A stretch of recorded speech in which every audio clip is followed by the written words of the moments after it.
Wonder, wonder, wonder. What do you think you're most known for? Your acting, your music, or the controversy that surrounds you? My big mouth. My big mouth. I got a big mouth. Can't help it. I talk from my heart. I'm real. You know what I'm saying? Whatever comes, comes. All the society is doing is leeching off the ghetto. They use the ghetto for their pain, for their sorrow, for their culture, for their music, for their happiness, for their movies. I want when they see me, they know that every day when I'm breathing, it's for us to go farther, you know? Every time I speak, I want the truth to come out. You know what I'm saying? Every time I speak, I want to shiver. You know, I don't want them to be like, they know what I'm going to say because it's polite. They know what I'm going to say. And even if I get in trouble, you know what I'm saying? Ain't that what we're supposed to do? I'm not saying I'm gonna rule the world or I'm gonna change the world, but I guarantee that I will spark the brain that will change the world.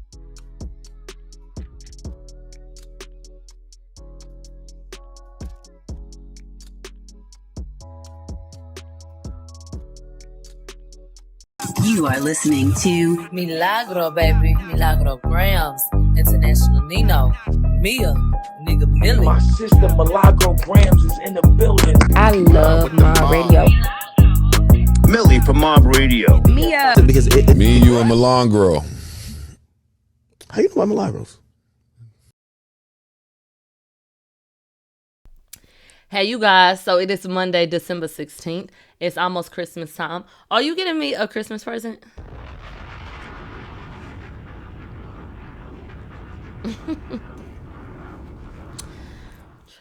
We're going to have to go and chit-chat because we're going to be doing a secret Santa. So I hope that it doesn't go to shit. I was trying to jump on the lines to see what was going on because I heard that it had been some mess. I got to catch up.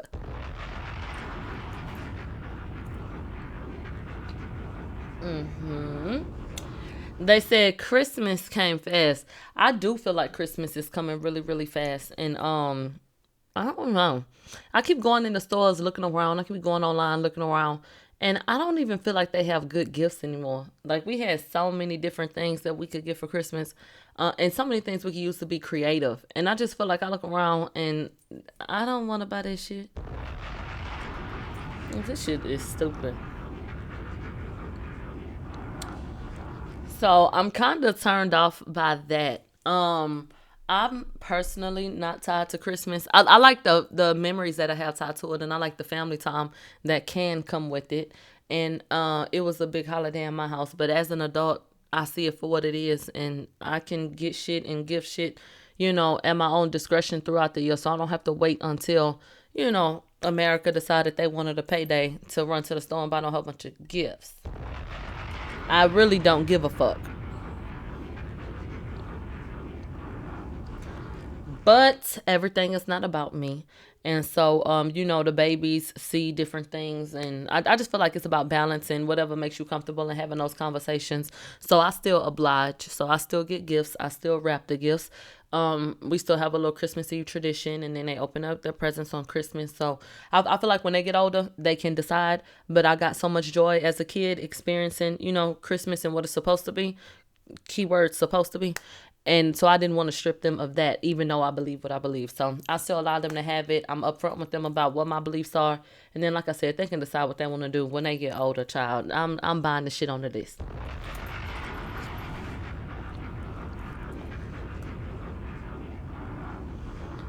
Everything is so fucked up. I feel like if you still have kids that are innocent, that still are making Christmas lists and still want to get into the spirit of and be jolly and shit, just goddamn take it, child, before they beat and blew up the whole fucking planet. Just buy them whatever the fuck they want so they can smile and shit. And we can all go on about our motherfucking business. Now, are y'all one of them people, you listening, are you one of them people that feels like the problem with celebrity culture is like bloggers and different websites on social media and platforms and people on YouTube and shit like that? Or do you understand that people have always had something to say and that it's always been a back and forth exchange? Watch this clip and tell me what the fuck you think. My private life, that little piece of my life is mine. I want to keep that. Just recently, I became friends with Randall Cunningham. Now they got us married. You know, I'm having Eddie's baby. You know, I've come from being a lesbian to a whore. Hello? Oh, wait. Little clips like that make me miss Whitney Houston so much because you cannot buy this shit. Just her personality and how witty she was and how quick she was to respond to some shit and how expressive she was in the way that she spoke. Like, even how she just bucked her eyes. Like, bitch, hello?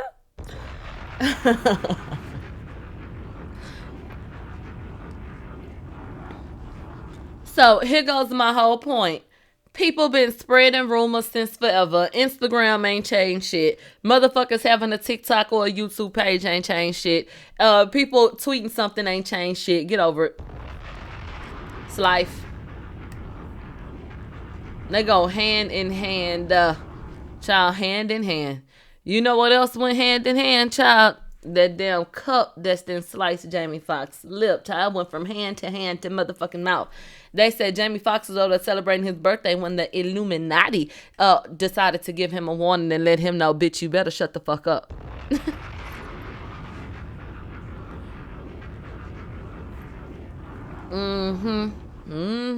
Let's go ahead and get into what happened.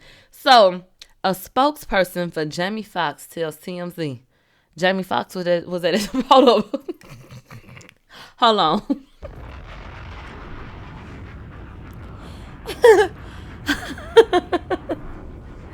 I'm really trying not to laugh because I can't believe Jamie Foxx was celebrating his birthday and before he could throw out his candle, somebody bust him in the mouth with a motherfucking cup.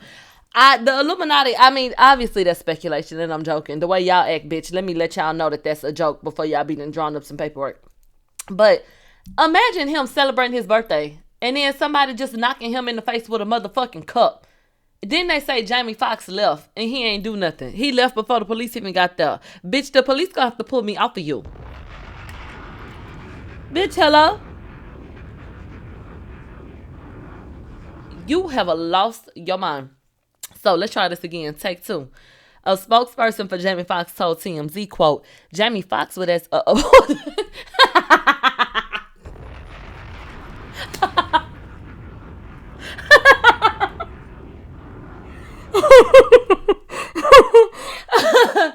okay, for real, because I know you fucking lie.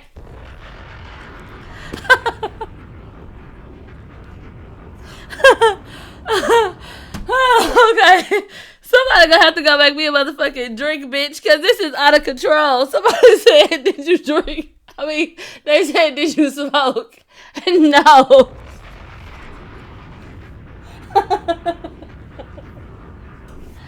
Bitch, I don't even know what happened. Sometimes my mind be running faster than my motherfucking mouth, bitch. Okay, hold on. And I'm too goofy for shit like this to be happening. Okay. They said, bitch, go take your medicine. They said, spit it out, bitch. I'm going to read it word for word, okay? Real slow. Jamie Foxx was at his birthday dinner when someone from another table threw a glass that hit him in the mouth.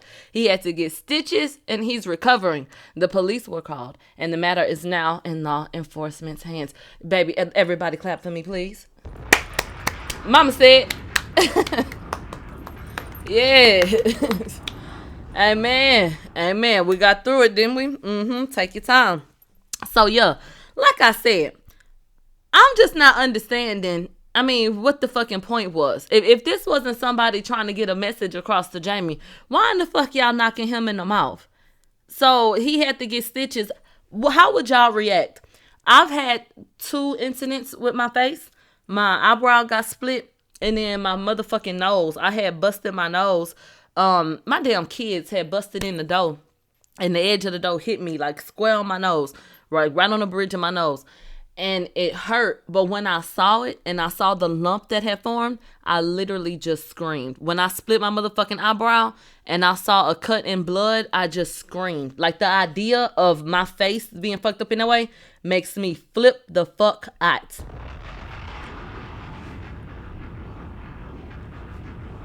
Do you hear me? So I feel like it's one thing for somebody to like touch your face, but it's another thing for them to break skin on your face. So like, that's just 2 different things for me. Both of them a motherfucking problem. But if I see blood or something, bitch, I'm finna spaz. I'm finna act the goddamn fool. You finna see a grown ass bitch throw a temper tantrum and try to jump on you like a maniac. Bitch, hell, I know you lying. Hell no. So I just didn't understand why this happened. Jamie Foxx practiced a lot of restraint, but they did say he had a stroke and shit.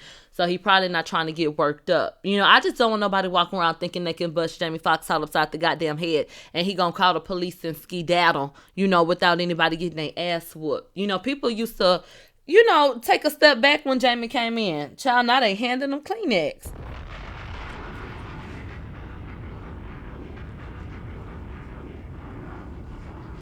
And let me tell you something else. I'm not really for this special he just put out. Did y'all watch it? Let me tell you why I wasn't really for it. I wasn't really for it because they didn't market it correctly. I didn't come up in here for no motherfucking therapy session for him to trauma dump on my ass. Now, I love the fact that he was being open and shit, but once again, the sky is falling. What the fuck? I didn't come over here for all that. No. I felt like if he wanted to have a moment like that, they should have been very clear in the description that that's what you was going to get. I feel like the shit should have had a damn trigger warning on it. I felt like we damn near had to pull him off the ledge. And when he brought that daughter out there with that goddamn guitar, and he went and hid behind her heap of hair, and Sia played it, and he said she played this while I was in the hospital, and I think his heartbeat slowed down. I don't know if it slowed down, sped up, or what, but I know my motherfucking head started hurting. I said, child, get this shit up off here. I ain't got no time for that. So, to me, it's not about being good or bad. It's about what stand-up is. And it's about what the fuck we came there for. And I just wish that they had been, more descriptive, because I would have watched that on another day. Sometimes it's raining outside and you wake up and you put on Mary J. Blige so you can get yourself in a shitty mood. You know what I'm saying? You purposefully start thinking about all the shit a nigga did to piss you off, and then you go watch For Colored Girls, and then you just go watch shit like Jamie Foxx special. You just want to be solemn. You go turn on Waiting to Exhale. So sometimes you want to be down tonight, okay? So, whatever. They said For Colored Girls make me say, so, yeah, whatever.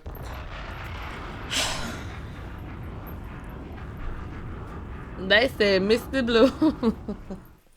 But they said you ain't laughed one time. You want me to tell you a secret? Child, I saw clips. I ain't watched that shit.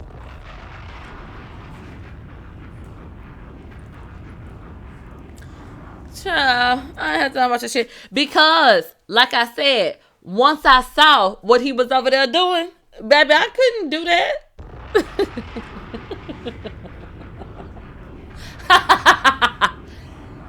Yeah, I done sat up here and talked all that shit and ain't watched it, bitch. And what? The fuck you gonna do about it? Don't care. So I just felt like, child, no, it was too much crime for me. Now let's go ahead and get into Diddy. He done went in that courtroom, baby, head hanging low. Swing low, sweet chariot. Baby, he didn't gave up. He said, you don't want to give me bail? Fuck it then.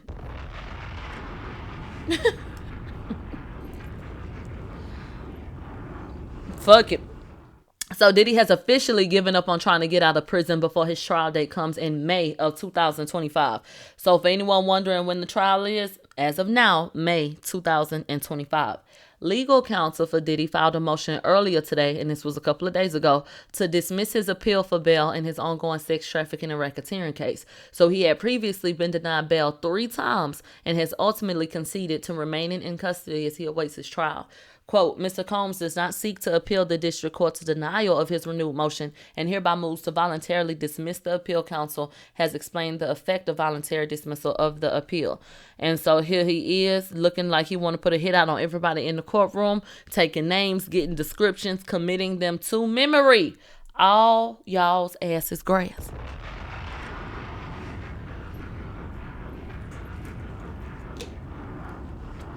Okay. I'm glad that Diddy gave up because that means that his spirit is breaking. And see, this is the direction that we want to go. If he has done all of the terrible things that people say that he has done, then we want him broken down. Okay, we want to effectively break down the Negro male. Absolutely. And so his ass, he had hope. Okay, he kept on being cocky and sitting up here trying and filling out that paperwork. But now he is starting to give up. Hallelujah! Any second now. Any second now, and we're going to start getting the truth. And we're going to be able to lock his ass up.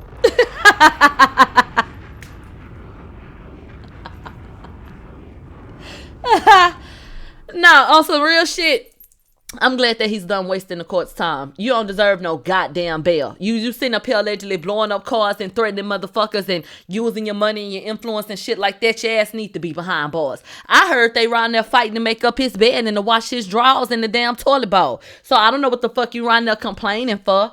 And they giving him extra ham and shit on Thanksgiving and whatnot. I mean, damn, you doing real good. Hell. I put 2-3 pieces of meat on my motherfucking sandwich when I'm making my little ham sandwich. They say he getting extra ham and stuffing and cranberry sauce and whatnot, that they fighting over him, and then he end up producing records. You know, so, baby, please. They say living large and taking charge. That's what I heard he's over there doing, you know, but I don't know. They said Millie asked him. They said him and 6ix9ine was in there chilling. Well, can we go ahead and get into one little thing before we get a Jay-Z update? Because, see, we got another rabbit hole to go down. All my TikTok lovers, the federal appeals court has denied TikTok's bid to delay the ban. They done told Google them, pack your shit up. Be ready to clean out all the TikTok services y'all got by January 19th. They say this office gonna be clear. Get on out of here. All right. So there were a lot of people that felt like, oh, this ain't gonna happen. Oh, them people responded and filed a motion. Oh, they gonna have some time and we still gonna have TikTok.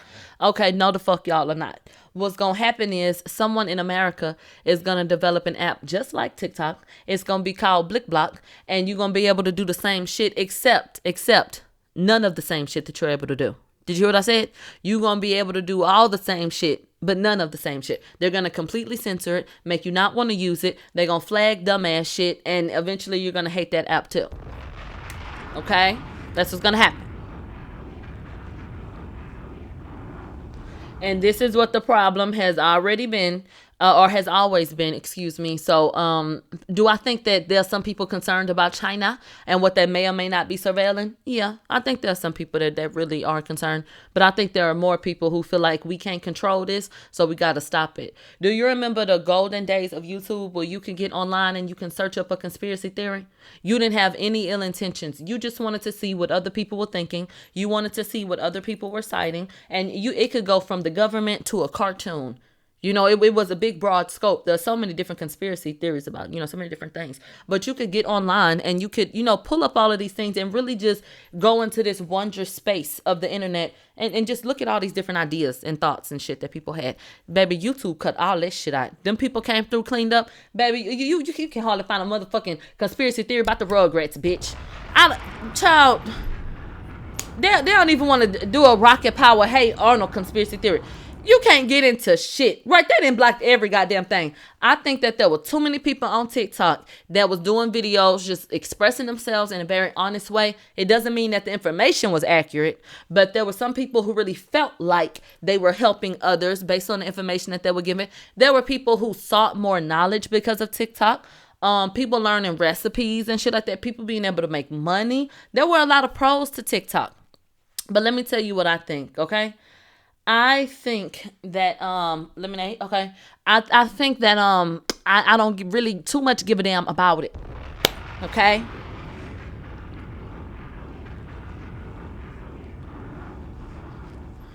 For all of the great things that TikTok brought to the table, I'm ready for it to go because, bitch, I'm sick and tired of music being affected by this app. People listening to 15-second clips, not the full song. These songs making it on the chart. All of these no-name ass artists getting attention. Bitch, fuck your 15 seconds and fuck your dance, bitch. Sick of it. Done. Fuck up out of here. I'm tired of that shit. I'm sick of all of these hoes getting uphill with this X-Files ass background music, lying, making up shit, saying any old motherfucking thing. Yeah, bitch, your time up. These hoes about to clock out. Okay, all of these overnight hype ass motherfuckers, the ones down at the shows making a bad name, and the ones that they really don't want there anyway. Bye. Bye. Bye. Y'all are helping to fuck up people's attention span. So bring y'all black ass back to YouTube, back to Twitch, on X, because we can stream live over there now too. Bring y'all ass over there and watch this motherfucking show. They said I love TikTok. Well, TikTok don't love you. TikTok finna be gone. It's a new way of living. Bring your ass over here or TikTok is gone. Bye-bye.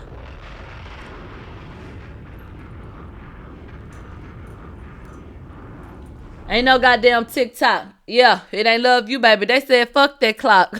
Somebody said, fuck YouTube.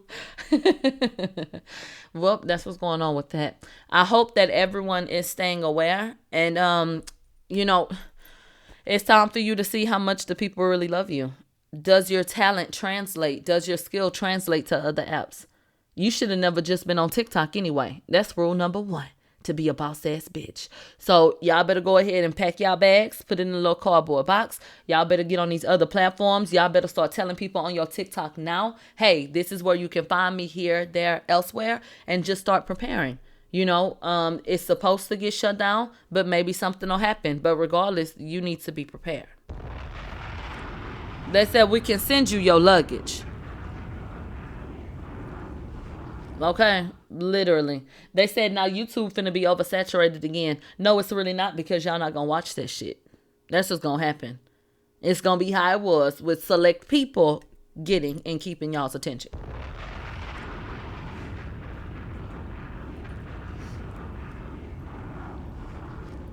Okay, so it just is what it is. They said they got YouTube shorts. Well, y'all ass better go make one.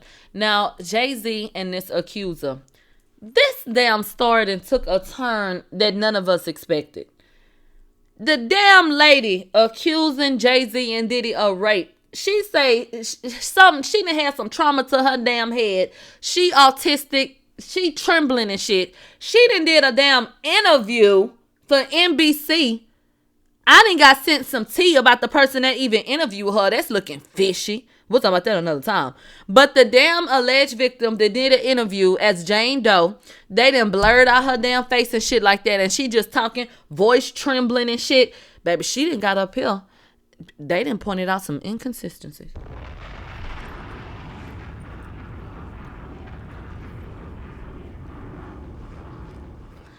And 2024 just is not done clowning yet. The turn that this case just took and the implications that it has on some other things. When I say crazy,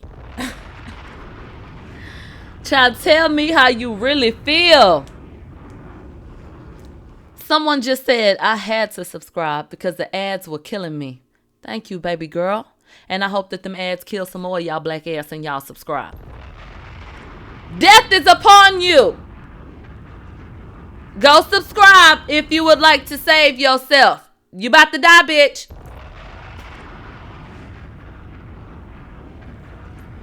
Child. Your ass should have been had a damn subscription. Why the hell you not supporting the cause, bitch? I ain't a real nigga.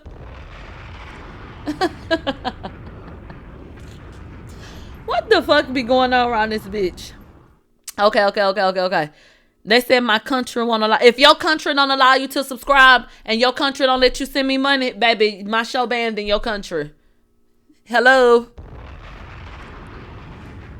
Absolutely not. Absolutely not.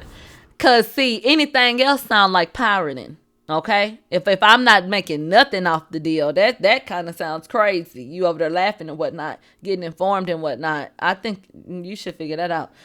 She said I sent you money on PayPal. Well, come sit on down. Thank you.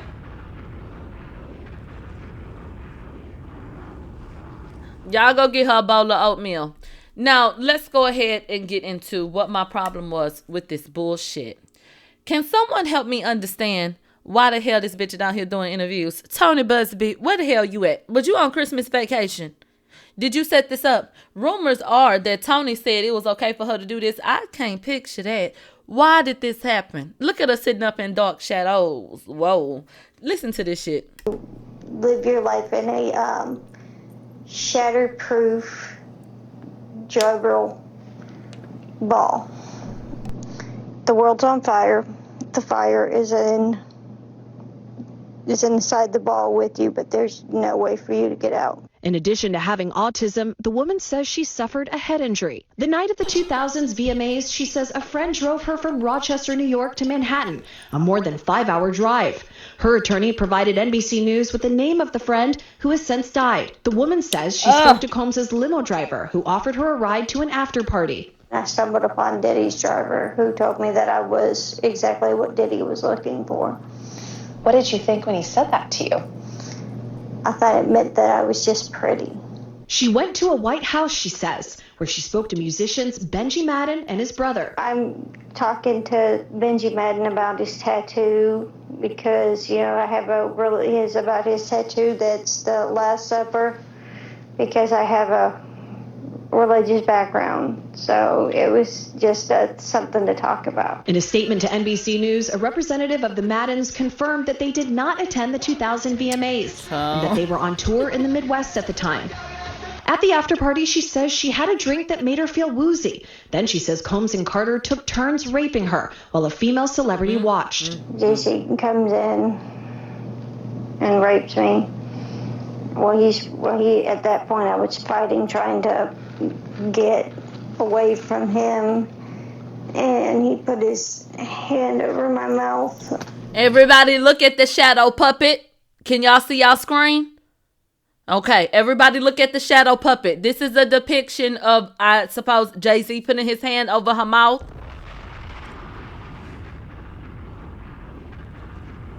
Can you see this in the wall? This is on the white wall. Oh! And told me to stop it, She got a bob.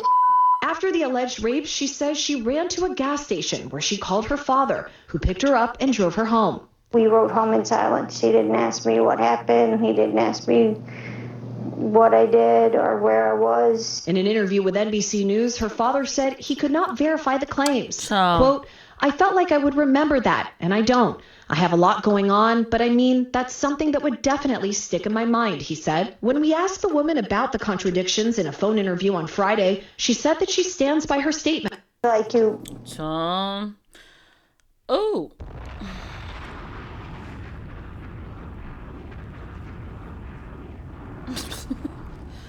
Okay, so that's what the hell is going on at this point. And I'm confused as to who in the fuck would have cleared that sit down. Did they catch this woman while Tony Busby was on an island somewhere and interview her? Or how did this happen? I don't understand. Now, it's being speculated. I'm going to go to this post on social media. It's being speculated that she got the year wrong.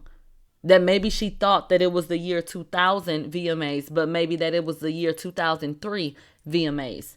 I cannot say, but that's what's being alleged. They said that was at Radio City Music Hall in New York, and da-da-da-da-da-da-da-da.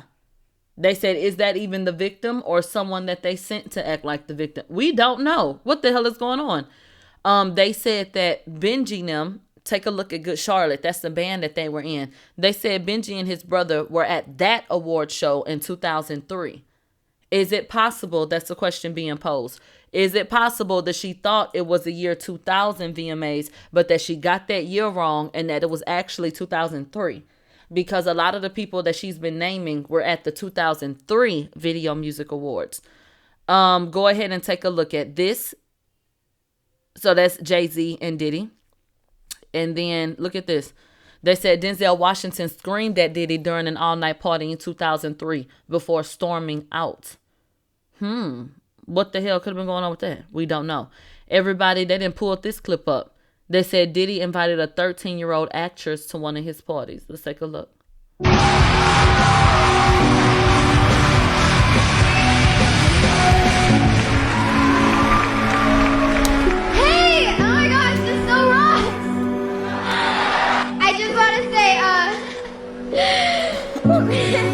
So good, you're doing so good.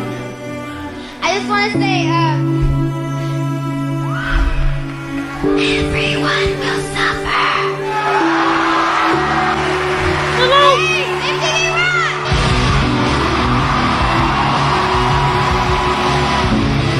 Hey, what is the MTV movie worry? An after party alone.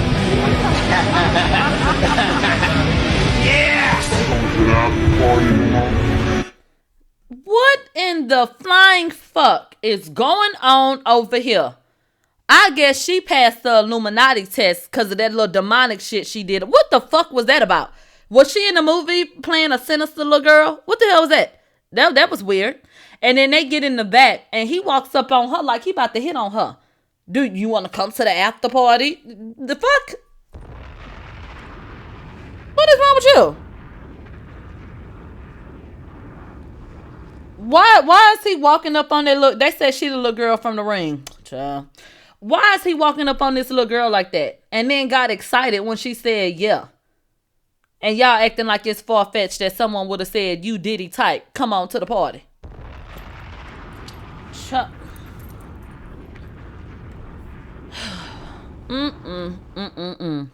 So, what were all of the inconsistencies? Okay, in the claims against Jay-Z, what were the inconsistencies? Let's go ahead and get into it so that you have a full understanding. So, we have Jane Doe. We do not know her identity yet, but she's accusing Jay-Z and Diddy of rape. Jane Doe's father says he don't recall the shit. Her father told NBC News that he does not recall picking her up after the alleged attack, casting doubt on a key detail in her lawsuit. According to the address at the time, her father would have driven more than 5 hours from their home to pick her up. Y'all already heard that he said, I feel like I would have remembered that, and I don't. I have a lot going on, but I mean, that's something that would definitely have stuck in my mind. The woman's father, who said he learned of the assault, or the alleged assault this week, added that he did remember once picking her up in the middle of the night, but he said it was a local drive. What does everyone think about that? They said that the father allegedly has some issues. My issue, number one, with them coming forward and saying that there are inconsistencies with this, it's not coming from the authorities, and we don't have a face and a name. So when you have everybody behind a motherfucking screen and there's so much secrecy, how do you expect us to accept it?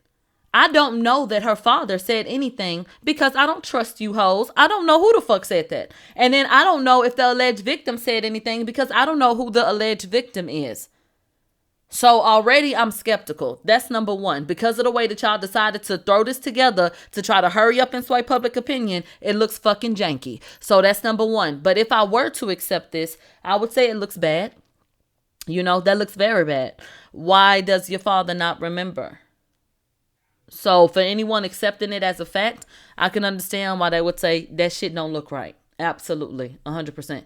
Now, Jane Doe claims that her father had personal issues that led to his lack of memory. When asked about her father's account in a follow-up interview on Friday, the woman said that she stood by her claim that he had picked her up and that it's possible that he had misremembered. Quote, there are a lot of things, and this is stuff that we argue about constantly. Something he said or did back in New York around that time period that he just doesn't remember. It actually causes a lot of fights sometimes in the household. Regarding her father's recollections, Busby told NBC News, we agree he states he doesn't remember. His daughter explains that he was in no state to remember during that point in time due to personal issues he was having then. We talking about a time frame that was more than 20 years ago. So Busby is in the know. He's in the loop. I would love to know the strategy because this don't make no sense. And said that, okay, well, the daddy don't remember. That was a long time ago. He had a lot of shit going on. That makes me feel uncomfortable.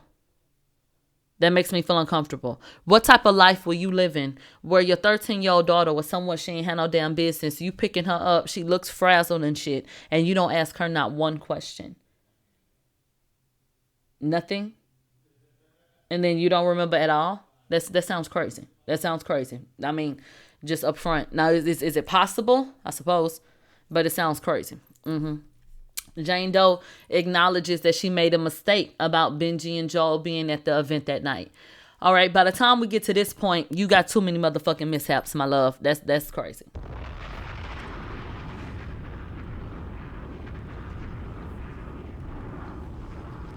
Okay, so a representative from Madden confirmed that neither Benji nor his brother Joel attended the 2000 VMAs and that they were on tour in the Midwest at that time. The woman didn't accuse them of any wrongdoing, but she did say that she spoke to one of them about their tattoos, trying to place them on the scene. Quote, honestly, what's the clearest is what happened to me and the route that I took to what happened to me. Not all of the faces that are there, not all the faces there are as clear, the woman said on Friday in a follow-up interview. So I've made some mistakes. I may have made a mistake in identifying. The woman also could not provide further information about the after party that she said she attended. Someone said a foster father would forget. So was this woman in foster care? Was this a foster father? And you feel like maybe that could be a disconnect as well? What the hell is going on with that? Okay. And so that's what she said. And that's what they're saying. Okay, maybe I did, fuck up in identifying some of the other celebrities that I said were there. But I'm not mistaken on what I said happened to me. That's essentially what she's saying. So Tony Busby acknowledges that they do not know the exact location that the alleged incident took place. Quote, I didn't know exactly where we were going or even how long it took, the woman said when asked Tuesday where she thought she was being taken that night. She added that she had guessed about the length of time the trip had taken in the lawsuit. But Busby said, we've attempted to confirm the correct location. We've never suggested the location was the Lotus Club. Our client has been very specific and detailed about the description of the venue she says that she was taken to, and she has never stated that it was the Lotus Club. He added, we won't speculate on whether there was an after party because, again, she doesn't know that, okay? An after party. They said it's allegedly a foster dad. Okay, so here goes my thing. Those are all of the inconsistencies at this time. So even though those things exist, they claim the story still remains the same and she's still accusing both of them of rape. What I would like to offer up is, number one, this was a while ago. The alleged incident took place and the girl says that she was 13 years old. Okay. Then she's claiming that she's autistic. And she's saying that she has a head injury. We don't know these things to be true, but this is how this is being presented to us. So we got 20 years ago. She was 13 at the time. A head injury, autism. Okay. And here we are with this shit in our lap. Is it possible that because of time and because of ailments that she could have got some things wrong? Trauma does cause people to block things out or forget or whatever. Your mind can be fucked with in a host of ways. Is it possible that she still could be telling the truth, but she got some shit wrong? I mean, any fucking thing is possible, right? Of course it's possible, but I feel like it's unlikely if you want me to be honest. Now, I just considered all those different things. But if you want me to tell you my truth, then I feel like you looking like someone who's unreliable right now. And without any hardcore proof, that would not be something that I would feel like needed to be, taken further, simply put. So she's alleged these things. There are some inconsistencies. What do we have that we could really say without a shadow of a doubt? Okay, this points us in the direction that makes it look as though this could have happened. Do we have anything like that? Because if you don't, then that's problematic, okay? So I don't know what happened to the young lady, but I do think that, this was not good. And it's hard to believe someone when, they don't tell the truth. And regardless of what her intent was, it's up to the people to decide, how they feel about it. Some people are going to feel like maybe it was innocent. And some people are going to feel like it was done with malice. And so, okay, They said if she's high functioning, then that could be a reason to challenge. I don't know. I just know that the story obviously had some holes in it, and here we are now. Okay. With all of that being said, I feel like I've always been consistent. You go with the victim and you believe the victim. If things start looking janky, you start asking some follow-up questions. And until it looked like in a black and white way that this shit don't make no damn sense, you just rock like that and you let it go to court. But I feel like I've said time and time again, if someone's lying, then we should, go to the next step. Well, I was villainized for thinking that way. There was a victim who came forward and said that some things happened to them. And once that victim, lied, let's just say it plainly. Once that victim lied, I came forward and I said, okay, well, maybe we should start asking some questions and let's look at this, let's look at this, let's look at that. Does this make sense? Does that make sense? Does that make sense? And I was told, you are a terrible person. Don't ever do that. Always believe the victims and just go that way. And if we find out in court that they didn't do it, then okay. But until then, rock with the victim, rock with the victim, rock with the victim. Well, wouldn't you know, Jay-Z doesn't agree with that today.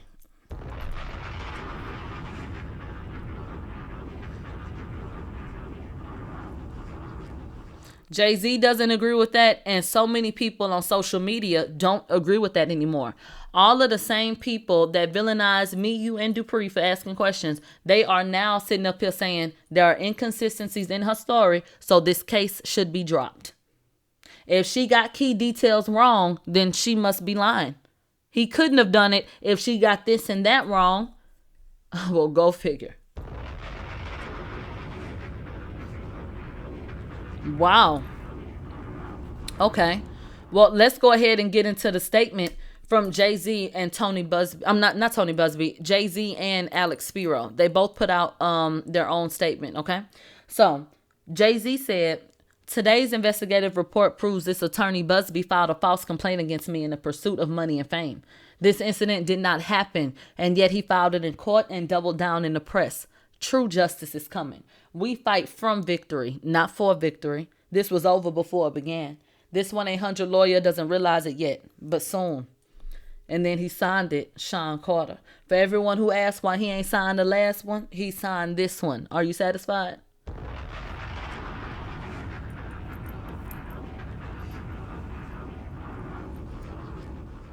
Jay-Z said, we fight from victory, not for victory.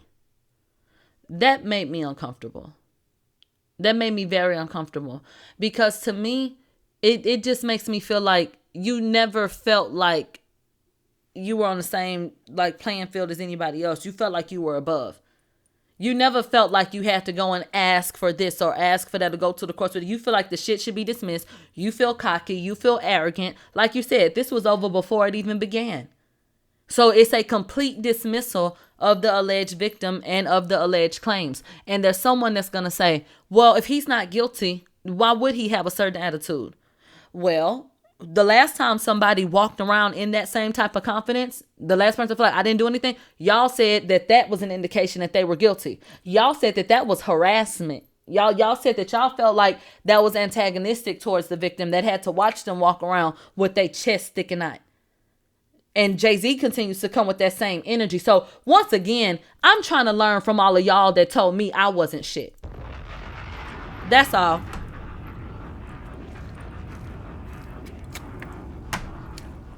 Right. And so based on y'all's rules, that's how y'all said it should go.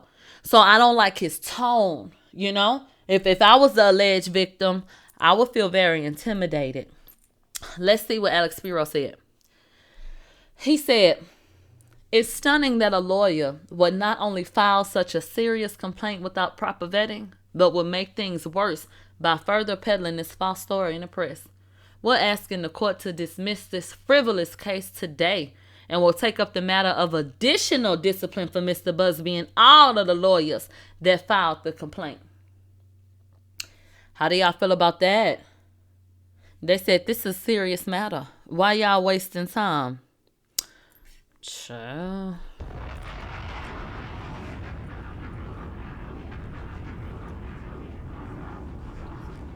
So they got an attitude over there at Rock Nation Well, it ain't over till the fat lady motherfucking sings, bitch, and I ain't heard the note yet. No, it ain't. Well, that was a threat. Nope, that was a threat. And so, let's go ahead and get into this. Because it's not about how I feel. It's about how you guys feel, as well. Someone said, I still believe the alleged victim because the last alleged victim we had couldn't remember if she was facing the front or the back, whether she had sex with somebody or not, whether she was shot in 1 or 2 feet and didn't know if she was. So it's possible to be inconsistent and truthful. And this has over 360,000 views. So I only wanted to show it to you because y'all seem to be so interested in what she had said. Has nothing to do with my thoughts and my opinions at all. I would have never typed that up. Okay? I probably would have thought it, but I wouldn't have typed it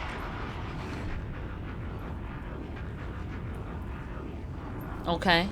So just trying to show you some things to see what you think about it. Let's go ahead and get into this right here. Van Lathan Jr. disappointed me. It's not like I'm looking to these people in a hopeful manner, but sometimes I see shit and I be like, damn, what kind of shit is that? And so Van Lathan said, basically, this is in his caption, and then he did a video. He attached this video he did. I'm not going to play the video clip. I just want to read what he wrote. He said, Tony Busby is in for a ride. There's not one part of the culture that won't bend over backwards to protect Jay-Z. He might be the only hip-hop entity that's too big to fail. Someone quote tweeted it and said, at this point, the culture is just a euphemism used to describe a group of people excusing degeneracy and or hypocrisy. And I agree wholeheartedly. And that's why I wanted to pull it up. I was so disappointed in Van Lathan Jr. because regardless of if you believe this particular victim at this time, what type of message does this send to anyone else in the world who feels like they may have been done wrong? When did y'all decide that Jay-Z was a god and that he was above reproach? When did y'all decide that? And then everybody likes to play crazy when they talk about feeling this boogeyman, bullying type of fucking energy. You can't have it both ways. Is that the type of energy that he gives? Is that the type of person that he is? And is that the way that y'all are going to protect him? Or is it not? Because I feel like when someone's a good person, you don't have to do no whole bunch of motherfucking defending. It just is what it is. But to sit up here and say that it's not one part of the culture that won't bend over backwards to protect Jay-Z, he too big to fail, then I must not be a part of that culture, bitch. Because I'm not bending over backwards when I don't know what the hell happened. Jay-Z will never do enough to make me look the other way. No human has, and they won't ever be able to do enough to make me look the other way if someone claims that they harmed them in some type of way. What do you mean? Okay, he has #1 albums. He's been able to transition into a mogul. And what the fuck would that have to do with alleged crimes? Nothing. Nothing that he's accomplished in his career would matter to me when it came down to if he had harmed a child or a human, period. So I'm just not understanding what the culture got to do with any of that shit. That's the courts, not the culture, bitch. That ain't got shit to do with me. And last time I checked, bitch, Jay-Z not looking to help your black ass. Jay-Z puts on a suit, doesn't comb out his hair, invites who in the fuck he wants to his little motherfucking parties. They laugh at broke ass people and go on about their damn business. When in the fuck is he doing anything for anybody? For you or me or the everyday person that sits on social media defending his ass? The Van Lathans of the world. What the fuck has he done for you? Okay, so miss me with this bullshit.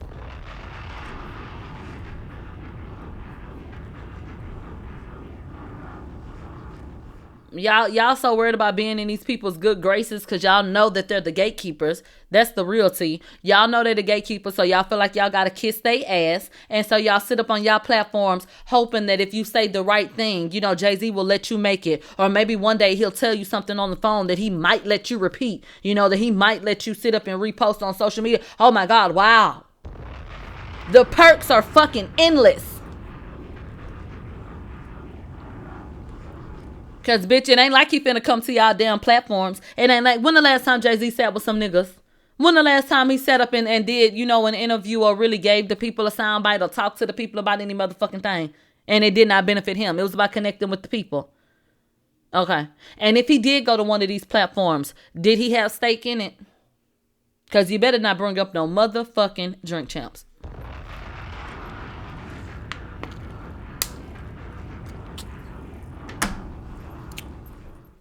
So I don't know why y'all get on the internet and feel like y'all got to defend people the way that y'all do. I just feel like it can come off as you disregarding, anyone who may have a story against him. Like, oh, we gonna ride for him. He too big to fail. It was the too big to fail. You ain't God, nigga. What the hell is going on with you? And it's somebody else saying that. I'm just like, child, you really drank the Kool-Aid. He called himself Hove, bitch, and you repeating it. That's like idolatry to me. That's crazy. Well, anyway, let's go ahead and get into Dame Dash because, as usual, he has something to say. Now, spoiler alert, his tooth did stay in, okay? So we're going to go ahead and accept it. Ain't the Not Guilty song with Jay and R. Kelly? They singing, I ain't do it. Like, Not Guilty. I'm with Kelvin. That's on that. Just because you ain't in the video, I got you was on the set. You don't understand something. I remember having a conversation with Aaliyah, and I was like, yo, tell me what happened. And she was like, she just couldn't. You know what I'm saying? And I just left it at that. And she said, leave it alone. So what you think I felt? I'm human, bro. But I had to look the other way. Right. All these years. So publicly, that man did a record with that nigga that raped my girl, that he liked as well. Right? Wow. You understand what I'm saying? Wow. But no one said nothing. So when we say that was some of the beginning of just y'all not seeing eye to eye on last week, that...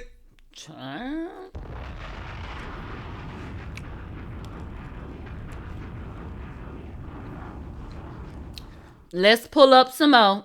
They said, wasn't Dame in the damn video? Child. Rest in peace, Aaliyah. Everybody put rest in peace, Aaliyah. Because they going to sit up and damn near pull her grave up out the ground and walk around with her skeleton in a minute. Y'all won't leave her alone. Leave her alone. Damn.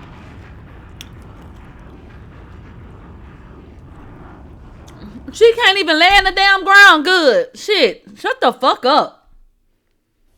Okay, let's get into it. What do you think about the Jay allegations that came out?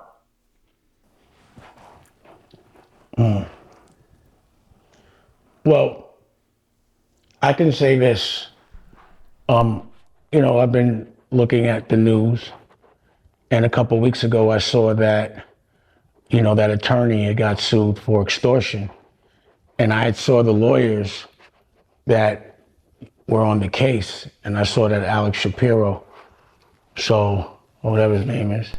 So I was like, damn, homie might be jammed up or be a part of that. But I didn't think too much of it.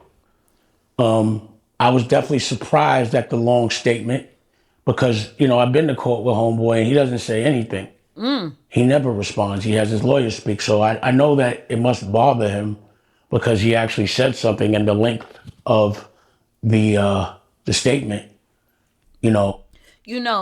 Obviously I don't know Jay-Z personally, but I'm receiving what Dame said, and I want to take you guys back to something that Foxy Brown said. Foxy Brown, in a clip I played recently, said, Jay-Z never lets you see him sweat. Ever. Then you have Dame here saying, he never responds. I think that's indicative of someone who at this point is concerned, very concerned with the way that the public is receiving them. I think he playing it cool and acting tough, and we don't fight for victory. We fight from the victory line and all that bullshit. Yeah, nigga. And it was funny because Honor Up just came out the night before, and I'm hearing words like honor in the statement. But again, for me, I have nothing to do with it, and I'm trying to look at it objectively like everyone else is. So for me, it's like, of course, people are going to be in the bots, the stupid ass bots, and people that are just I don't know, but they're going to be always talking about him again. But right now, the whole world is talking about every day, all day. So then it made me think about being famous and how dangerous that is. Because they're really, they're doing the same thing that happened with Puff as far as the way the algorithm is. To me, it's worse. And they're scrutinizing every single thing from the last 20, 30 years. Every lyric. I've been sensed up. They take the statement and put it in AI. I'm seeing Forbes flip.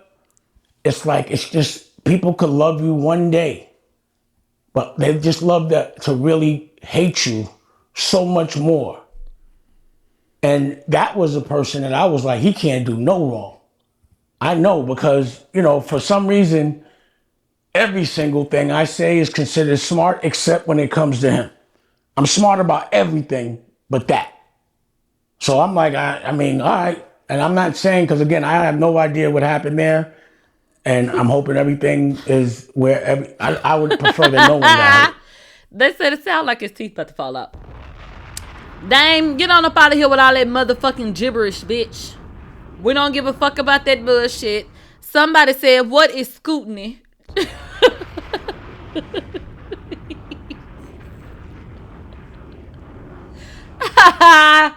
Listen, ain't nobody got time for that bullshit. That nigga over there spitting how, yeah, whatever. Whatever. When you ready to talk down on Jay-Z again, call us. Let me know. Let me know. Child. They said tighten up on that damn poly grip. Well, let's go ahead and get into Daily Mail because I noticed something and I was like, damn, they on his motherfucking ass. Now, we've been here for an hour, so it's time for me to get on your motherfucking ass. Do you have my money? Do you have some money? Any money? Anybody you could borrow money from? If the answer to all of those questions were no, you need to leave.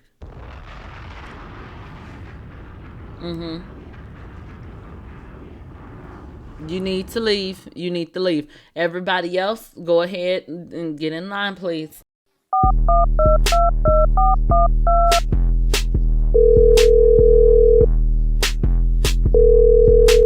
Bitch, hello? Not you back on my line looking for entertainment. Sure, I got you. But if you want to continue to have a raw and unfiltered show, you have to support. Don't become a part of the problem. Your contributions help creators like me pour back into our platforms and grow. This is an independent operation funded by the people for the people. So you gonna invest in a nigga or what? All financial contributions are non-refundable, and any who ask me for a refund getting blocked. Start today. Let's go ahead and get into this Daily Mail situation. So, the media, I mean, I feel like the outlets that are saying what they're saying now, those are the ones that y'all respect, correct? Everybody had so many different things to say, and they were harping so much so on people who weren't journalists. You know, they wanted to make sure that everybody knew the distinction. You're not this, but you are this. You're not that. But okay. Well, now that all of the main media platforms are turning and talking greasy about Sean Carter, do y'all still love them so much, or how are y'all feeling?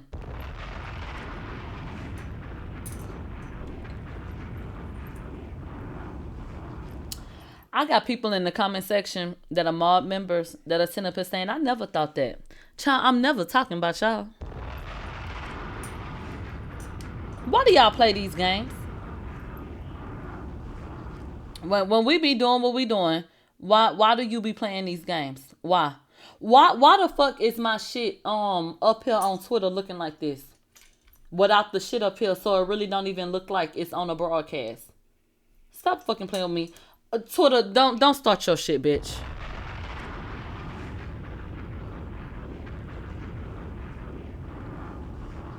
Yeah, Twitter is playing real goddamn dumb. Like, what? They said because you be saying y'all.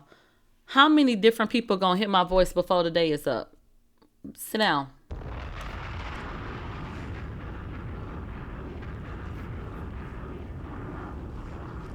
And my whole thing is, if a shoe don't fit your damn foot, why in the hell do y'all put it on and decide y'all want to walk them out today? Why?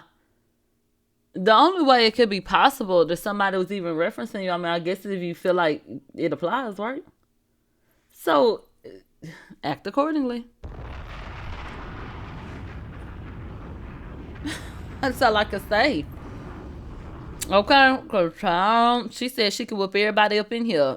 I ain't get bothered because that bitch wasn't talking to me. I don't know who that bitch talking to, but she mad right now, so do your thing. Hoes be arguing with a whole nother human. Yeah, you keep that shit right over there. I don't know what the bitch gonna do, but she not talking to me. She talking to that hoe she over there arguing with. Okay, child, please. Now let's go ahead and get into the Daily Mail. The Daily Mail has decided that they don't give a damn about you knowing that they don't fuck with Jay-Z. Why the fuck would I say something like that? Because of their headlines. Y'all feel like, based on someone's commentary or the type of write-ups that they do, the angling, the tone and shit, that you can discern whether or not, if they like somebody. And I feel like, bitch, they do not like him. I'm going to read to you the different headlines that they have written about Jay-Z in the past 72 hours. I literally just went to their Twitter page, scrolled down, and took screenshot after screenshot. And it was just consecutive. So like all day for multiple days in a row, just Jay-Z, Jay-Z, Jay-Z, Jay-Z. So I don't know who's behind this platform. I don't know what the problem is. I heard people say they're racist, and this is why they coming at him like that, because he's a black man, and I don't know. But what I do know is we about to go over these headlines, and y'all tell me what y'all think. Some headlines include the tragic story of Aaliyah. Singer wed sex trafficker R. Kelly at 15 and was pursued by Jay-Z before her untimely death in a plane crash at 22. And they posted a photograph of Aaliyah and Jay-Z. They said Jay-Z, the billionaire hypocrite, while the rapper's tone-deaf response to Diddy rape claims has fans furious. They put Diddy alongside a photograph. I'm sorry. Well, there is Diddy down there with Jay-Z, but they put Jay-Z alongside Lisa Bloom, who's an attorney. She represents a lot of different women who have different claims, and so that was strategic. Video of teenage Rihanna revealing that Jay-Z joked about throwing her out the window if she didn't sign a deal goes viral after the rapper is accused of raping a 13-year-old girl with Diddy. I'm sure you guys remember that story. We talked about that recently, so that's a true story. They said Jay-Z's illegitimate son saga takes another twist amid explosive rape allegations. So they're bringing up the young man who recently did an interview on YouTube. They're bringing him up again. Okay, and saying what's going on. And they're calling him his illegitimate son, which technically, literally, that is what he would be. But a lot of people are stupid. And so people will use terms that they know, I think, that the average person may receive a certain way. You understand what I'm saying?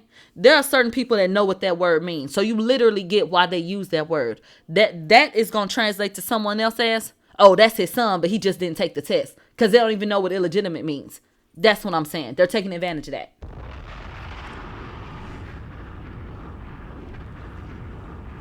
Okay? They said people are mocking Jay-Z's rat-like mustache after red carpet appearance following rape allegations. When the hell was anybody worried about Jay-Z mustache? Jay-Z so damn ugly, I didn't even realize he had hair on his face. Child, I ain't never looked at that bitch. I couldn't tell. If somebody said, do Jay-Z got a beard, a mustache, a goatee, or anything, I would not damn know. I don't be looking at that nigga face too damn long. The fuck is you talking about? Absolutely not. So that was egregious. They said, how could Beyonce dress up Blue Ivy, 12, like a woman twice her age and invite discussion of her body while Jay-Z faces an accusation of raping a 13-year-old? Asked Tanith Carey. We already read that article and I already gave my thoughts and opinions. I was against this particular article and everything. I didn't like it. I was very upset. But that's not what we're here to discuss today. I'm just showing you headlines. But I want to reiterate that this one pissed me off. Blue didn't deserve that. Okay? But I can't be mad at nobody but Beyonce and Jay-Z because y'all put her in that situation. I can't even be mad at Tanith. Tanith is asking a question that you allowed her to ask. You put her in a position to be able to ask that question. Jay-Z shouldn't have been there. I'm just so sick about it. But anyway, that's what was said. Carmen Bryan. They done pulled this hoe up out the dirt.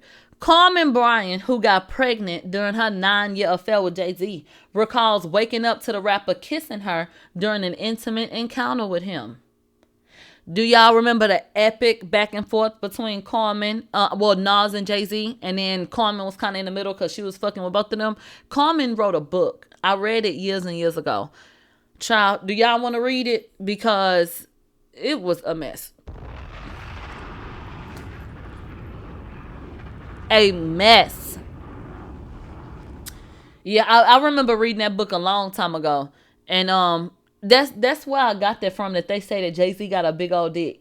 I remember like Superhead had written about him, and I remember Carmen had written about him. And it was just messy. So we can definitely get into that. Okay, do a nigga audible. So they said she was fucking Jay-Z, Allen Iverson, and Nas. Whew. They said cruelty and greed are two things that Jay-Z knows intimately. That's another headline. And they put him in a photograph right next to Diddy. They could have put any picture they wanted to, but they used the one where he was with Diddy and threw a white lady up there. So Jay-Z's illegitimate son slams the rapper for denying getting his mom pregnant at 16 after shock rape claim. They got his face up here and every goddamn thing. Look at that. So, child, another one.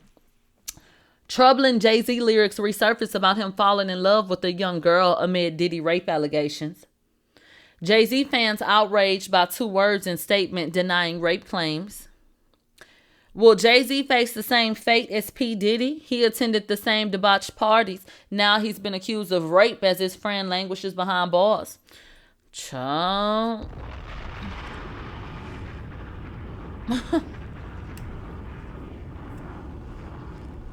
And those are all of the headlines literally from me just scrolling a little bit on their page in the few days after it was announced that their lawsuit had been brought forward. So, yikes.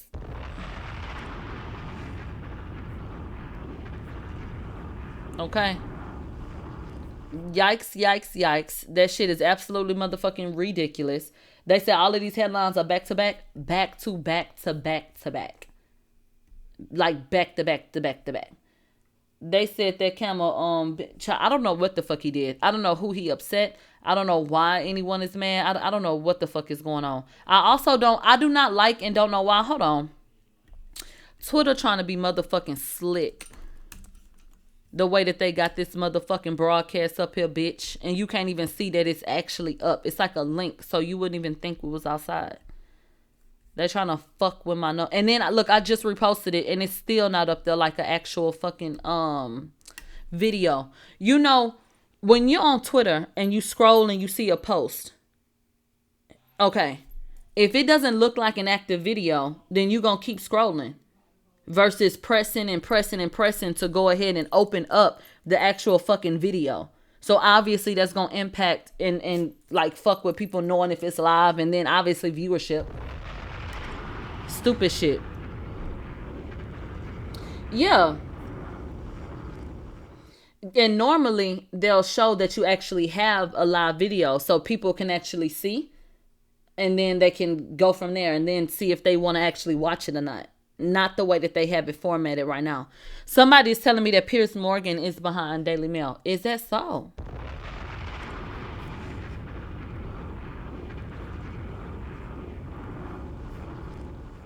Craziness. What is Beyonce doing in the midst of all of this? Because I know she's somewhere, either being quiet or saying something impactful. Child, what the hell was I thinking? Everybody, take a look. Beyonce's publicist shuts down claims that her NFL Christmas halftime show gonna be 20 minutes long. Quote, untrue. Her performance won't be 20 minutes. Okay. Where's my boy, man, bitch?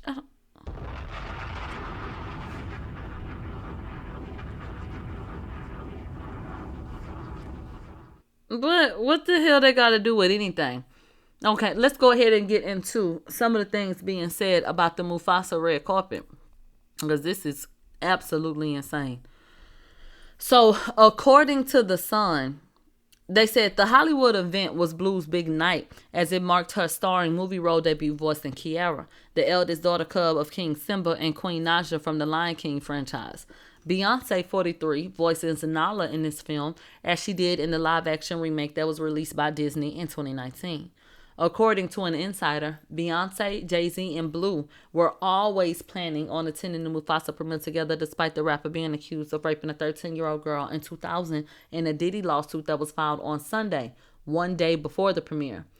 Quote, there was hesitation on the Disney side regarding the best way to handle it, given the events from the lawsuit. But allegedly, and this is word on the street, sources say that Beyonce forced him to go. They're alleging that Beyonce told him, no, you need to go. Come on, come on. Everybody take a look at Jay-Z on the screen. Look away before you go blind.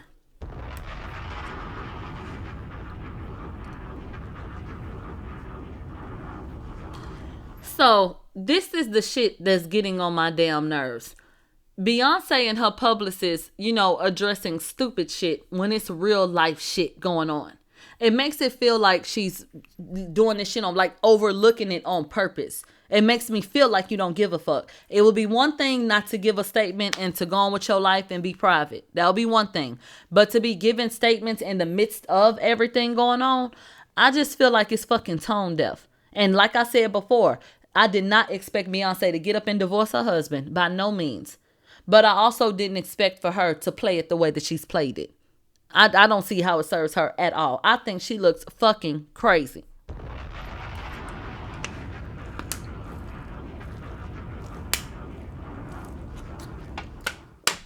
And you know what? I think that what's happening right now, and I think it's bigger than you and me, because we're not the ones indulging in this shit. I honestly feel like the universe is subduing all these weird ass stands. Follow me. These people so ready to nail somebody to the cross and overlook somebody's contradictions, to then turn around and then to tell somebody else, well, this person said that they changed their story, but we're going to hold them to it with the Jennifer Huff situation. And then y'all sit up and throw shit at family members and shit like that. I feel like at this point, y'all don't have no ammo against nobody. Everybody, shut the fuck up. How about that? How about everybody shut the fuck up, because he who is without sin cast the first stone, and everybody's shit would be on the ground in a million pieces if we did that. So everybody just shut the hell up.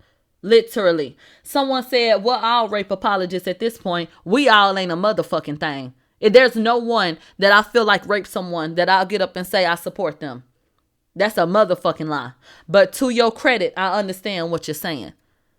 Because social media has decided that this alleged victim of Jay-Z's does not matter. But when y'all found out that Jennifer Huff had said, well, I changed my story, but y'all said that did not matter. And then when the other girl said this and changed her story, y'all said that did not matter. So y'all keep on fucking playing and going back and forth. And that's why y'all look so crazy. Who is y'all? Here I go through y'all world again. Whoever in the fuck that applies to. All of them people that was using social media to sit up and be ugly. And to try to, judge people and shit like that. What do you have to say now? A lot of them backtracking.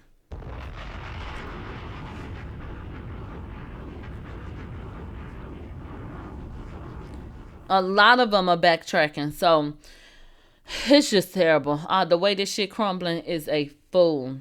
Now, I'm going to hit you up again. Everybody take a breather. And then we'll be right back to talk about something that ain't that nigga with that shit on his head. I love you, you love me. Bitch, where is my money? Better have my shit by the end of the week, or your ass is gonna get beat. Now accepting payments through Chime, PayPal, Zelle, Venmo, in an envelope by way of that nigga down the street, carrier pigeon, okay? Nigga, however. Oh, and no refunds. Goodbye now.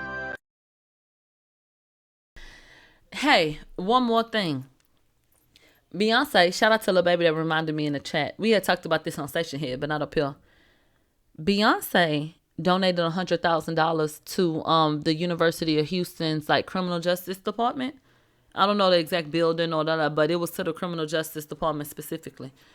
That's the school, one of the schools that Tony Busby went to. Now, Beyonce, why did you do that? Why did you do that? There's TSU, which has a lot of black students. PV, I'm sorry, I was going to say PVU. Prairie View got a lot of black students, but that's a HBCU.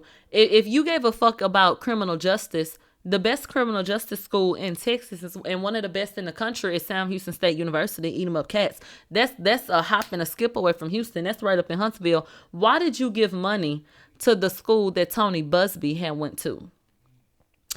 I just felt like that was a message. In a way, a message of what? I don't know. That you know his history.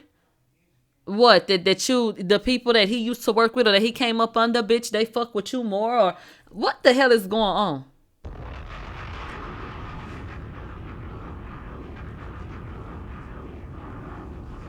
Why did it have to be U of H? And U of H is a very eclectic school, a very eclectic university. Houston is a very diverse city. So if you're looking for a school that's not too one thing, too black, too white, too Spanish, too this, too A, bitch, take your ass to U of H if you got the money, if you can afford it. They got some everybody down there. You know, it's really a we are the world type of situation. They said the audio on station head is cut not, baby, sabotage.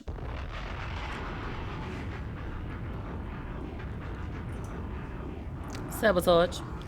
It ain't nothing. I ain't even moved. So, child, what am I supposed to do? I can't do nothing about it. Child, y'all better go to fucking Twitter or Twitch. They said it's cutting up real bad. When I tell you I literally have not moved, let me turn off my Wi-Fi, see if that helps. And then if it doesn't help, then just let me know, okay? They said I thought that I was tripping. JD said mine is okay. They said, Millie, that's a broke bitch. Child.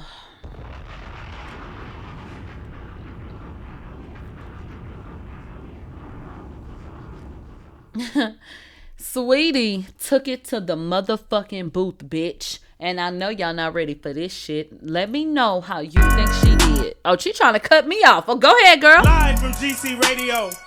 In my right corner, Ellie from Northern California, the sweetest. I'm the S-A-double-E-T-I. Don't forget the last E when that check is signed. My hands, my wrist, my neck on shine. Check the Rolex, I'm right on time. They gon' have to start investigation while I'm killing shit. Got so many deals done, I should own a dealership. You know who you dealing with, call me Mrs. Icy. How you don't like me, but wanna be just like me. All these people I put on, I pay bills off these songs. I don't owe nobody shit, they fell off, I'm still on. I'm finna go on another run. Hope you niggas really ain't think Saweetie was done. Bitch, are you dumb? Lost, confused, the bag, the dress, the jewelry, the shoes, designer. Another B-day, I'm getting finer. Me and my tape in the drop, bitch, set a timer. S-A-double-E-T-I. Don't forget the last E when that check is signed. My hands, my wrist, my neck on shine. Check the Rolex, I'm right on time. An angel on earth, I fell out the sky. Either they pray for your success or they plot your demise. I'm the S-A-double-E-T-I. Don't forget the last E when that check is signed. My hands, my wrist, my neck on shine. My hands, my wrist, my neck on shine. My hands, my wrist, my neck on shine. Damn, I say on the line when that check is signed. Yeah, huh? Okay, so I love the effort and the energy to let's be positive first. Come on, sit down in the office. Somebody go give me a cup of coffee, please. A&R meetings begin now. Oh, Lord. Does everybody have their iPad, they notebook, they pen, they pencil? It's time for A&R meetings. Everybody sit your ass down. Are y'all ready to go?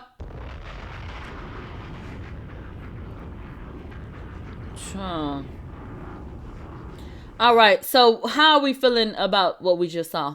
I'm going to tell you this. Like I said, I love the energy and shit like that, sweetie. But I didn't realize you had a lisp. I didn't realize that. I didn't know that. It was very prominent. And if you don't have a lisp, you got a something. Because every time it came to them chicks getting signed, slithering, the sign, you were saying sign. You wasn't saying sign. Okay? I don't know what was going on with that. All right? And so you need to go handle that. They have people that help. Don't see, I do talk fucked up, but I can slow down. So I don't really give a fuck. And then words I can't pronounce, I mean, per the job I have, I can skip it. It really don't matter.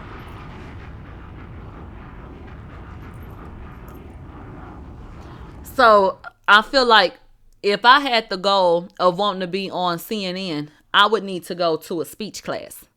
Bitch, I can't be sitting up there on CNN making up words and shit, bitch, and skipping over this and that, and you know, shit like that. Like, you can't. No, I would absolutely feel like I need to go speak to someone so that I could be universally understood. I know for a fact that, bitch, I have a heavy accent, heavy slur, bitch, I be stuttering sometimes, all kind of shit. So if I have different things about me that's not gonna help me to be my best in a particular setting, I'm gonna do whatever the fuck it takes for me to get better. That's what I would choose to do. I think, sweetie, you should do that. I'm not saying that you haven't. I'm just saying that whatever you got going on with your speech, I could still hear it. So it's something that still needs to be worked on. It was distracting. Okay. Other than that, I don't have a problem with someone else writing for Sweetie. And I'm not accusing you of having somebody write for you. But this did seem to be a little bit more hard-hitting than some of the other things that you've put out. Maybe you did write it word for word. If you did, great for you. But I feel like you don't deliver as though you did. I don't believe you. Lately, you've been rapping in this tone that seems to be from the pit of someone else's stomach. Okay? The S, the A, the dub, E, T-I-E on the check and the E and all this other shit. And I'm just like, B-Y-E. I don't know, girl. I don't want to hit it. I don't want to hit it. So sometimes, or lately, it's been feeling like you trying to, you know, figure out what you want to sound like and like you want to put some more bass in your voice. But it's just not resonating with me. The sweet voice that you've been using, your real voice, and the voice that you've been rapping with, what's wrong with that? You can still say the same thing. We're going to believe you based on the passion that you bring forth. So, sweetie, I think you need to work on your tone and stop rapping like that. And then you need to work on your S's and shit. That's it. And then we're going to have another meeting after that. So, we're going to schedule you 3 speech classes. And then we're gonna put you in the booth after the 3rd speech class. And we're gonna redo this rap right here. That's our plan for you. Get her out the office, please.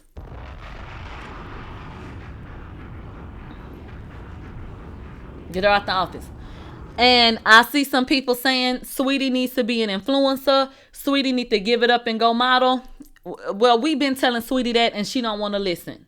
So if Sweetie want to keep on rapping, then I can only help her based on where she at right now. So she still want to go to the studio, then you know we want her to go do something else. But okay, we just got to work with what we got.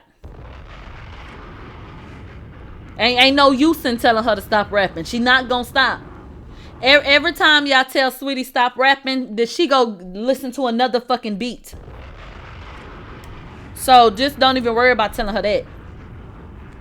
Okay, this what y'all can do. Put an asterisk at the bottom of y'all's notes for Sweetie.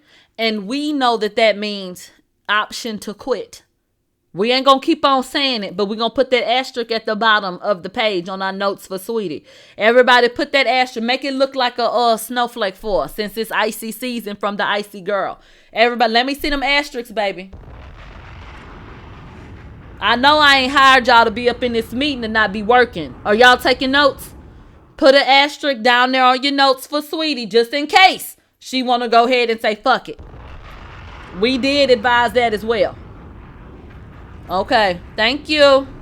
Thank you. Now let's go ahead and get into Sexy Red. Now Sexy Red was on Summer Walker's limited podcast series on Apple. Did y'all go listen to it? If you did, how are you feeling about it? What are you thinking? Based on the reaction that I'm seeing online, I don't think a lot of people tuned in. Shout out to the core fans. I think that people who love Summer and people who love Sexy, I think they ran to go see it. But universally, I don't think too many different people were interested. And let me tell you the fuck why. Summer Walker and Sexy Red decided that they were going to discuss relationships. Why the fuck would anybody with a brain tune into that? Huh? Why would anybody with a brain take relationship advice, bitch, I'm finna choke, from Summer Walker and Sexy Red? Bitch.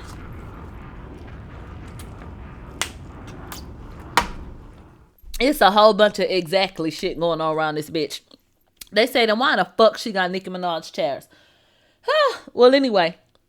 Summer Walker and Sexy Red tell a caller to go back to her boyfriend after he cheated on her twice in 9 years. Quote, people shouldn't be accepting that, but you right. Like, literally, 2 times is nothing. But, friend, we can't sound like this. We got to work on ourselves and accept better. They all act like that. But there's some people who genuinely feel like there's some men that don't cheat. And then they'll argue with you down about that. And then they'll make it like, oh, y'all bitches just be with them niggas that be cheating. So that's why I don't say nothing. But no, babe, they're all cheating. So I say go back too. Like, what the fuck? To Summer Walker, to Sexy Red, and to you. That mentality is why you asking them for advice. And their response is why they in the predicament they in. Okay? End of damn discussion. That's how y'all all ended up in that situation. All of y'all need some goddamn guidance, okay? You can only ever receive what you believe you can. Most times. If you walk around feeling like, you know, all niggas cheat, are you manifesting, you know, that you gonna receive a man that honors you? No. So how, like, if that's what you already putting out, then bitch, that's pretty much what the fuck you gonna end up with. You know, because people, predators, they prey. Or I'm sorry, predators hunt prey. So what that means to me is, even when you think you're not exuding a certain type of energy, people smell that shit on you if that's in them. So a nigga that manipulates bitches, that gaslights bitches, that cheats on bitches, you ain't even got to say that you ain't going to leave a nigga because he cheat. Then that nigga going to pick that up at a point.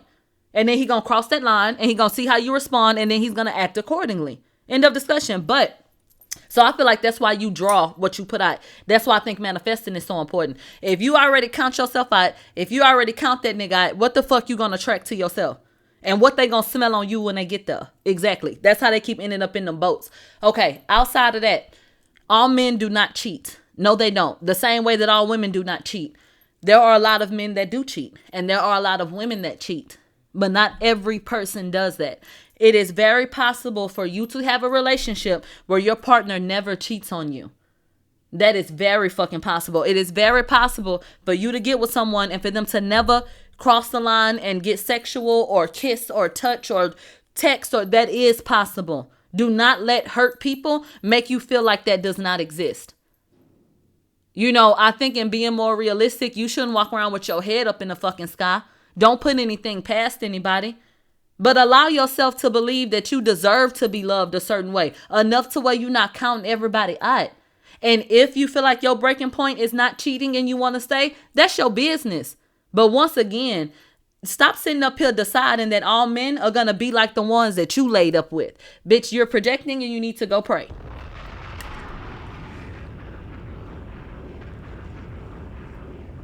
Okay? And that's just that. Somebody said it's in a man's nature to cheat. I don't want to hear none of that bullshit. I don't want to hear it. People do shit. And I still said what I said. All niggas do not cheat. All bitches do not cheat. Yes, it does happen. But that's not all inclusive. You might fuck around and meet somebody. Let's say a nigga was fucking around on somebody, but by the time he got with you, that nigga got his head on right. That nigga don't never cheat on you. That's not possible to you. It's not possible that someone... Oh, damn. It's not possible that someone could, you know, decide, I don't want to harm a woman that way. I don't want to cheat on a woman. They don't cross that line. Like, you literally do not believe that that's possible for a man to not have enough self-control. Then, bitch, what? I don't even give a fuck then. Because, child, okay. I don't even give a fuck then. And I'm going to tell you something straight, bitch, because I'm a real bitch. I ain't never been in a serious relationship where a nigga didn't go cheat. But I still believe that not all men cheat. Okay? Because, bitch, it just is what it is and life is life. But, and like I said, serious relationships. But, yeah, I don't feel like all men cheat. I feel like a lot do. Yeah. But I do feel like there are some men that do what they're supposed to do. And I feel like that has to exist to be able to be encouraging to other women and to be able to really believe in love. Things are choices. So I absolutely believe that there are men that could choose to not step out of their marriage. Do you know that there are men that choose to never even have sex? You know, there are women that choose to go and be a nun. They never have sex. They gonna marry God. Everybody not sitting up here just fucking. So how is it not possible for a man to not cheat? Exactly. It is possible that a man could do right. Come on now. So I don't think that we should make our experiences everyone else's. It's real easy to say all niggas cheat when you heartbroken and a nigga done cheated on you, you know? And it's much easier when you talk to other women who have been through similar things. But that's why everybody got to get healing. You need to be able to say, that did happen to me, but I do believe that there are men that don't cheat and that you can have a happy relationship, and I hope that for you. What y'all tell these girls? What did I get taught growing up? Niggas ain't shit.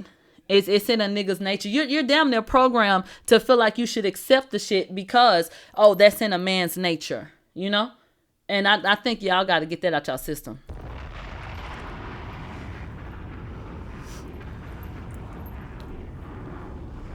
Yeah. They said shout out to Kaya. Yeah, I mean, but when you have records, don't trust no nigga, no. If a nigga really were to accept that, what would make him want to be a stand-up nigga? What would make you want to leave him if you feel like he was going to do that anyway? So we pump this shit out into these communities, and what type of ideas does that perpetuate? Okay then, so that's the whole point. Do better, speak better, live better, walk in a different light and walk in a different energy. You know? It's just a motherfucking mess. They said sin is in a man's nature. That's what they said. Now let's go ahead and get into this tweet. They said if you go to Summer Walker and Sexy Red for relationship advice and take it, everything that follows is on you. I want to remind you that Sexy Red is currently going back and forth with her baby daddy right now. She's been accused of having an STD and everything up under the sun. Why? Because she attracts and is a low vibrational person. Summer Walker, is with boyfriend number 5011. Why? Because, child, she eats green beans that she ain't shucked yet in her bed off the side of the goddamn road, and she was supposed to wash it in bleach outside, but she brought it inside and was painting it on the floor. These bitches is crazy. Why is we listening to these hoes? I will never forget when Summer Walker ass pulled them damn pallets up in the motherfucking house. She pulled them pallets in that damn house, threw that mattress on top, and was painting the motherfuckers blue. I said, Lord Jesus. So, do y'all remember that? Do y'all remember Summer Walker was in that kitchen blending up that motherfucking grass, and they had pulled them pallets off the side of the road in that damn room? And she threw that mattress up there, and I went on Google, and they said, do not bring them pallets up in your house straight like that. And if you gonna paint them, you need to clean them and paint them outside. That's a hazard. Do y'all remember that? Summer Walker been out of control. Let me see if I can find it. That's before Summer Walker went AWOL. This back in the day when she tried to connect with the people and got her ass handed to her. Let me see. Let me see if I can find the bed. I remember the bed was on the floor. I'm gonna type in Summer Walker painting on floor.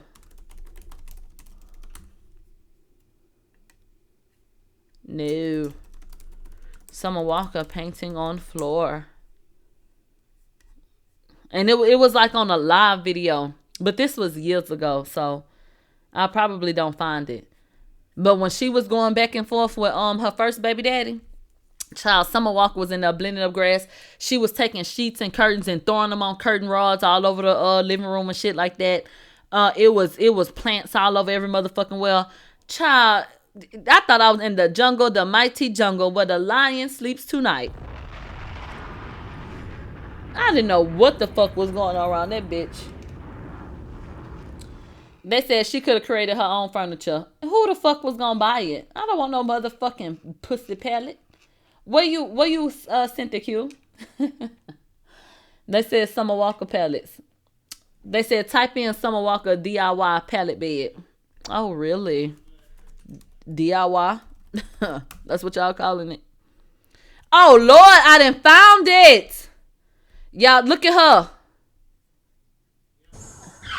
This is from 3 years ago. That tell you how good my memory is. Because this shit ain't even important.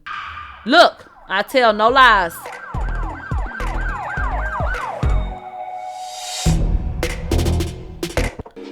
Look at her. Look at her painting that pallet in that room with the mattress on it. Look at the mattress. She just scooted it over. And them kids was in that house. Look how she barely even paying the shit. She ain't even doing it right. Look at this shit.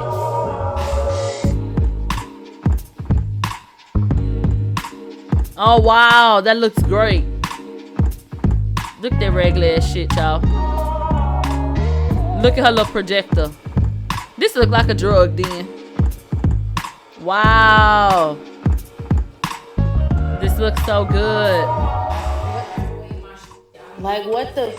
Huh? I really can't get it open. Wow. Oh, okay. Reading is fundamental. Abran. That's open in Spanish. I think. Abra. Yo, it's not working. Didn't Summer Walker used to clean houses? How the fuck you don't know how to open the oven? Anyway, I don't know why that bed was on the motherfucking slats like that. I don't know what possessed that damn girl. That girl could have took her ass right up there to child. Jocelyn is up here looking like Betty Boop in her grave. She scared the shit out of me. What is you doing, girl? Bitch, I saw this motherfucking collage of Jocelyn when I got on Twitter. I lost my whole damn train of thought. Hello? Child, let me get this off of here. Any goddamn way. So yeah, bitch. I feel like Jocelyn, not even Jocelyn, I'm gonna talk about her ass. I feel like Summer Walker need to get her shit together. Don't have time. Now, I wanted to wait to watch this with you guys because I was hoping that he didn't do something to disappoint me. Let's pray. Baby, you okay? Wait, you need to hurry your ass up and you trying to get off. Can we get a quick drip check? I ain't got no drip, but hold on, y'all step back. I'm gonna show y'all my drip. Fuck my drip. Alright, it's your boy Wes Wave. Back on the video. Wait, you need to hurry your ass up and you trying to get off. Can we get a quick drip check? Yeah. Right quick. Head stop. I ain't got no drip, but hold on, y'all step back. I'm gonna show y'all my drip. I'm going SF90 Rari with the kit on it. You know what I'm saying? 40 Yaudos, all my tires. Come on. You see the kit? You gotta get the kit. Motherfucking kit. Come on, let's go. Fuck my drip. Yes, sir. Going Rari truck. Don't know about that. Oh, now I already got Bugatti around the corner. D bumps too low. I can't fuck my car up. I have the Bugatti already. I'm going up Bugatti tonight. Watch this. Yes, sir. Damn. Zoom in on the rims. They say you don't supposed to put rims on a $1 million car. I did it on both of them. So you got to go from that way to that way. Go to that way. That way. Yes, sir. That way. That way. That way. We out of here. Appreciate you, bro. The video. Wait, you need to hurry your ass up. And you trying to get off. Can we get a quick? Okay, so let me tell you what I think the issue is and what I think about this. Number one, I am really big on how people treat people. And somebody might say, bitch, you talk to us crazy. But am I for real, or we got the show running and we doing what we doing and everything amplified? There's no human that's going to sit up here and tell you I mistreated them. Like I'm a pleasant person. And I pride myself on that because I feel like you should treat people a certain type of way. They say, you be for real. Not till I get on my nerves, but just in a real way, like talking to you. Or if I just met you, do you feel like you being talked to like a motherfucking dog? Like somebody came up here to interview him and he says, hurry your ass up. Whoop, whoop, whoop. I feel like that's a real life scenario, where y'all are doing things. And Lil Baby is a rapper. So he's not somebody that needs to try to be funny or this, that, and the third. And so he has appeared to be a more pleasant person. So when I see something like this, for me, I'm turned off and very disappointed because I don't like it. I don't like the way that he was speaking to the guy. I don't like the way that I don't like his tone. I didn't like his demeanor. I just didn't like it. Okay. They said, is he missing teeth? I think that's little caps or something he got on his damn teeth. I think them golds or some shit. But right, it just came off really ugly. But I gotta be real with you. As a fan of Lil Baby, I think that maybe he was trying to give a little bit something extra, like a little oomph. Maybe he thought that he was, you know what I'm saying, giving personality. He is a very awkward person. How many times have we commented on that? So maybe he thought if he came into it this way, that he could maybe come off as like a boss or something like that. If this feels like somebody trying to be cool. Does that make sense? Somebody said it didn't work. Oh, baby, I agree.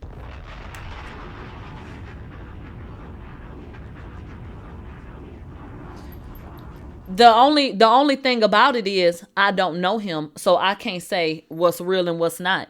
Was this somebody trying to be cool, or was this somebody who was showing us his true colors?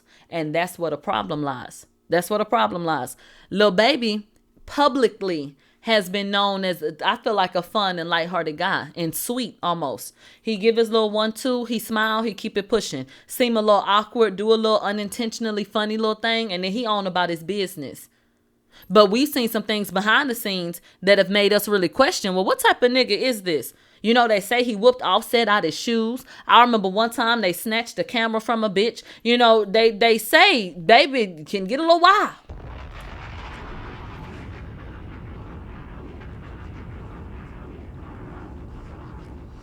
So was Lil Baby just trying to be cool and and maybe try to do something that didn't really resonate well with us that he needs to stop?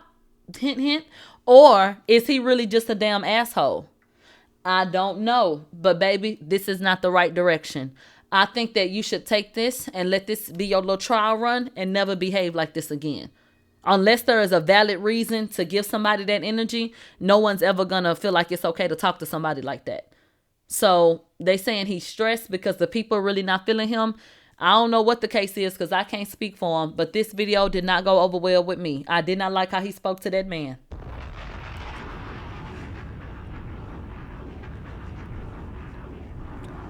Okay, you need to get that together. And what more artists need to do is be consistent. Whatever your attitude is, I'm not saying be reckless, but always show your real self so that we don't think that you acting out of character or that you switching up on us if something like that happens. If I go tell a bitch right now on camera, girl, get the fuck out of my face, y'all ain't gonna sit up and say, oh my God, because y'all already know how I give it up. If bitch get on my goddamn nerves, bitch, I probably be done told the hell get the fuck up out my face. So just be yourself. People be putting on acts so much that by the time they really reveal who they really are, motherfuckers decide they don't like them. So I'm gonna be me. You decide what you want to do with that, and I'm gonna roll on.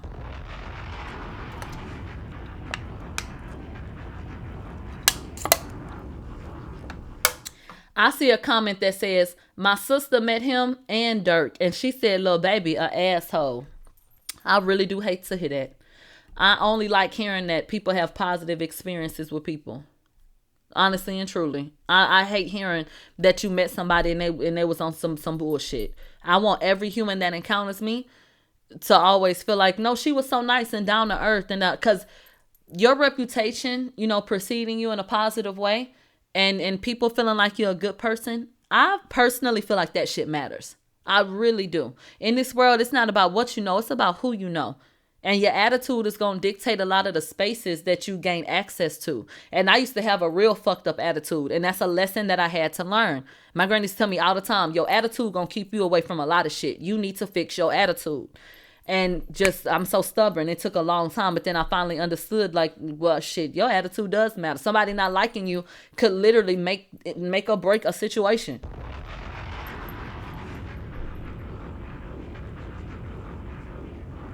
Okay, so I think it's important to treat people right. And outside of that, we're all human. And we know how we feel when people make us feel low. You know, when they say mean things to us, why would you want to impose that on anyone else? Why would you want to purposefully mistreat somebody and shit like that? Why? So just on a human level, be better. So that shit is just a motherfucking mess, child. Now let's go ahead and get into J. Cole. Do y'all have a motherfucking dollar? And if you got $1 for this, bitch, you gonna have to have $1 for that. J. Cole is selling $1 tickets to his Madison Square Garden show. Will you be buying a pair?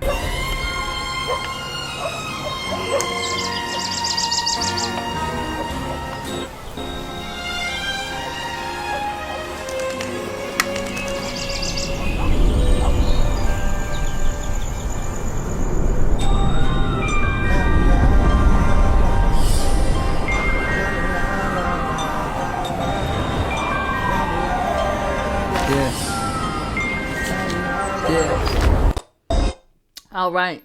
As an ode to the album, only 2,014 tickets were sold or available to be sold, and they already sold out. Okay? So if you didn't get a ticket, your ass ain't got no goddamn ticket. Shout out to J. Cole. I feel like this was dope as fuck, and I hope that everyone enjoys themselves. I'm a huge J. Cole fan.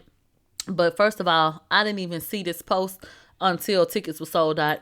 Even if the tickets wasn't sold out and I got one, bitch, I wasn't about to fly to no motherfucking New York tonight to go see his ass. So I wasn't going either way you spin it. But God bless America.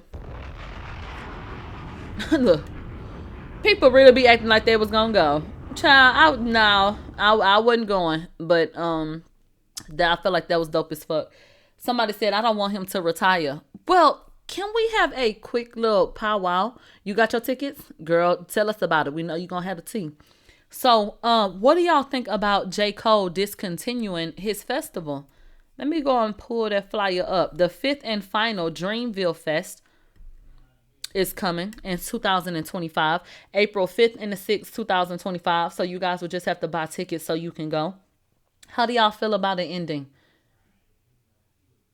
I wish that we had things that really just could go on. Even if J. Cole, puts out his final album or he don't want, that don't mean the festival can't go on. I don't understand why the festival gotta end.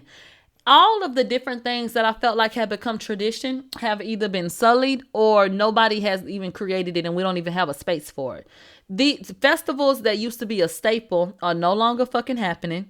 And then these people like the J. Coles of the world that started doing their own shit, it's like they have 1 or 2 good years and then, bitch, they out the door. They ain't no more damn festivals. They said it was a 5-year contract with the city. Oh, so that just worked out for him. And so that's how this is going. A 5-year contract, 5 albums, child, boom, boom, boom. Well, I just wish that we had more things that once people say it's happening, we can look forward to it every year. Because it feels like we just keep on losing. As music fans, it feels like we literally at every turn keep on losing every fucking thing.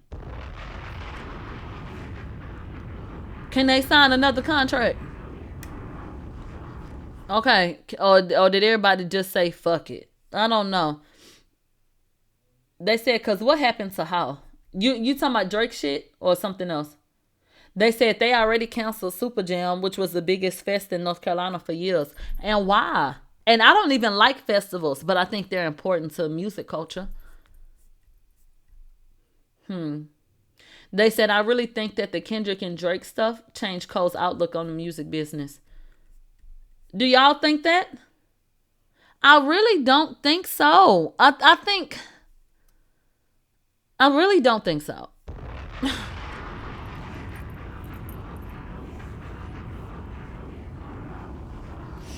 I think people think that J. Cole is more affected than what he actually is. I don't think he's really too bothered about people's, ideas that he was a bitch or that he should have responded a particular way or whatever. He seems, to me as a fan of his music, he seems like someone confident in the decisions that he makes. If J. Cole gave a fuck about what y'all thought, child, he wouldn't have stopped combing his hair and pulled them socks up and rode that bike all around town.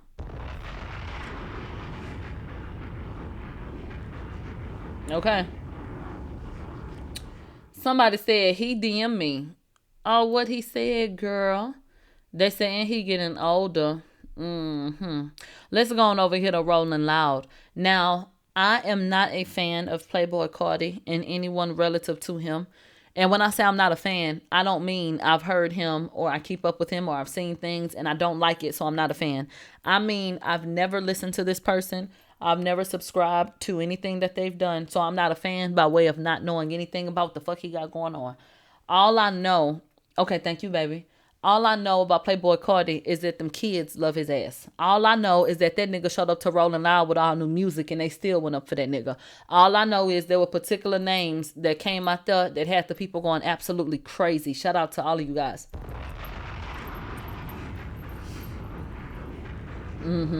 I know a lot of people like him a lot, but I just got to be honest with you. I don't subscribe, okay?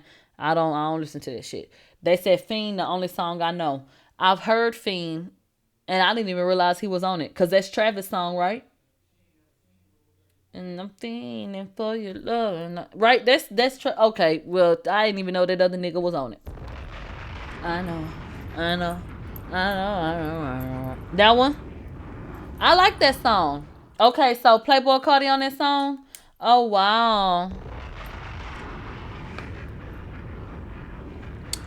Child. That's cute. So aside from Playboy Cardi and all of them, shout out to them. I want to give a shout out to JT, okay? And we got to talk about Kodak Black.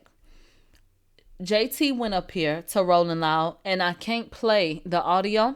I think I can get away with playing this clip, but I can't play the audio, of course, because they'll block it for content. But JT went up here by herself. You know, she used to be a part of the City Girls, and she put out City Cinderella. She came out here by herself, and I do understand that this is a festival, but the people still knew her words. She still got a slot because of demand for her, and she went out there looking great, and she really did deliver. And to see her become emotional, I felt like was a beautiful thing, because you have to really bask in those moments. So to be able to look out into that crowd and to see everybody cheering and singing along and happy and knowing the words to her song, I could understand why that would be a big moment for someone. So I was so fucking happy for JT. I thought that she did great. I didn't see the set in full, but I saw multiple clips, so I basically saw most of it. And I think that she did a phenomenal job, child. Shout out to JT.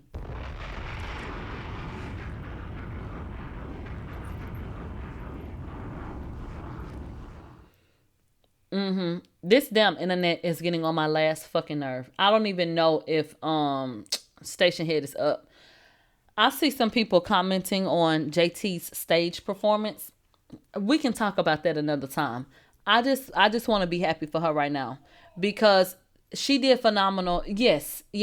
For someone who just lost their brother, who's never had to come out on a stage like this by herself and to have to really like do what she did, I think that she did do a great job. We have to make sure that our expectations are set for the person that we're discussing. So did I expect JT to come out here and give a Beyonce level performance? No, because she's not Beyonce, she's JT. But thank you. They also commented on the boob job that she just got. So she's still healing from surgery. She just lost her damn brother, and she out here for the first time on this big ass stage by herself doing her music. I think she did a great job. And of course, there are different things that she could have improved upon with the stage performance, or maybe with the choreography or whatever, like little things. But I don't think she had a terrible performance. I think she had a great performance. And to be fair, I think that Sexy Red brings great energy. But Sexy Red will get a primetime slot and get more time than some of the girls, and she doesn't put on the same type of fucking performance that some of the other girls do. And she's not really coming forward and giving you, it's when Sexy Red come forward, she gonna really give you more of a vibe, not a cohesive performance. She come out there, she dancing, she jumping, she doing a split, she gonna twerk a little bit, she gonna walk around barefoot, child. Sexy Red be performing like she at home and got the microphone and just having fun with it. It doesn't look to be as structured. But because people like her, I don't ever hear complaints about Sexy Red's performances. It was so great. It was so fun. The vibe was great. You understand? So I just feel like JT did do a great job of, I use the word phenomenal, and I'm going to stick to that. Go ahead, put on board.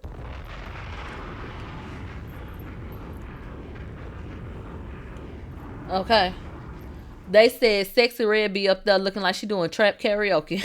I'm not trying to tear Sexy Red down. I'm just trying to highlight the different ways that people will do bitches. Like, oh, this person can come up and perform this way and everybody cool with it. But then you put all of these different stipulations on somebody else. And it's like, well, what was so bad about how they perform?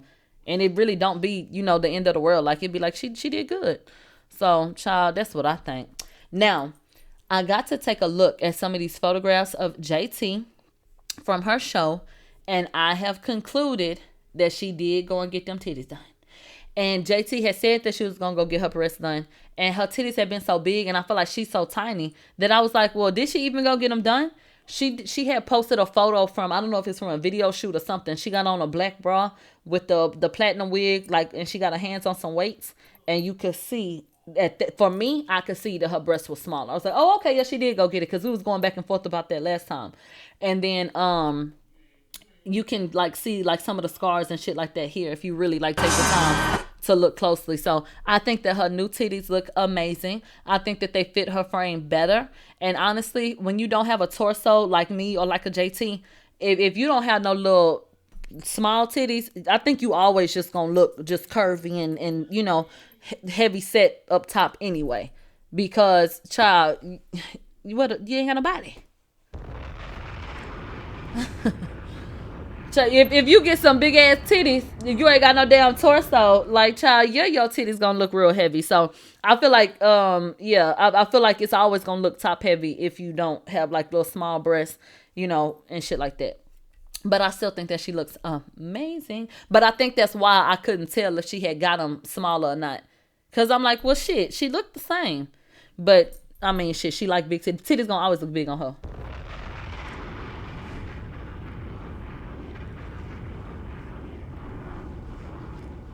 And you want to know something? I saw some different people highlighting JT's nails. They was like, I think JT got on Pink Friday nails. I think that she may have had them on too. But I'm not finna post it and I'm not finna highlight it because of the way that y'all fucking act. I told y'all in 2025, I'm moving differently. If so many Nicki Minaj fans feel like JT don't like her, she don't like JT, and y'all don't want them in the same algorithm, and it's so messy and this and the third, then let's not do that. Okay, if she had them on, then cool. Right, they did look a little bit darker, but my whole thing is if she had them on, cool. If she was supporting Nicki in that way, then okay. If JT don't want to highlight it, then I'm not going to highlight it. We don't even know if those were her nails for real. I don't damn know. But I'm not finna breathe life into it because if y'all claim that the girls are trying to use other people, if y'all claim that people like me are using girls like JT to try to put them in the algorithm with Nicki and shit like that, okay, well then fuck it then. Oh well, okay, well you go buy some nails and hashtag it and I'll highlight that when you do it. I don't even care no more. Somebody said the barbs were so critical, I stopped damn commenting. Right. I just personally feel like if everything gonna be manipulated or turned into a negative, I would just rather not participate. I would rather keep JT news about JT. So yes, I did see some people who believe that maybe she had on Pink Friday nails. But if ain't nobody gonna acknowledge that, JT or Nicki, and make it a thing, I'm not finna make it a thing. So y'all don't have nothing to complain about. So everyone should be happy.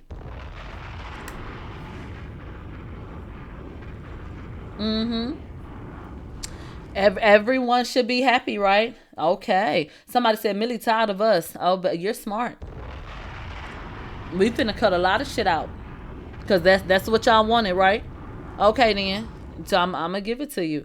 All right, you guys. I would stop this for the 2 hours for Twitter, but Twitter up here playing with me. So it really don't even make no motherfucking sense for me to stop it. Because I typically stop it at the 2 hours because of that platform and because it don't make no sense if we got a certain amount of viewers to end the show and then restart a new broadcast because that's going to cut it up. But the way it's fucking it up right now, it don't even matter.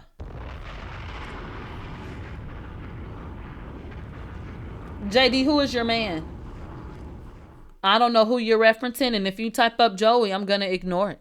Let's go ahead and get into Kodak Black and what he did down at Rolling Out the Head of Everybody Talking. Baby, Kodak Black went on stage and they were playing Super Gremlin. And so he was supposed to get the microphone and rap because that's his damn song. Okay, well, instead of that, he walked around, as you could see. He talked to the crew in the back. He pulled marijuana out of his pocket and lit it up, as you can see he's doing right now. He began to smoke. He strolled a little bit more, but he never performed Super Gremlin.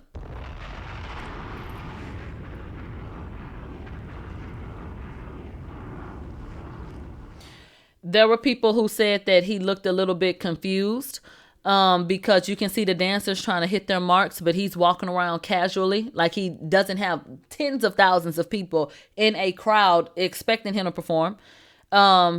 He walking over here, to stage production and shit. I mean, look at him drinking out of his cup, and I'm sure there's some type of illegal substance in there. And then walking around again, distracting them. Look at this, smoking marijuana, picking things up off the floor. What is that?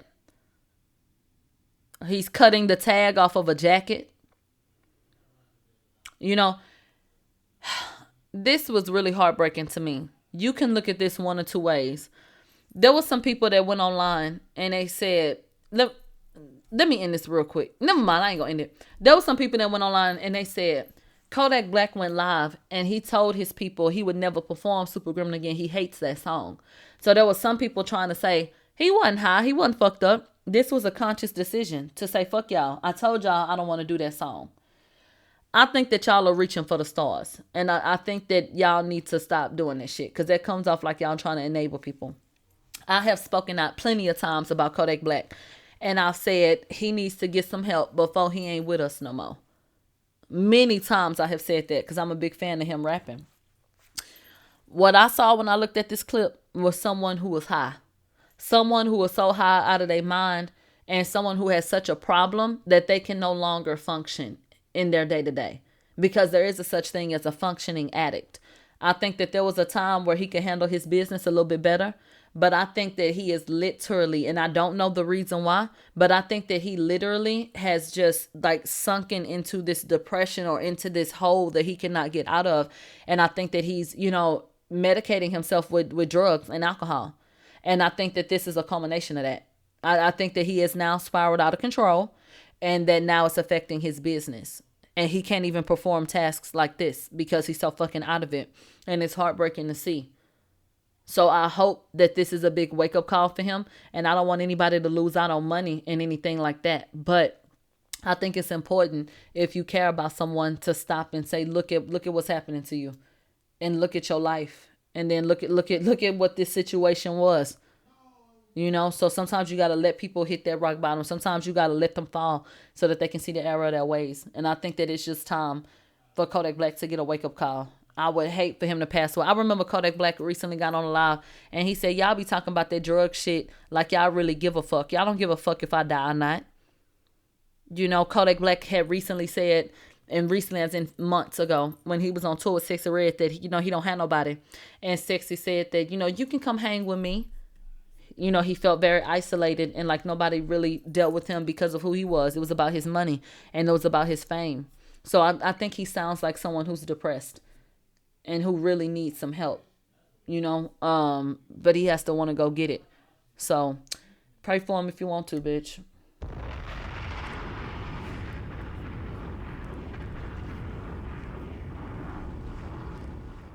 They said, boo fucking who? They say he needs some therapy.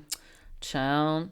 Can we talk about Chris Brown? Okay, because praying for Kodak, but let's talk about Chris. Chris Brown has just made fucking history. And I feel like everybody needs to take a look. And unless you just somebody that's on some dry shit and you don't like Chris Brown because you want to feel like you God and you holding some shit against him, I just feel, how could you not be happy for him? How could you not be happy for the nigga that everybody counted out that was able to come to South Africa and sell that bitch out not one time but 2 times, and it has over 94,000 seats? I mean, hello? Do you see that?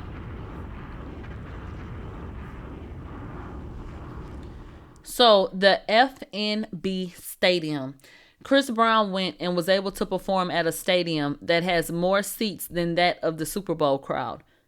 And this is the person who the media has continuously torn down.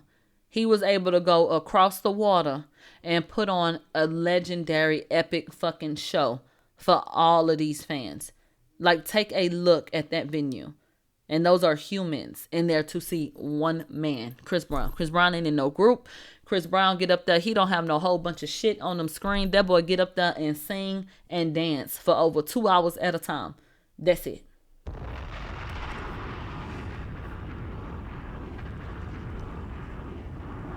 That is it. That is it. That is it. And so there were a lot of people online who felt like they didn't see different blogs posting Chris Brown. So I went on Twitter, X, whatever you want to call it, and I said, these media outlets aren't posting Chris Brown, and it's almost like they're upset that he's making history and further cementing his legacy as an icon despite their incessant and very routine smear campaigns. I said, but if you agree with what I just said, then stop looking for them. You know who they are. 94,000 humans showed up for Chris, okay? That's it. So why taint that with mentions of the ops and all they motherfucking hate? Do you understand what's so important about Chris Brown? What's so important about Chris Brown is the fact that these people, once again, have had to realize that them and their fucking opinions don't matter. They don't matter. Twitter is not a real place. Y'all get y'all ass up here feeling like y'all really somebody, tearing people down on motherfucking day for it to amount to nothing. And that's what the fuck y'all are mad at. People not mad that Chris Brown was performing. They're mad that they're fucking powerless. And that'll help you to understand what the fuck the attitude would be about. Powerless about what? About the fact that they don't feel like he's suffering enough. Chris Brown, say what you want. He's already paid his debt to society. If there was a judge somewhere that wanted him in jail, guess what? That's what the fuck it would be. He ain't. So kill it. Y'all be bringing up all kind of shit that bitch is really out your jurisdiction. Whatever the fuck he done got in trouble for, he already had to deal with that. And mind you, this shit happened when?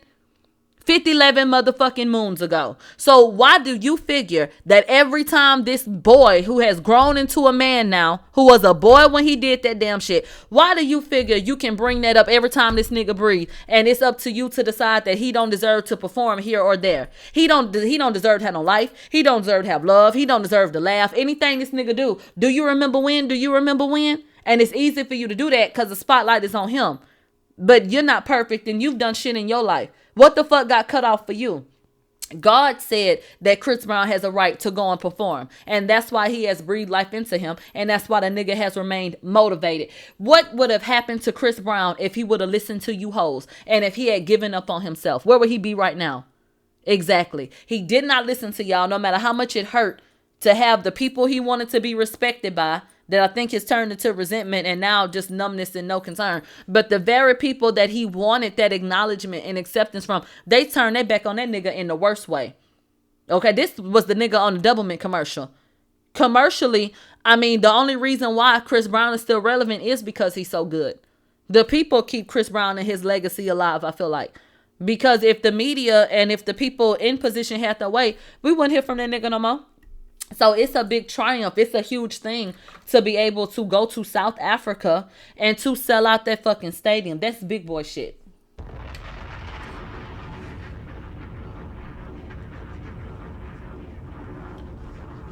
Like literally big boy shit. And you know, whenever it's time for people to be negative, they can go run a story. But Chris Brown did something amazing and you didn't hear shit about it. And I think that that's how y'all can be more balanced. If you want to know, bitch, don't just talk about a nigga when he down and out or you think you got a one up on him. You know, like, child, these people so hateful. And this is a look from inside the stadium. And so it is not a fluke. Every seat in that bitch was occupied for that one man. Child, please.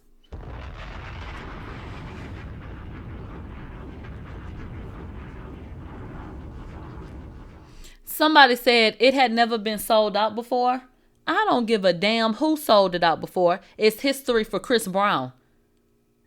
They said Chris Brown was done. Don't nobody give a fuck about him. But it was 94,000 people down there. Why are you asking me what history was made?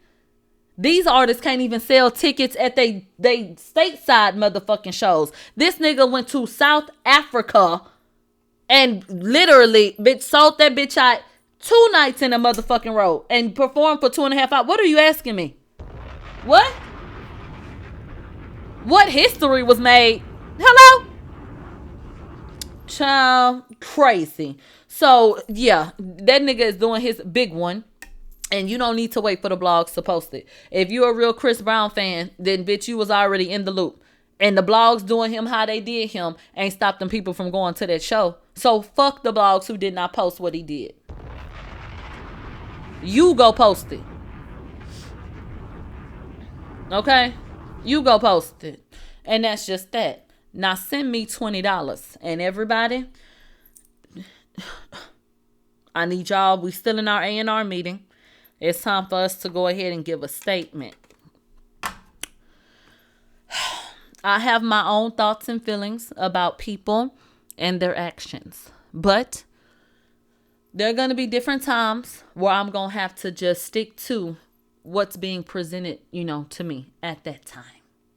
So, despite my different thoughts and feelings about Megan Cuniff that have not changed, I do appreciate that she was able to come forward and give what I feel like is, the most honest commentary that she's ever given in her life. Okay? That was a good thing for you.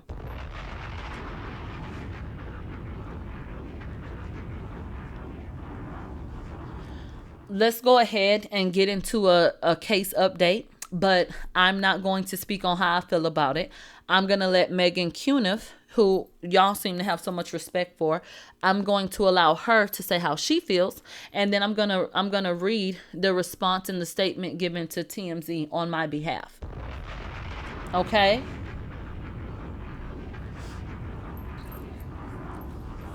And where are the blogs? Where are the blogs? Because when the headline was, you know, oh, Milagro's getting sued, y'all love that. Y'all love that. And y'all told me that I was going to lose. The case is not over. And I don't know how it's going to turn out. I don't feel like I have it in the bag. I don't feel like I can go around boasting. I don't feel like this is a positive thing or any of that. But what I will say is, I like how y'all failed to acknowledge that damn lawsuit had to get amended. Y'all say Megan don't have step and they got everything in the hole and all that kind of shit, and they be so prepped and shit like that. I don't know another case where Megan's people have had to go and amend a complaint. Do with that what you will. Do you? Do you know a situation where the self-proclaimed Teflon Don in the courtroom has brought up something against someone and had to go back and remove things and add this and do that? Do y'all know another situation with her where that's happened? No. And y'all failed to say that. Y'all failed to speak on that. Y'all failed to report when we filed a motion to dismiss. And then when we filed the motion to dismiss and it was denied, y'all failed to even report on that and tell the people why. The only people that reported on it being denied are the ones who didn't know what MOOT means. There were people who got so excited, dicks got so hard to go live and say, Milagro's motion got denied. And why was that? Okay. And so that was so sorry, so dry. You know, they're not discussing why it was denied. My motion for dismissal got denied because they amended the complaint. So the motion to dismiss was in reference to the original claim. When they filed a motion or when they amended the complaint, the original complaint no longer existed technically. So the motion to dismiss became null and void. Nothing more, nothing less. The judge didn't look at it and say it's not valid, so no. No. The only reason why she said no is because, okay, now you have to address what they're saying in the latest complaint. For anybody who was confused about that. So that's not a loss for me. At all, in any way. That's just a shit. If you want to, go file for dismissal again. Okay? I see different people online feeling empowered to just talk out the side of their neck. And once again, there's internet chitter-chatter, and then there are the things that are happening in the courtroom. And so, child, let's just go ahead and get into Megan Cuniff and what she had to say about this lawsuit. The defamation stuff and the false statement stuff, because we'll get into the lawsuit, but a lot of the stuff that she says is worded like as a question, and they point to her saying like Megan's an alcoholic, and her saying that she needs a guardian and has like a diminished mental capacity. It'll be interesting to see how those shape up in court, because her being a celebrity and some of those things like that she's an alcoholic, while that's like a clinical diagnosis, it's also just a statement that people say about a lot of people all the time. It's just kind of like an insult that people use. So I think some of it could be, you know, it's not quite the Tasha K Cardi B case of, I mean, I remember if you actually look in the court file for the Tasha K Cardi B case, there's a line in there where the court authorized an STD test for Cardi to basically prove that she doesn't have herpes, because like it's just a factual statement one way or the other. So I think the judge is going to have to look at these statements. You know, someone's an alcoholic. Is that a factual statement, or is it just kind of like an opinion alcoholic thing, or opinion insult kind of thing? I'm not sure, because I mean, there's nothing in the complaint about Milagro like actually stalking her in person. Like, I mean, obviously the claim is cyber stalking, but it'll be interesting to see how that plays out. Like if there's anything that actually gets done in court about that. Because I mean, I don't, it seems like, I mean, can they just prohibited her from just talking about her in general. It doesn't seem like it. I read that, I'm not sure. I mean, I think they're just using it as one example, but just to have a blogger, if the DNA information is that it was inconclusive, and to have a blogger then take that and turn around and say, oh, his DNA wasn't found on the gun, I'm not sure if a judge would find that as like evidence of just maliciousness, other than just someone kind of not completely understanding what a court finding was. Like, I think they would actually find that like kind of common. Like, I'm not sure if that rises to the level of like actionable defamation, but they're using it as one example. And I think the defamation stuff is, I don't know. It's going to be interesting how a judge takes some of that stuff, because, I mean, especially saying that somebody's an alcoholic. And alcoholism is, you know, a clinical diagnosis. It's also an opinion. And if, you know, if you see photos of someone drinking and you say that person's an alcoholic, it's like, are you just stating an opinion? I mean, I think a judge might say that, you know, I don't know. I'm not sure about that one. It seems like the strongest claim, and the one that this case is really anchored on, is the promotion of a altered sexual depiction. I guess, and like I was saying earlier, I'm not sure about some of these. I mean, some of this stuff might just be written off as opinion, and a lot of the stuff she's kind of masking as a question, like, but you ought to be some. I want y'all to, and this for content creators, I want you to take notice of the things that were cited in this lawsuit. And I want you to ask yourself if you've ever posed questions like these at all. Because that'll help you understand the gravity of the situation. And if you're someone that's anti-me and you don't understand what the problem with this is, then bitch, I don't know what to tell you. Have you ever asked a question like relatively close to anything that I posed here? That would be my question to you. Have you ever, as a content creator or as a social media user, gone online and say, hey, if y'all looking for that sex tape, here go the link? Have you ever said, oh, I got it on my such and such, or hey, DM me if you want it? Have you ever gotten on your platform and said, y'all can go to such and such page if you want to see it, but I didn't post it, but it's there? Have you ever said anything close to that? I know everybody with a platform that said that. Literally. I'm in court for saying go to my likes and asking if a bitch was retarded.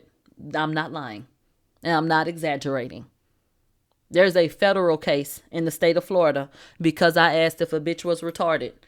And bitch, and what else? Oh, because I said go to my likes. Okay.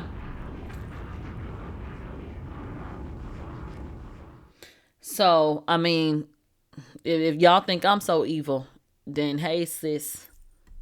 For your alleged crimes, Drunky, why do you even speak? Like, does your liver even function well? Well, the one thing this serves, it's like, if you just take these statements by themselves, it's not that much. But when you take the whole thing, I mean, all this kind of serves to bolster the intentional infliction of emotional distress. Thank you. They say the blogs be telling people to check Twitter when they post about leaked celebrity sex tapes and nudes. Do they get sued? That kind of stuff. And it's going to show the malicious intent behind promoting the altered sexual depiction. But when you have drinking seemingly running through a family, yes, I did post certain questions on my page. Yes, I did. Miss Pete comes from a family of alcoholics. Because of the fact of the matter is, you have a grandfather that was an alcoholic.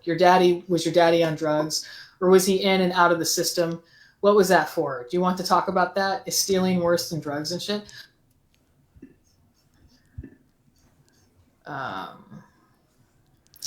Defendant published false and defamatory statements that stated Miss Pete was or is mentally incompetent and required a guardian. And yeah, I know, some stuff I don't even want to read it out loud. Read it. What is Megan's mental status? Does she have a guardian or not? And I don't see how saying that just on its own is defamatory. I mean, she's just asking questions. Has she been listed as a capable person? Has she ever been deemed like legally retarded? Like anything of this nature, anything of this sort? And, you know, actually, I was trying to think of it like this. I don't think anyone would look at this on its face, this bottom quote, and be like, okay, this is defamatory. And it's all like, I think some judges might say that this on its face is just so silly that like it's just ridiculous. Like, what is Megan's mental status? Does she have a guardian or not? Like, is she like legally retarded? Like, I'm not sure. I think people would say that it just seems like you can't take it seriously. I remember even Remy Ma, she has this thing where she says, "Are you dumb?" You know, and people like that. People often ask people, "Are you fucking stupid? Is such and such stupid?" Like, bitch, do you have a fucking brain? These are questions. You understand? I never asserted that I had seen, you know, test scores or that I had information about her being in, you know, a class that was suitable for people with special needs or anything like that. Your best friend told me you had a guardian. That's why she was fucking retarded. I don't know an adult with a guardian, but okay. Okay. They said, child, I'm seeing some names in the chat. They say they do it. They do it. You know, it's a question. Right. You know, you got other people saying they did your homework and stuff. So I don't know what the hell is going on with you mentally. I don't fucking know. What else you got to say, Gal? I mean, a lot of it, you know, the Milagro's dismissal motion said that the complaint read more like a press release than a lawsuit. Mm-hmm. And I can kind of see that on YouTube. I have not heard anything about her posting family records online. Well, just in here it talks about her. Look at them. Look at these hoes paying to try to get some dirt on me. A hoe paid $4.99 to ask this woman if she had heard anything about me posting Megan's family records online. Do you know what type of hating ass, loser ass bitch you gotta be to pay $5 to ask a question about a bitch that don't know you exist? You hoes is pathetic, bitch. Hello? These bitches is paying to ask questions about me. Don't you see the word milagro, the name milagro there? They are paying to ask questions. They paying other bitches to ask questions about me. You hoes are pathetic. I cannot say it enough. I would never in my fucking life pay to ask another bitch a question about another bitch. That's insanity. And then it's all of these ideas floating in the atmosphere that have these people even asking these questions. That's the shit that I be talking about. Now, you can think I'm a mean ass bitch all you want to, but am I the villain that they trying to make me out to be? Because what actually happened? I done got accused of a whole bunch of shit. Bitch, take a look at the damn screen, for example. What are you talking about?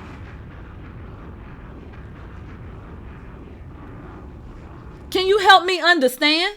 On what planet or did that happen? What are you talking about? Talking about Megan's family, but nothing about like their addresses or anything like that.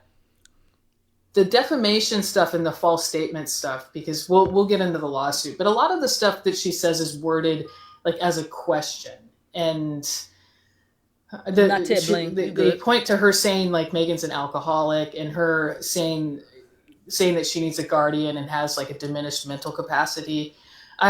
It'll be interesting to see how those shape up in court, because her being a celebrity and some of those things like that she's an alcoholic. Y'all have a problem? Y'all said you want somebody paid $5 to ask if I had pulled up Megan's family and put it online, and y'all have a problem with content like that? Is that what you're telling me? Hold on. He looked like he can. Hold on. Because see, a few years ago we pulled this up, and y'all thought that y'all was slick. I'm gonna go about right here. Cause y'all don't seem to have a problem with shit like that at all, do you? Find enough matches for me. This ain't my page either. My name not Geneva. To feel positive that yes, that could be another sister. Now, I do know for a fact that Ashley do at least have another sister outside of Megan that comes from her mom. Did I find her mom? Yes, I did, but I felt like there was no reason to show them. You went and found her mom? Because if y'all were listening to what I was talking about back then that even references her family, it always came from this video. Here, because this particular video is not about them. Joseph Pete III was born to his mother, Ruth Laverne Rhodes Pete. I didn't pull that up.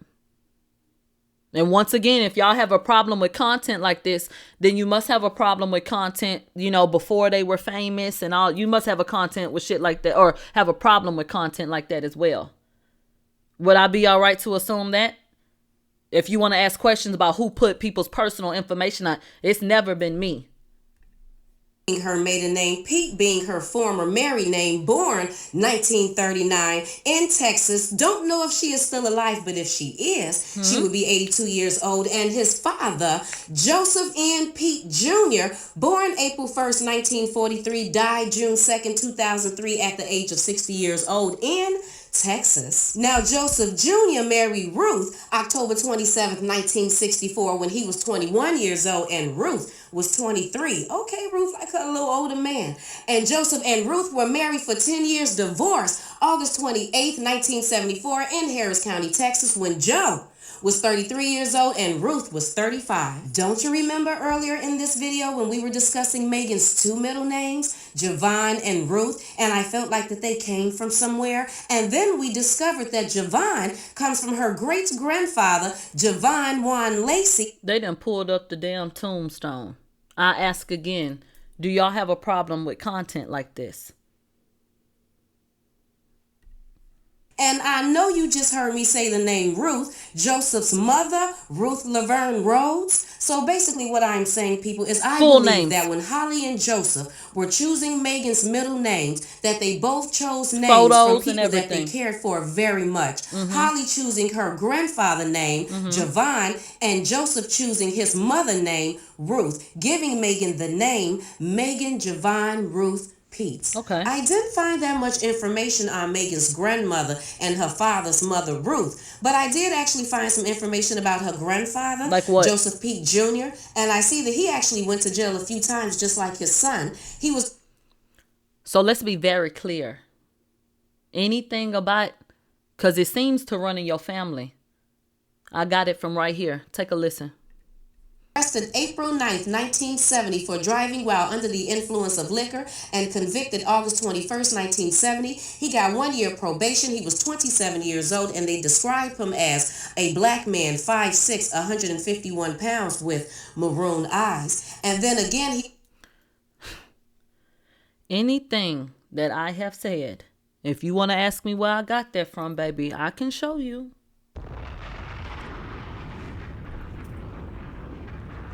But I tell you what, it wasn't because I took my own time to go and look the shit up. I didn't have to do anything. I didn't have to do anything. At all. At all. And what else did you say happened, Geneva? Describe him as a black man, 5'6", 151 pounds with maroon eyes. And then again, he was arrested on December 13th, 1988 for unlawful carrying of a weapon and driving without a license. And he was convicted on April 3rd, 1989. He was 45 years old. He basically got a $800 bond, $600 fine, and had to do 4 days in Harris County Jail. How did I know that this was Megan's grandfather? I don't know. Especially when at first glance, he looked like he can be Mexican, or at least that's what I thought when I looked at the picture. I was like, is this a Mexican man? And even more than them all resembling and having the exact same nose, it was this Facebook posting that I found, because I already found like I was looking around the right people. But then this Facebook posting was dated for April 1st, 2019, and it said, "Happy heavenly birthday to one of my favorite uncles. I can hear you now. Come here, Niecy. R.I.P. Joe Pete. And remember, Joseph Pete Jr. birthday is April 1st, 19... I'm going to stop the tape right here. Because if you have a problem with content like this, you must be about ready to like throw up right now. Let's turn that off.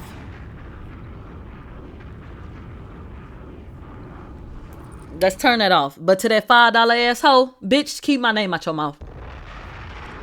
The fuck? What is wrong with you hoes? And to that $5 asshole, keep my name out your mouth, bitch.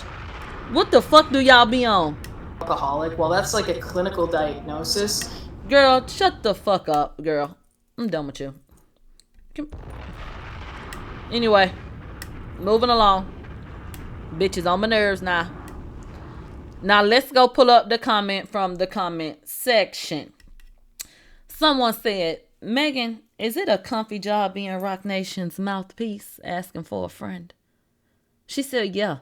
I'm sure they're stoked about me saying a lot of the defamation claims are weak. And Milagro has a right to say Megan is lying and Tory is innocent.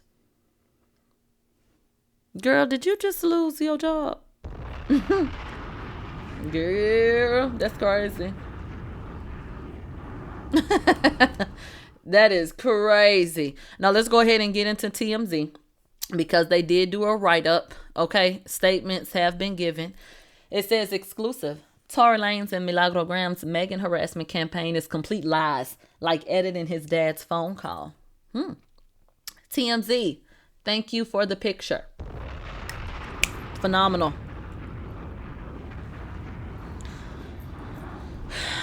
Phenomenal, babe. Love it. I look amazing. Can't speak to the rest of you bitches, but I look great, okay? Literally. And y'all, if y'all want another one, let me know. But y'all can keep that one. Just keep on using that one. You guys, what is more sex icon shit than making national news in your drawers and a blazer?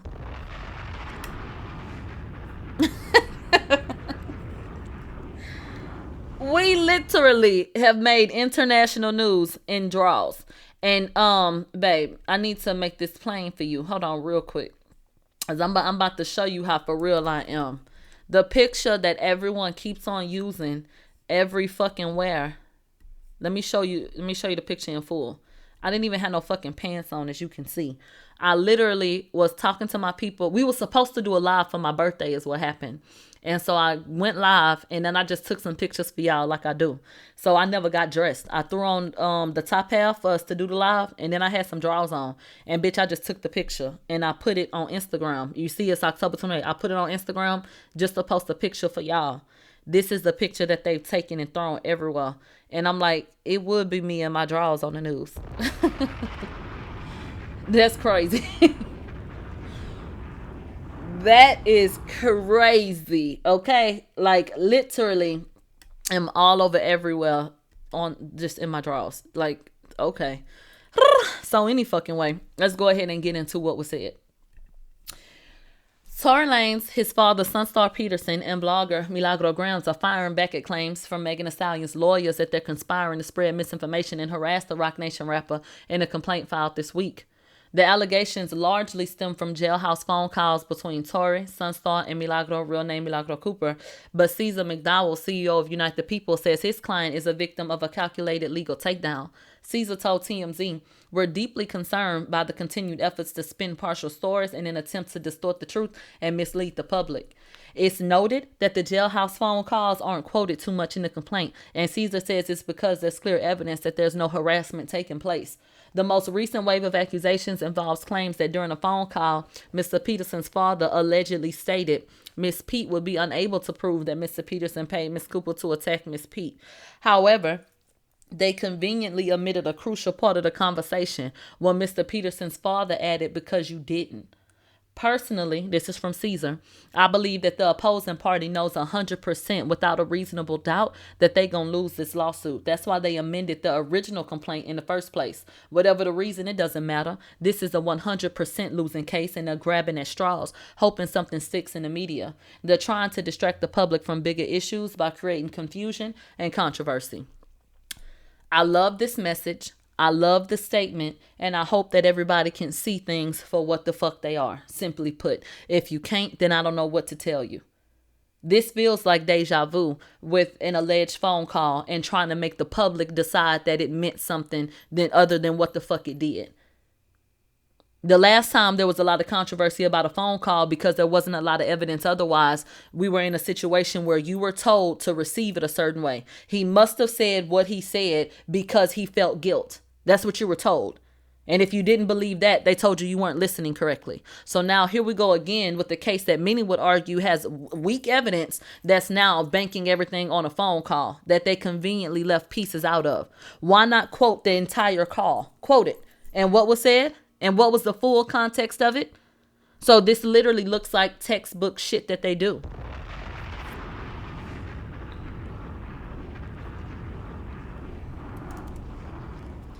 And I just want to say once again, regardless of Caesar or anyone else saying, well, I think that this is a losing case and Milagro's going to win. I can't say that. I can't walk in that light yet because it hasn't happened. It's not over until it's over. And so until a judge says, we can move forward and this is how we're going to do it, babe, it's all up in the air. So I'm not walking around feeling like it's gonna go my way. Because we truly do not know. You have to, go through the process. And it doesn't matter how right you are. You just literally never know what's going to happen. And so, shit, it ain't over till it's over. Let's go ahead and get into their update because someone from Megan's side spoke once the statement was given. Megan Thee Stallion's attorney, Maddie Henderson, says, it's no coincidence that Unite the People represent both Tory Lanez and Milagro. So the law firm's statement simply reaffirms the fact that they're working together to bully, harass, and victimize Miss Megan Pete. Instead of denying that Milagro has been paid, they collectively question how Miss Pete could uncover their conspiracy. Let me take a screenshot of this. That's going to be good later.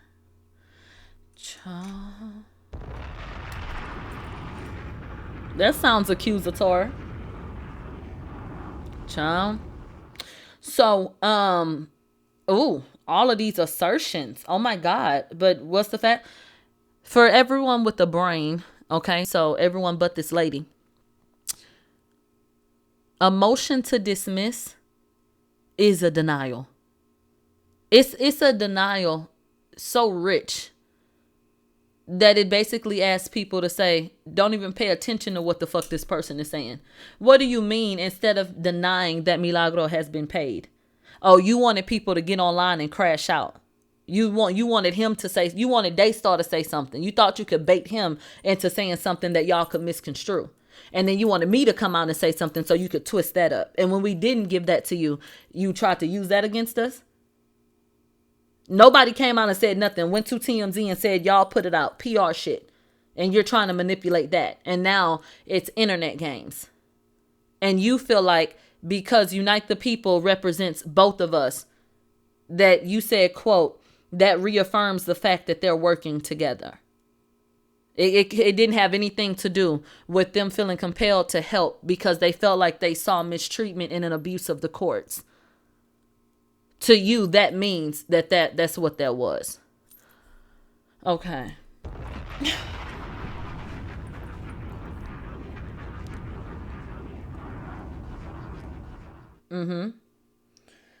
Where was proof of me getting paid in the amended complaint? They said instead of denying that Milagro has been paid, they question how they uncovered something that doesn't exist. No, my question is, if you're accusing me of getting payments, why wasn't that included in the amended complaint? Why didn't the amended complaint have any interactions between me and Daystar? Why didn't the amended complaint have any instances of me collecting funds from Daystar? That's what you're accusing me of, correct? Why didn't the amended complaint mention that? The only thing I read was that the daddy said something on the phone. Okay. Is that it? Ooh. Okay. What? And yeah, this doesn't sound like a question. This looks like defamation to me. And this is on TMZ, which is like a worldwide platform with my face up here. Okay. And you said that Milagro Cooper said my name. Okay, ma'am. Ooh. Quote, the reality is that Milagro's own attorneys confirmed that Tory's prison calls a public record and even acknowledged that they wouldn't raise any objections regarding them. So it's surprising that they turned around and issued a public statement attacking our exposing these calls. I can't speak for anyone, but I'll speak for myself. You getting permission to listen to phone calls, so because everybody was being open with you, and you being able to go through them, doesn't mean that ain't nobody finna check you when you lie and misconstrue the truth. They didn't have an issue that you listen. You didn't give people the full context. So once again, I feel like these people really show y'all every day that they feel like y'all are stupid. I don't think that they find y'all to be intelligent people. Who is y'all? The public? because they say and do things that anybody with the brain will be able to catch immediately. What are you talking about? So the issue never was them listening to the call. The issue was the way y'all tried to play it, the way y'all tried to spin it. The issue was cherry picking what you was going to throw in there. You know? So I can't explain that no better. Quote, this is still from Megan's people. We are confident that the truth will be exposed and look forward to pursuing this case in court. Not in the media like Tory has done time and time again. Child. Look at this stupid ass shit. What the hell are y'all talking about? Yeah. So that was the update, and that's what was said. I think that God is good all the time, and all the time God is good. Megan Cuniff had to introduce me on that HBO special, and the very person that y'all seem to respect so much as it relates to this case and the things that y'all use against me to sit up and say that, you know, I spread misinformation, I do this and I do that. This is the very person that God keeps on making my footstool. You ain't seen it yet. And in turn, making y'all my motherfucking footstool. Like I said, she had to introduce me on HBO. And she's the very person that y'all want to run to when it comes to updates on this situation. And now she's even saying, in so many words, well, actually, and I can't hear y'all. Are y'all okay?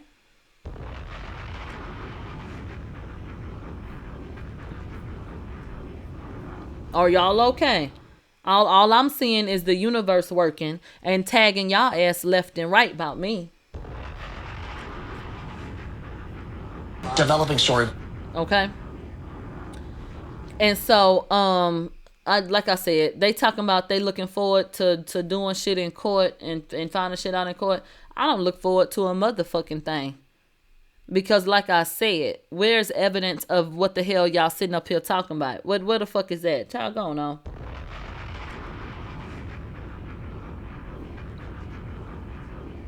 Gone the fuck on.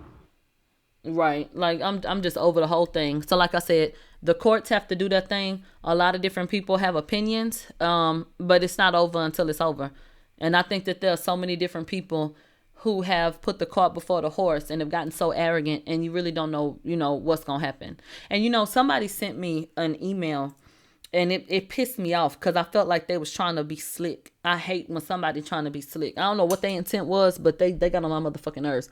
They sent me an email, and they attached the name of a YouTube page, and they said, this is interesting. Something to the effect of, this is interesting. You should go watch it. They said one of your close friends going to betray you. And they gonna help Megan with her case. When I tell you, I don't even be emailing y'all back, but I emailed her ass back and told her I was not interested in that bullshit ass, fraudulent ass motherfucking tarot reading. I said I could tell you how I know the bitch a fraud right now. Because a hypothetical scenario can't exist unless I was in the wrong, huh? How the fuck is somebody close to me gonna expose me if I ain't did shit? You catching the play? So how the fuck could that exist? How could there be anybody close to me that could expose me for something that never happened? And you thought that you were going to email me and get me to what? Say something that would be indicative of me doubting myself or playing into the idea that someone would have information that could... Bitch, who the fuck did you think you was? You better get your ass on, bitch. You better get your ass on. Babe, you hoes need help.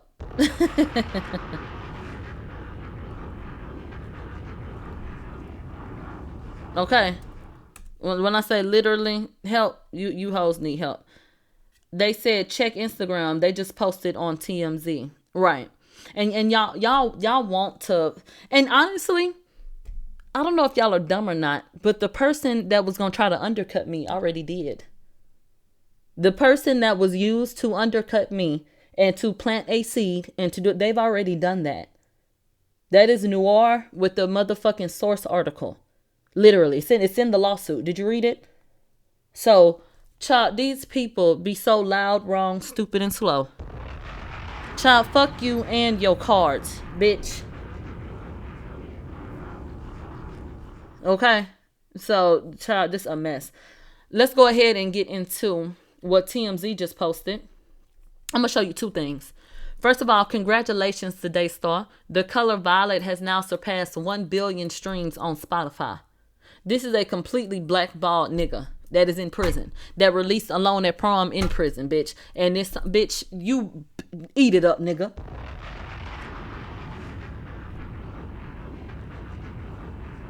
Hey, D-Money, I see you. Okay? Like, I had to sit up and say that on the tail end of that little update. Fuck him up.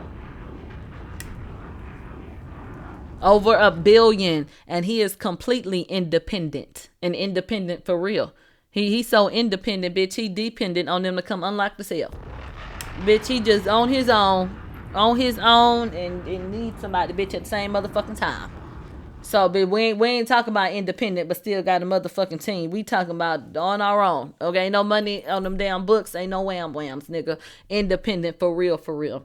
Shout out to him. Let's go ahead and get into the update on TMZ. Tony Busby says, I'm not working with Jaguar Wright in the Jay-Z lawsuit.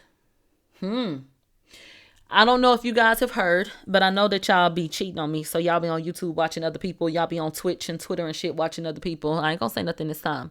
But I know that y'all probably have seen a couple of things that have stated that Jay-Z is now thinking about suing Jaguar Wright. There are rumors that he is gearing up to sue her. Well, there are rumors and then there are facts, okay? So let me give you the fact. The fact of the matter is no one will care. There are people like me who are reasonable. So I never platformed Jaguar Wright because I felt like that would be exploitation. If you've been watching my platform, then you've noticed, or you should have noticed, I've never had Jaguar Wright up. I saw the different views that people were getting. I saw the traction and I saw all of the things that were happening around Jaguar Wright.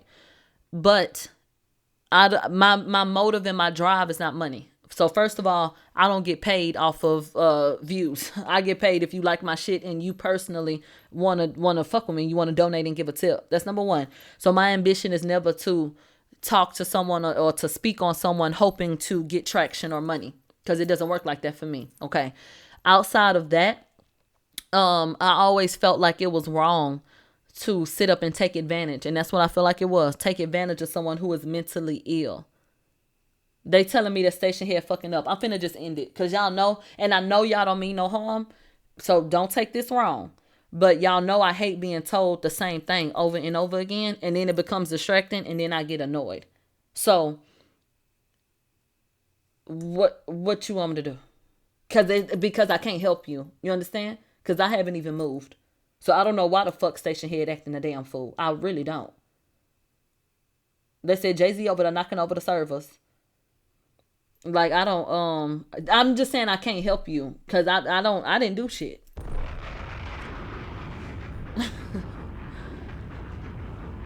So all I can do is either turn it off or what, I don't know. So always tell me when you have a problem, but I got to be honest with you about what I can do to try to solve it. I can't really do nothing with that.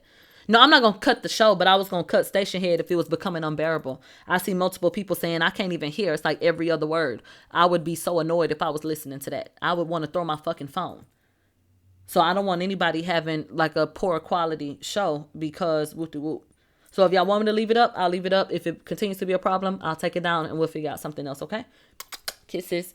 All right. So anyway, I always felt like Jaguar Wright was mentally ill.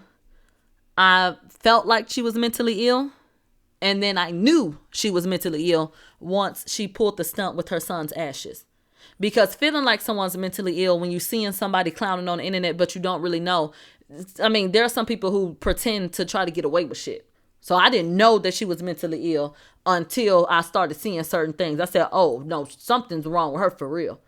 So that just reinforced this idea to me that I didn't need to reach out to her.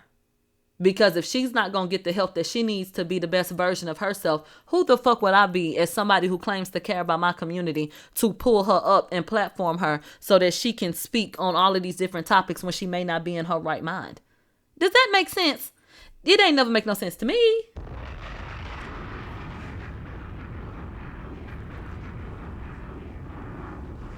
That ain't never made no sense to me. So that's why I never spoke to her.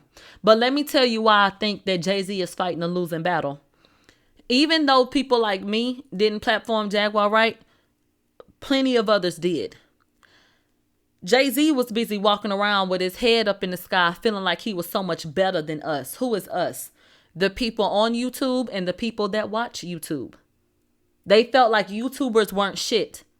Evidence of that is Jaguar Wright going to multiple platforms, getting millions of views. And I'm not talking about a one-hit wonder. Oh, no. I'm talking about somebody who then gave multiple people millions of views at different times of the year on different topics. It's like in the YouTube space, Jaguar Wright is gold. She got her own sector now of people that literally just discuss her, people who want to know exactly what she said, people following her, all of that shit. So I feel like, baby Jay-Z, you never could have really thought highly of these people because she had been making impact in those spaces, but you felt like that was too far off from your world. So you looked the other way. Then you got a little jolt when she took her ass on Piers Morgan. And then y'all had Piers Morgan apologize and y'all threatened him. But you turned around and y'all said that Jaguar Wright basically wasn't in the right frame of mind for y'all to come at her. Y'all literally said in that motherfucking statement that Piers should know better because Jaguar Wright obviously is loose as fuck in her brain. Her screws is loose. That's what y'all said. But now, allegedly, there's going to be a lawsuit against Jaguar Wright. For what? Let me tell you why you lost already. Because the people that subscribe to Jaguar Wright, they're only always going to turn anything against her into a bigger conspiracy. Jay-Z sued Jaguar Wright for defamation and she lost. Y'all will know that this girl was dead ass wrong, but will say they did that to her because she was telling the truth. Y'all, anything that happens, they gonna twist it up. You done. You done. It's that simple. You dead. You should have nipped the Jaguar Wright problem in the bud in the beginning. End of discussion. You thought you was too big for her, and now it's too late. So I'm telling you now, Jay-Z could sue Jaguar Wright all the fuck he want to. It looks like a desperate attempt now. It just looks desperate. There's nothing that's going to change. There are a legion of people that follow behind this damn lady. They don't give a damn what she say.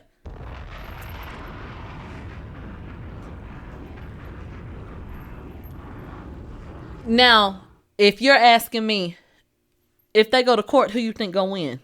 Bitch, that ain't even a damn question. I don't think Jaguar Wright has a receipt for anything she says. I know she'll lose a defamation case. Are you kidding me? Are you kidding me? Bitch, if everybody that Jaguar Wright done lied on went and testified against her and filed a goddamn case, they might have to take her goddamn vocal cords out her neck. That would be the only way. So, I just personally feel like there's the actual case, and then there's the situation where, bitch, the people gonna fuck with her anyway. So come on now. They said Tony Busby is denying claims that he's working hand in hand with Jaguar Wright as part of his rape lawsuit against Jay-Z. Here's the deal. Jaguar posted a video on social media this week claiming that she was contacted by Busby's law firm, which is representing the Jane Doe who is suing Jay, as well as more than 100 alleged Diddy sexual assault victims. Let's play that. I know that the attorneys were wanting to speak to you, but I don't think that they knew how to get in touch with you exactly, or they had tried to. And I was just telling your producer, we received an email that everything was encrypted. They didn't say who they were, but they left this phone number. Oh. It was pretty informative and a little different than normal, and so I thought I would call, and I'm glad I did. So, would it be okay if one of our attorneys called you? Yeah, I think that would be a good idea because the truth is, everything that's happening to your firm has been happening to my life for the past 15 years because of the Carters. Someone said, but you don't know that for sure though. People act crazy in Hollywood. That's perfectly fine all the time. They do it so that they can live longer. Babe, Jaguar Wright is mentally ill. End of discussion. End of discussion. And Jaguar Wright, upon rumors swirling of Jay-Z suing her, has been backtracking. She went online and said that man raped her. Now she's saying it was AI. She ain't say that. Right. Yeah. We're... And I'm being told in the comment section that Jaguar Wright reached out to this particular law firm and they returned her call. So that this is not a situation where Busby's law firm reached out to her and it went no. Somewhat familiar with everything that you've said. I know you've been online a long time. Yes. Talking about all Yes, of yes, this. trying to gain awareness. Go ahead, ma'am. No, I said just trying to gain, give the public some awareness. Oh yeah, absolutely, absolutely. And yeah, so would it be okay if an attorney reached out and Absolutely. We can talk on Monday. And you can just it was lovely speaking with you. It's very nice speaking to you too. Okay. Okay, so Yeah, give us a call back Monday. How's the Tony Busby law firm? You're being charged with doing stuff with minors. Your alleged son, who you've been avoiding doing DNA tests for over a decade. See, the thing about Jaguar Wright is that bitch know how to toy with that camera. The way that bitch be looking, them faces she be making, knowing when, timing when you're speaking is so important. So comedic timing if you're trying to be funny. If you're trying to be dramatic, that look at the perfect moment. Whatever it is that you're trying to get, timing is essential. She has it down fucking pat. If you looking for somebody who's going to bring the drama and that little shock factor, see, come to Jaguar Wright. And see, that's what has gotten the people going for so long. But the problem is, she give you a little piece of a truth, not the truth, of a truth. Then she adds all that shit to it, and then y'all eat it up. Let's take a look at this situation.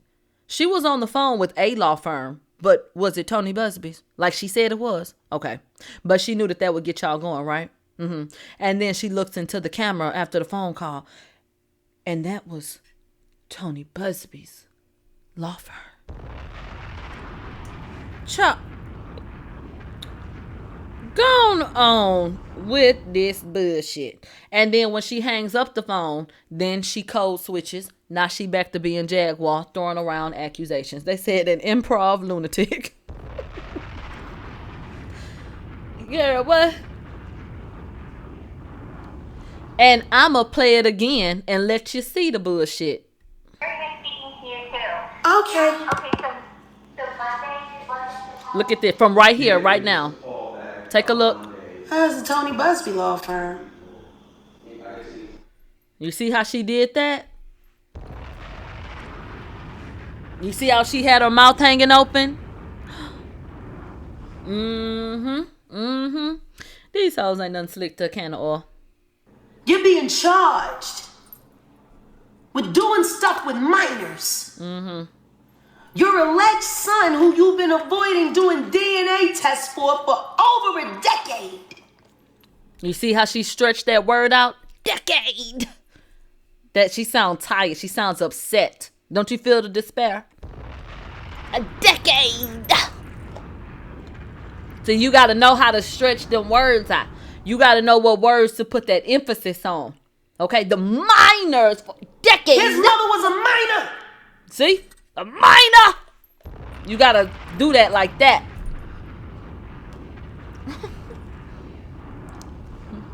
Yeah. You see how she leaning into the camera? A minor. People are coming forward from... You see how she just went low with it? You see how she bring you back in? She don't want to go all the way yet. So she gonna bring it down a little bit. Foxy Brown's high school, talking about how you regularly picked her up after school, and it was kind of a known fact that was your chick. Wanna know what's funny? 2010, she finally admitted it. Y'all thought I was messing with AZ, and then you thought I was messing, and you thought I had Rick Ross' baby, and you thought it was Nas, and the real nigga was Jay-Z. Now, we did go and read those lyrics. Yeah, Jaguar listened to the show. On Mad Day, Foxy Brown did say that she was fucking Jay-Z. Okay. They said in a video posted on X, Jaguar filmed herself talking with a woman who seemingly worked for a law firm, which Jaguar claimed was Busby's. The thing is, Busby says that Jaguar called his intake staff and apparently recorded the video of the conversation that she had with the woman. But Busby made it clear he's not working with Jaguar in any capacity. Jaguar's made a bunch of allegations against Jay-Z and Beyonce over the years, including in a recent interview with Piers Morgan, where she claimed the Carters had even more victims than Diddy. The Piers interview ultimately got blasted by Jay's attorney, Alex Spiro, who questioned Piers' ethics for airing what the Carters say are false allegations against them, and Piers ended up issuing an on-air apology to Jay and B. A client of Busby's is suing Jay. We already know all of that. And so do y'all see this right here?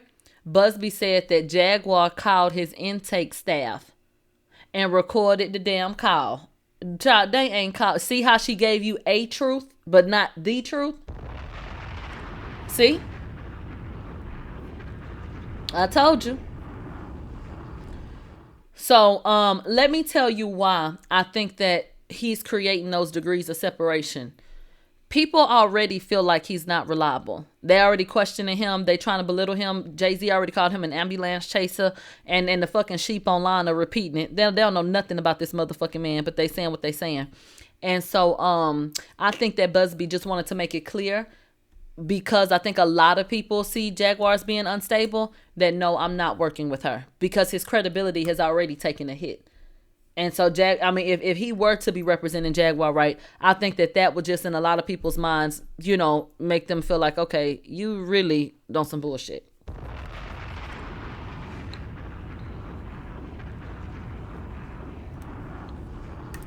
Y'all know we already have the situation with, the people questioning his current client. So there's that.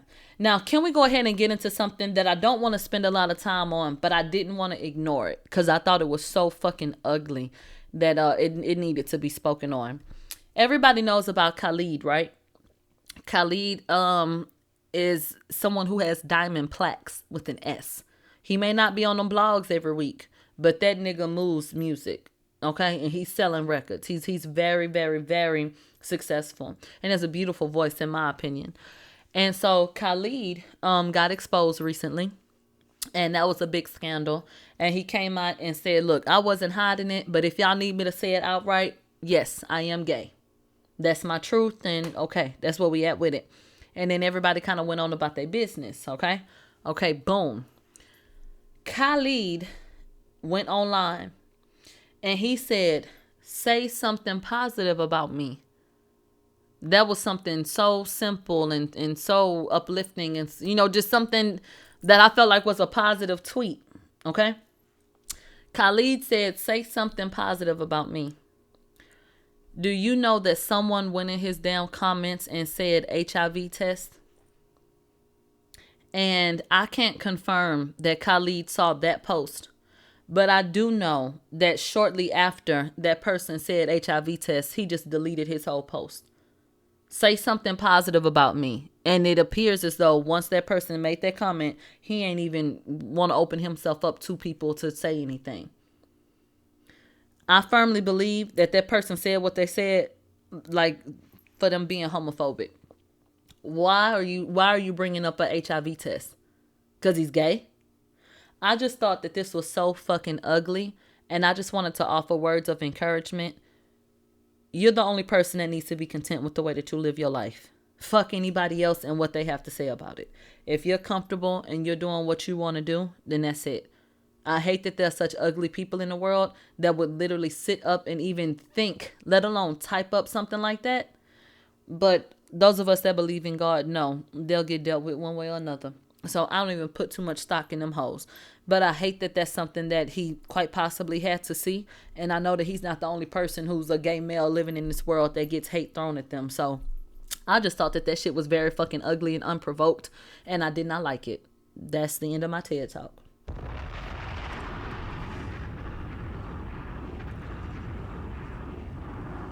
Yeah. I just think it's absolutely fucking ridiculous. You know, to be that ugly. Someone who ain't did nothing to nobody. That nigga said, say something positive. That man could have been having a hard day. And he could have gone to the internet, like, looking for just somebody to say something nice to make him smile. Say something positive about me. And somebody says HIV test. Somebody said you didn't giggle at all. No, I didn't. And I think I have a very dark sense of humor. And I did not find it funny. I thought that it was unprovoked. I thought that it was homophobic. I thought that it was fucking ignorant. I thought that it was hateful. I thought that it was ugly. In every sense of the word. I thought it was ugly. And I don't think that trivializing HIV or AIDS is funny in any capacity. And I've spoken about this often. If you have been privy in any capacity to what people go through when they suffer from HIV or AIDS, I don't understand what person would make light of that and laugh. People who have literally lost their lives, whose bodies were ravaged. What the fuck is funny about that? How many black people from our community did not get to grow old? So I didn't think it was funny. I already said what the fuck I think, and I ain't saying it no damn more.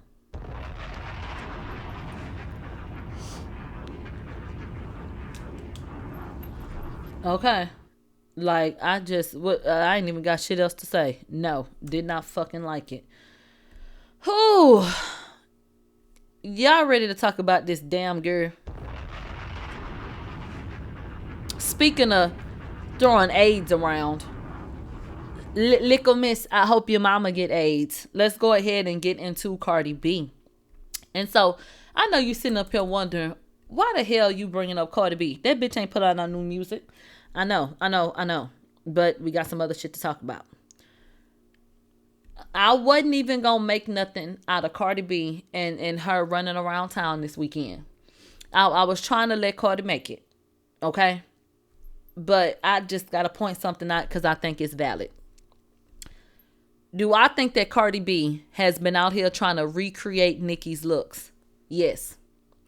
The reason why I didn't want to breathe life into this is because I know that there's nothing new up under the sun, and that there are going to be times where someone has a similar hairstyle or wardrobe choice. But I started seeing some things that made me say, well, hold on.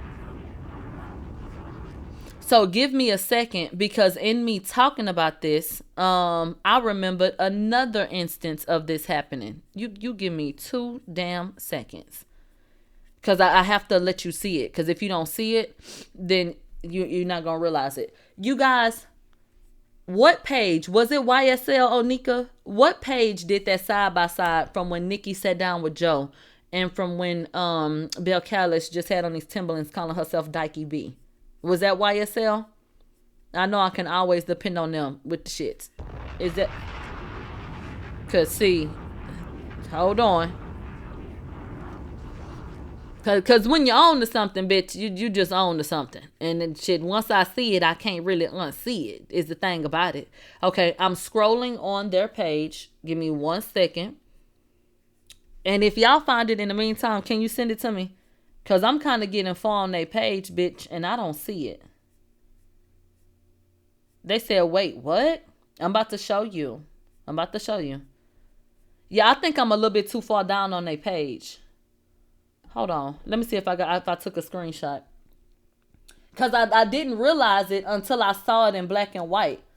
And I was like, wait a minute, bitch. So somebody knows what I'm talking about. And if y'all have a screenshot, can you please send it to me? Yeah, because it was just like yesterday. But I don't see it.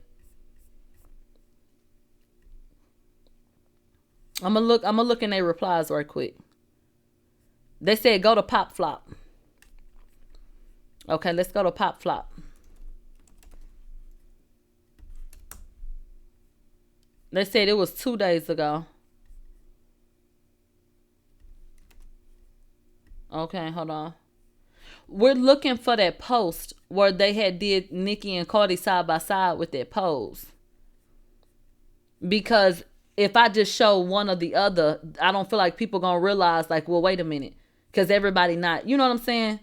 I see a picture, if I care about the bitch, I'll remember that shit. Sometimes even if I don't. But it's other people, they don't remember what Nicki had on. So I want to show them that side by side. And I saw it on the internet, but now I can't fucking find it. If y'all find it, send it to me. They said maybe it was She's Fishy. Child, this one of their asses. Did y'all see Queen Op is back on the scene talking about she coming for her crown and that Shamar done stole her lingo and she ain't having it?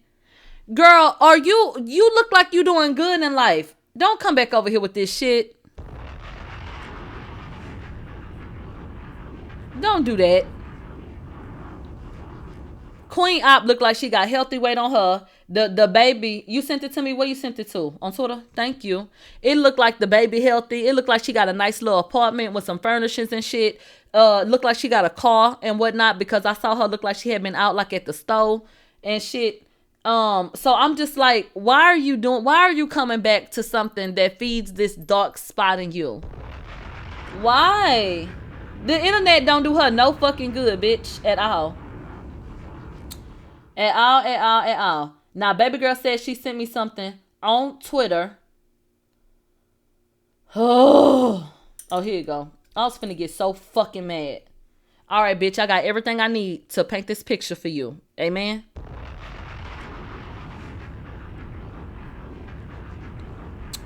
Okay. So, back to my original point, because I know that at this point, your ass didn't forget. So, Cardi B was out on the town. And I personally don't want to feed into any more Nicki versus Cardi B shit, because who does it serve? It's over. It's literally fucking over. It's so damn dead. It don't make no sense for us to even entertain this bullshit. That's how I feel. So I'm over it. So I wasn't looking for Cardi to be doing something that people would compare to Nicki so that it could be something that I discuss. But once I saw some shit, I could not unsee it. So, for example, this is Cardi B. Cardi B posted this and said she was Dykey B. There were people that had a problem with that, but that's another talk for another day. Today we focusing on fashions. So Cardi B put on, the New York fit. She got on her baggy jeans. She got on the Timbs. She got her big ass, I think that's a Go Yard. Don't know. It's really blurry. I can't see. A fur coat and a motherfucking scarf. So if you were to look at it, just independently, you'll be like, okay, that's her fit. And you decide if you like it or not. Okay. But then when you look at it like this, it starts to get a little bit weird. So when we have the same type of wardrobe and pose, then okay, I think we might be on to something. But even with this, I gave the benefit of the doubt. And I was like, you know what? Maybe it's not what y'all trying to make it. So I paid it dust. When Cardi went to the Skims event and did what she did, I could no longer ignore it. Let me put that on the screen. Everyone, on the left is Nicki Minaj and on the right is Cardi B. Once again, I know it ain't nothing new up under the sun, and you might have a dress that looks like this or a hairstyle that looks like that. But when it comes down to the poses, once again, I think that's where it gets to be a bit much. Is it a coincidence that within a week, Cardi B looked like Nicki here with the same type of outfit down to the pose, and then that she kind of posed like her with a pattern outfit here? I don't think that was a coincidence. Celebrities are very fucking intentional, especially women with their wardrobe and hair and makeup and looks. I don't think it was an accident that she posed that way outside. I really don't. Now, maybe you could think I'm reaching, but I really don't think that I am.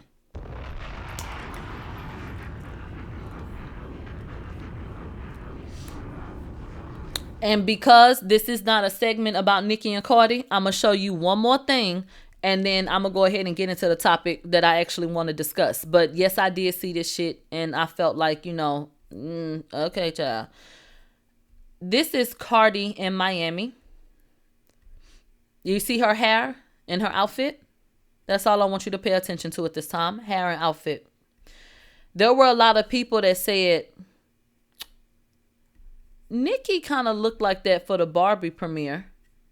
And when she was, moving around, that was the third look in a week that they felt like she had bit off Nicki.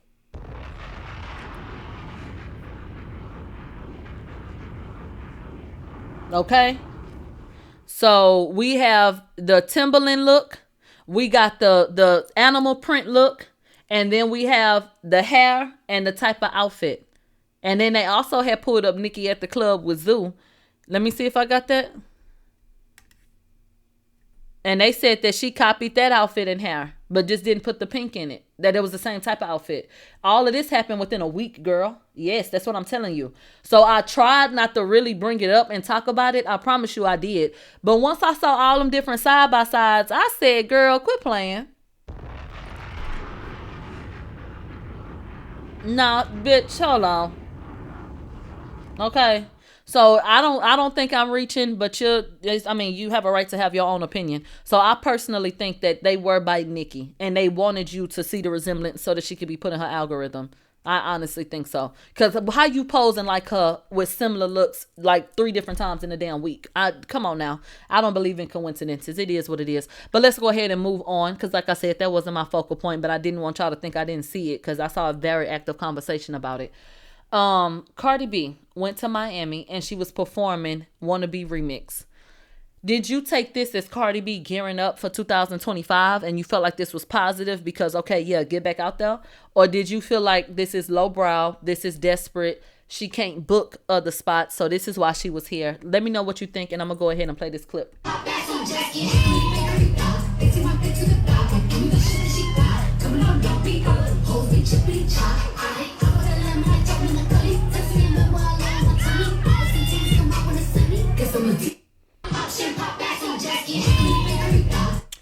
Let me tell you what I thought.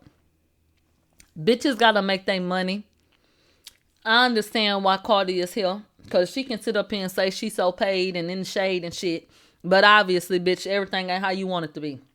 Okay? Okay. So, I didn't have a problem or feel no ways about her performing. You know, there are people who are fans of her that want to see her. That's cool. But I think that you need to be concerned.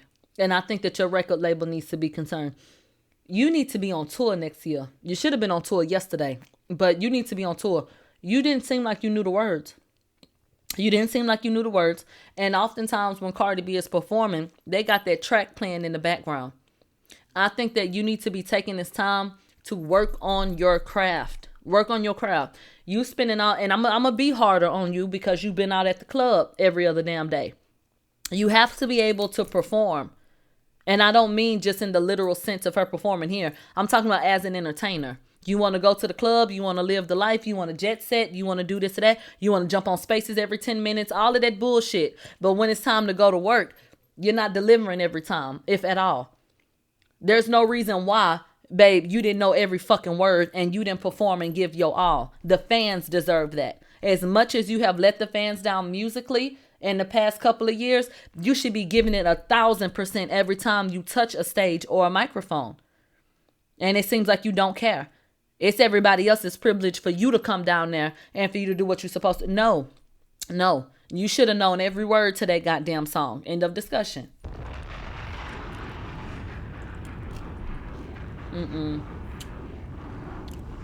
You should have known every damn word. Now let's go ahead and get into the latest stunt that they asses then pull. Who is they? Cardi and Offset. They said you forget the words when you didn't write them, child. So do y'all remember that everybody was buzzing about Offset and that beautiful model? Well, they were working. So everybody take a deep breath. Everybody who didn't want her near him because y'all feel like he got all them kids and all that baggage. It was just a video shoot. So Offset put out the damn video. I guess nobody watched it because he started some shit 20 minutes later.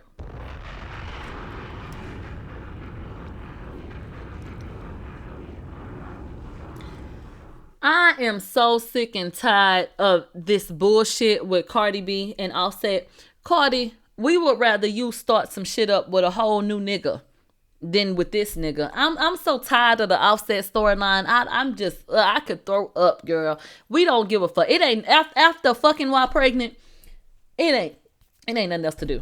Y'all just sorry at this point. So can you please start arguing with a new nigga? My damn head hurt. Yeah, and I'm gonna tell you this too.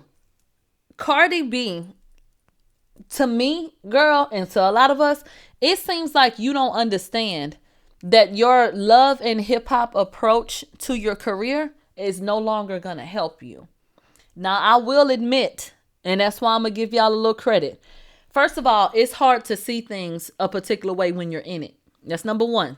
Something could be broken and you don't even see the leak yet because of your vantage point. So, okay. Number two, Cardi B was able to find success off of Love and Hip Hop, off the back of Love and Hip Hop, and off of behaving and maneuvering like the industry was a episode of Love and Hip Hop, right? So why would anybody who's benefited and profited from behaving that way think that, you know, it's a problem now? Well, because things have changed, essentially. So I do understand that when you came out 2017, 2018, 2019, you know, it was easier for you to go ahead and gain traction based off what was going on with Love and Hip Hop and you being able to be messy a certain way and people feed into it that way with these storylines and shit. In 2024, the average person has gone too far, like beyond the lens for you to be able to pull that wool over our eyes. The reason why so many people don't fall for shit and why celebrities are having a hard time is because the veil has been removed. You know, there used to be so much wonder and speculation. A lot of things that we used to speculate have been proven now. A lot of us know a PR tactic from a mile away. People didn't used to give a fuck about shit like that, and they didn't used to piece things together. You weren't able to go and grab receipts like you can now. One person may have seen something in Jet magazine and another person may have heard something at a BET event and then they may have told somebody else and there may be rumors floating around. But was there anybody to put it all together in a cohesive manner? And then did they have the masses to present that to? No. But you, as someone who no one knows in this world, could create a provocative post on Twitter and get 1 million views before the damn day is up. So the way that information is spread, the way that we absorb things, and the way that we see things now is very different. There was still some wonder around reality TV in 2017, 2018-ish time frame. Not a lot, but there was still some. Well, baby, that's gone. Okay, America has been fucked. Innocence depleted. We see you. Okay? We see you and we know what the hell is going on and we not buying it. So it just falls flat. So let me go ahead and tell you what happened. In my opinion, Offset wasn't getting the attention that he wanted. So all of a sudden, he gets hacked, quote unquote. Dun, dun, dun. Woo! Okay. We were literally minding our motherfucking business. And all of a sudden, Offset allegedly gets hacked. Everybody, take a look at this bullshit. This was a post and delete. Bruh, what happened here? And let's first of all take a look at the contact list. Obviously, somebody scrolled down. I see Cardi B updates. Tell the pages, leave me alone. I don't speak. We got Cardi B. We'll get into that in a moment. We got Ken Barbie, Barty Gang Radio. His mother, Latabia. Child, what is going on in these DMs?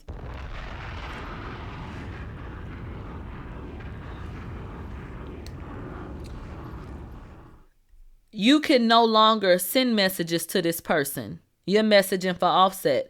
There were some people that said, what does that mean? That means that Offset is logged into his page, or someone is, and that the person has blocked him. So Cardi B has him blocked on Twitter is what that means. Let's go ahead and get into the messages. It says March 20th, 2024. Yo. March 20th, 2024 by 5:30. First message at 5:15. By 5:30, keep my child. Same day by 7:30 a.m. Why do you think you a lick for me? Like for real. Like me saying that was wrong. That's my baby. Like I sound desperate for what and who? You? No. Before you continue getting fucked, might not be mine anyways because I ain't fucked you and you wasn't pregnant when I was around. I gotta be honest with you. I don't know what the fuck that mean because ain't no damn punctuation or sentence structure. What? You a stupid bitch. What did you say? I don't even know what this means, bitch. What is the general idea? Let me read it one more time. Hold on. Why do you think you a lick for me? Like, for real. Like, me saying that was wrong? That's my baby. Like, I sound desperate for what? And who, you? No, before you continue getting fucked might not be mine anyways, because I ain't fucked you and you wasn't preggo when I was around. Does it get the people going? Okay. So let me break this down and then try to see what I can pull from this. Yeah, that sounds like one long ass sentence. What the hell's going on? So I get the impression that Cardi B wanted some reassurance because he said, why do you think you a lick for me? Because she watches my show. Kiari, do you want to have a real talk or what you want to do?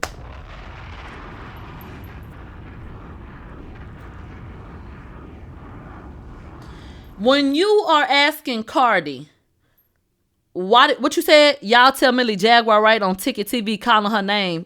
Calling Milagro name? No, girl. Hell no. What channel?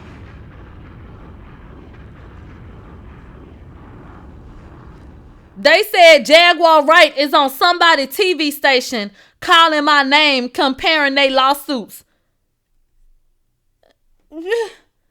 Nope. I don't want no assistance with nothing. Oh, no, baby. No.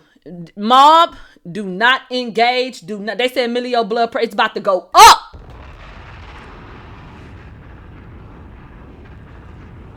Pull over. No associate. Somebody get this statement.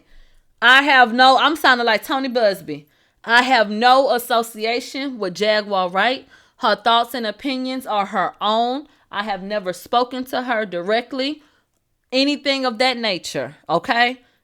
That child. Screen record that now. Matter of fact, call TMZ. I'm going to give him another statement.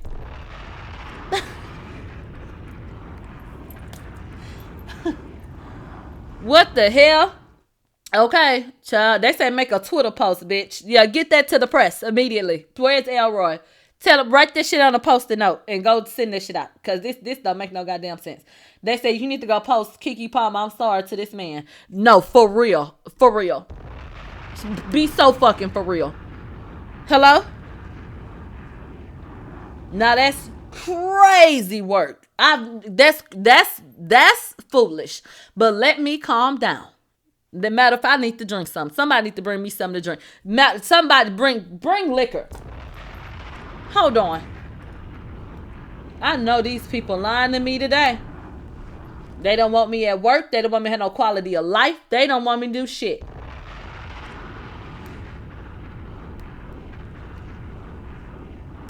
They want to piss me off every motherfucking day. Like they said, get the red hot. Child, I can't even chew them hoes right now. I can't believe this bitch. My God, today.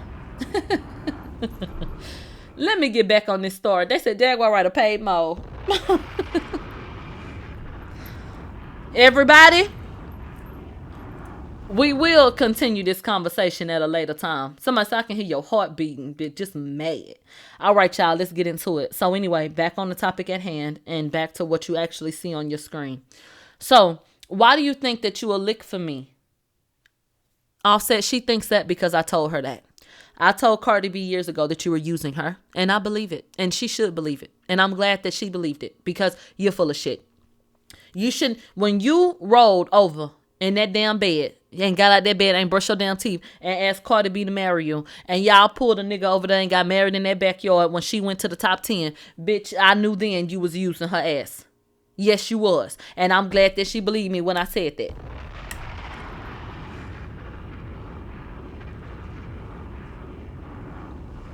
Okay. They said, don't they have a song called Lick? Exactly. You didn't start showing a particular public type of interest in Cardi B. And I remember this shit because I reported on it.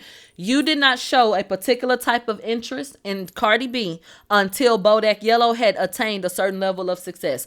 And it wasn't until Cardi B went into that motherfucking top 10. Yes, y'all had been fucking with each other and all of that shit, but you were not comfortable popping out with her and making her like your exclusive partner until she started reaching certain levels. We all fucking saw it. And then out the blue, you asked that girl to fucking marry you.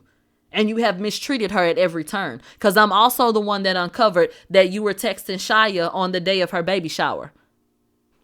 True or false?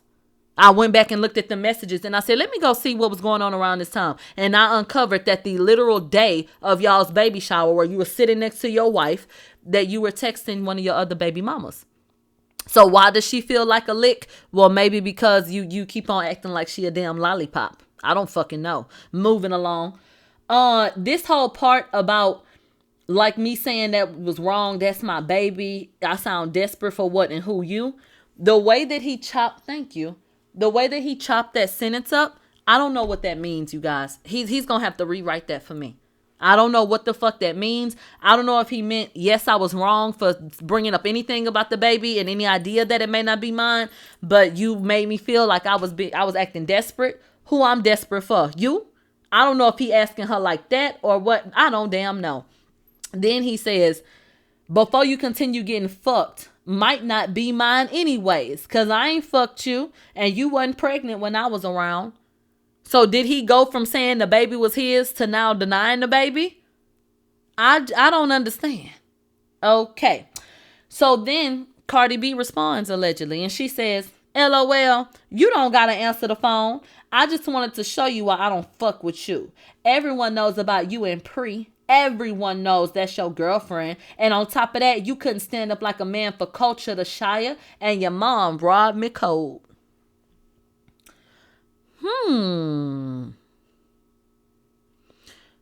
Storm and Roll did a show, and Cardi B threatened to sue him because he said that he had got some intel that Offset mama had whooped her ass. They said the straw that broke the camel's back with their relationship was the mama whooping Cardi ass. And Cardi came out and said, we never fought. We never fought. I would never do that. Da da da da da da da. But in this message, now there's an accusation of his mama robbing her. Anything that has to do about culture and Shia, that's not something the public is privy to. So I have no comment. I don't know what that's about. But the yo mama robbed me code, is that what happened in Atlanta? And was there an altercation based off of that? And were you and Offset's mother physical? And did that lead to him finally saying, bitch, I'm done with you? Hello?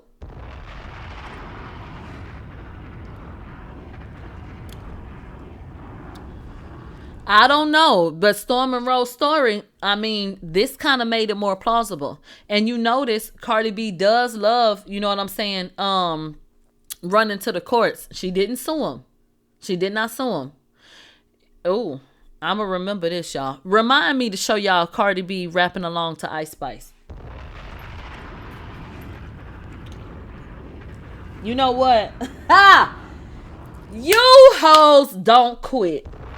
That's crazy of you. Okay. That's crazy. You see how these hoes play in this industry, bitch? Remind me to show you that, because I'm trying to go in order. So, okay, so boom.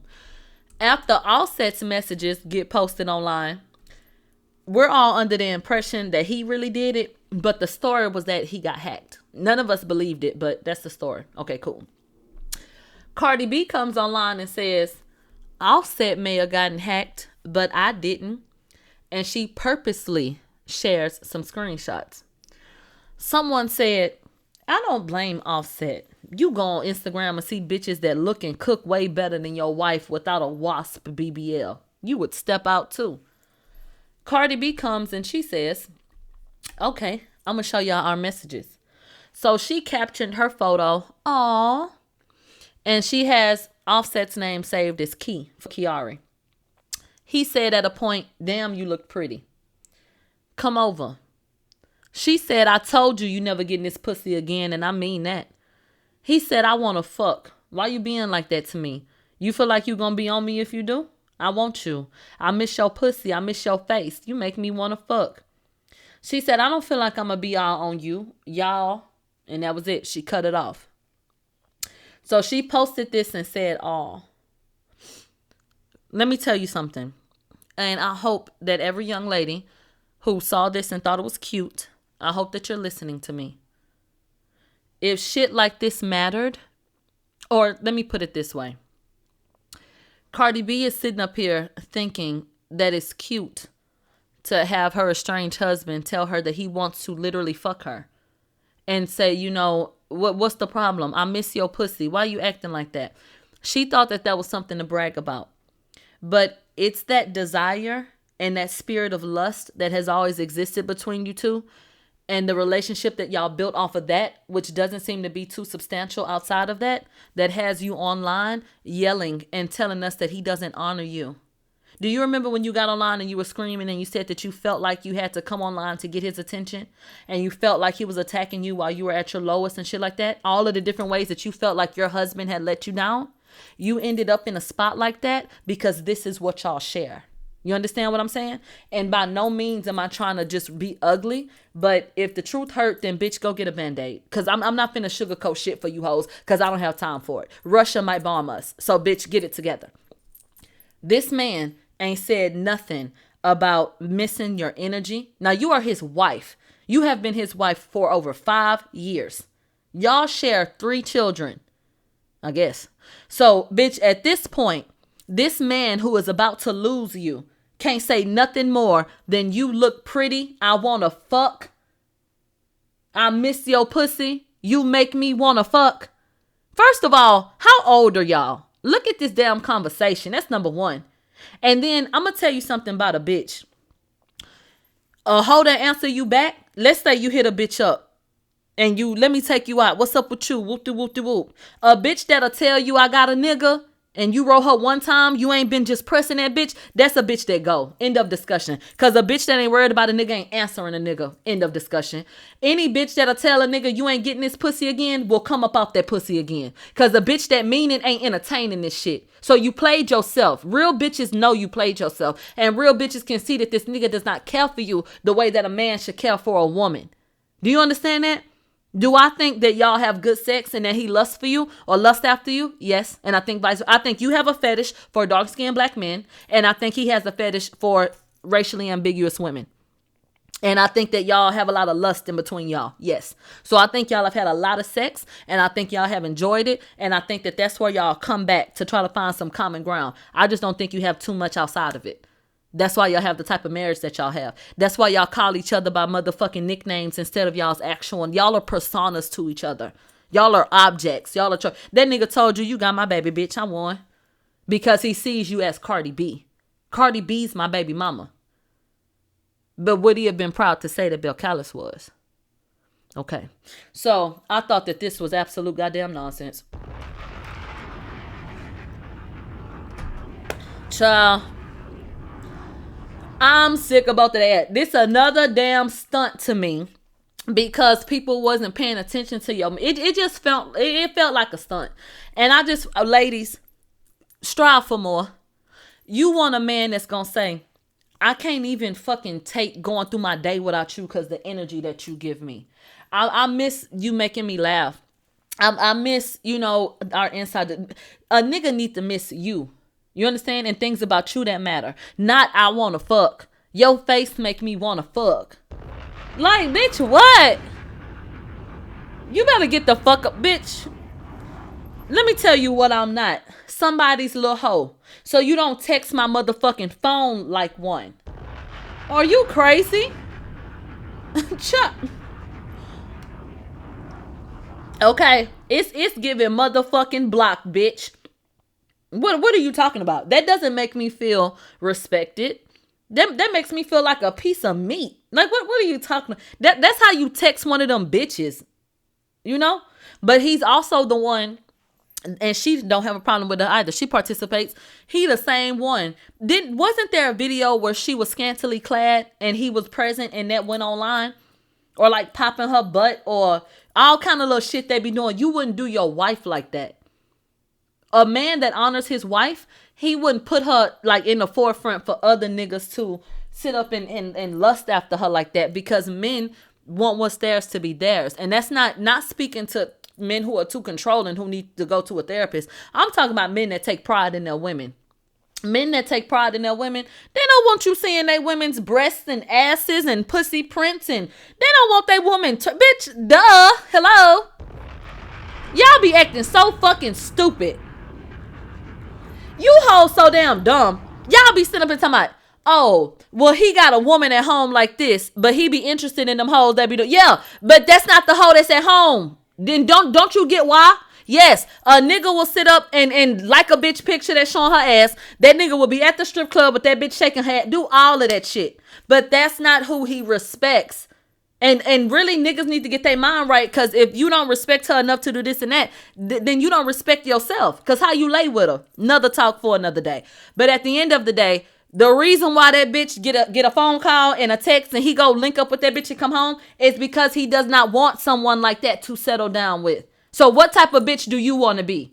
Figure that out and then act accordingly. If you want to be on the street ass bitch and you want to be at the clubs and the party, it's a certain type of relationship your ass ain't gonna have. Not from a particular type of man. And that's just a fucking fact. Okay? If you want to be the type of woman that, you know, you do this and you do that and your man regards you this way, you gonna have to step a certain way. End of discussion. Men are very linear in the way that I personally feel like they receive women. I think they're very fucking black and white. And there are just a couple of ways that you can handle yourself that's going to determine what box they put you in. And then how they going to handle you. So, yes, okay? I ain't never had to strip to play the pole position, bitch. I ain't no hoe. End of discussion. I ain't going to be treated like no hoe by no nigga. And that's just that. Child. And let me tell you something. I for damn sure ain't finna get treated like no hoe by no man that I done set up and gave vows to.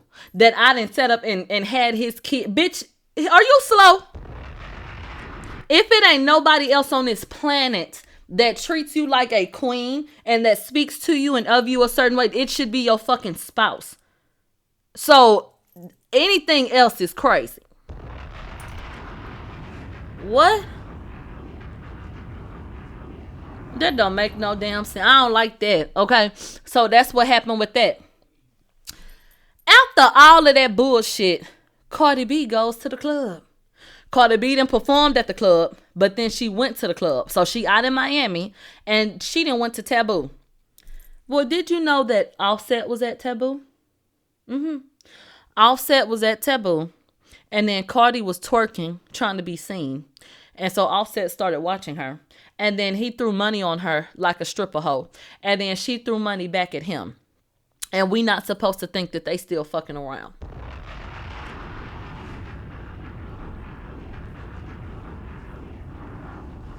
Everybody take a look. So that's Cardi B in the long blonde wig.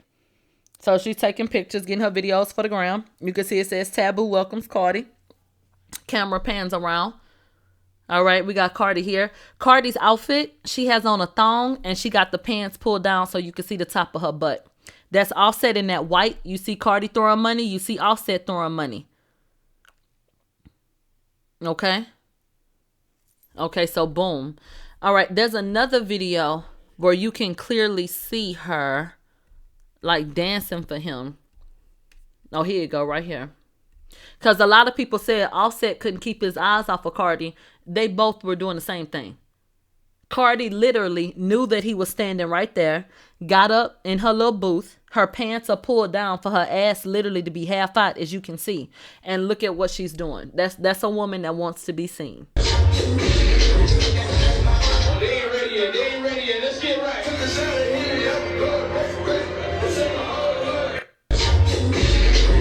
Okay. So she absolutely wanted to be seen and da-da-da-da. She liked it. They're telling me that Offset is on Instagram posting. Let's see what it is. Pretending like I ain't.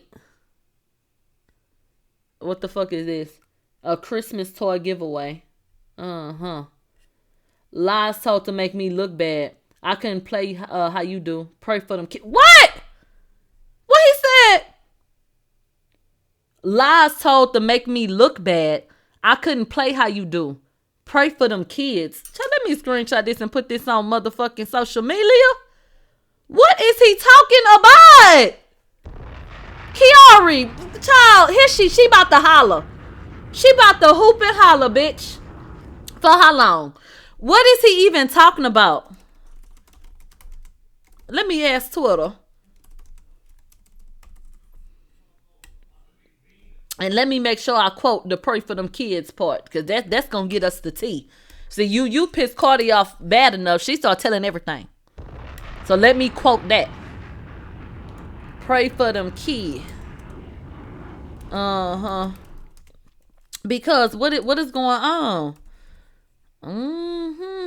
Let me get this. Y'all, look at this post I'm about to press send on. Look at that right there. My God, today. What is this?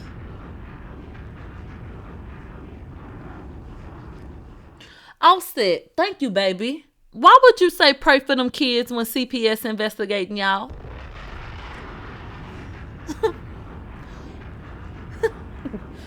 See, this that shit.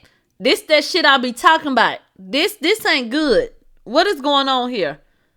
So does this mean from him he wasn't worried about her? Or what is it? Child, this stunt is so out of control. So after Cardi B posted the screenshot that she did, she decided to go on Spaces, okay? So, you know what I had to do. I had to go over there and listen anonymously. Get into it. Okay, this is an actual photograph of me on her space.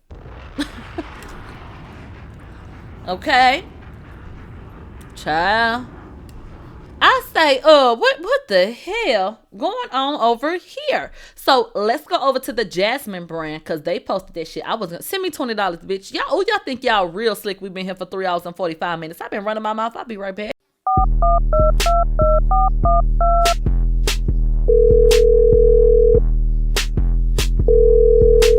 Bitch, hello? Not you back on my line looking for entertainment. Child.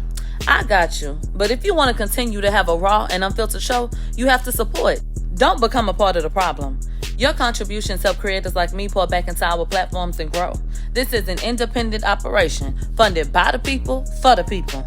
So you gonna invest in a nigga or what? All financial contributions are non-refundable, and any hoe asking for a refund, you can go.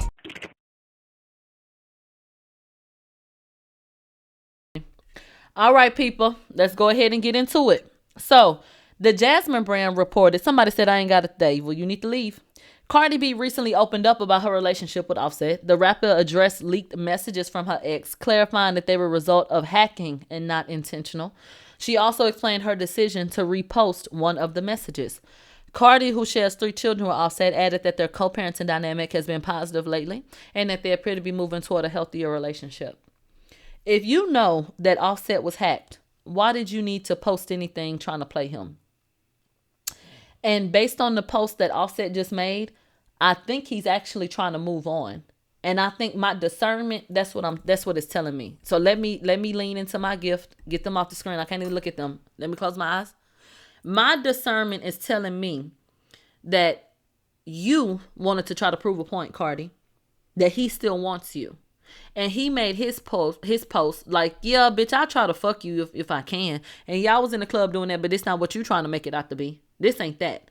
I think that he's trying to move on, and you saying shit like what you saying, that's going to cause a problem, obviously. The videos itself should cause a problem with whoever he's supposed to be fucking with. Why you're in the club with your strange wife? Why you over there throwing money on her? What you doing? So he already in the doghouse. But it appears as though he wants to make it clear publicly, bitch, this ain't that. I don't want you like that. Which makes you look even fucking dumber. So if you knew that he was hacked, why did you feel the need to post what you posted? That's the question of the day. Let's see what she told Twitter. It was a hack. I'm not even gonna lie to y'all. It was a hack.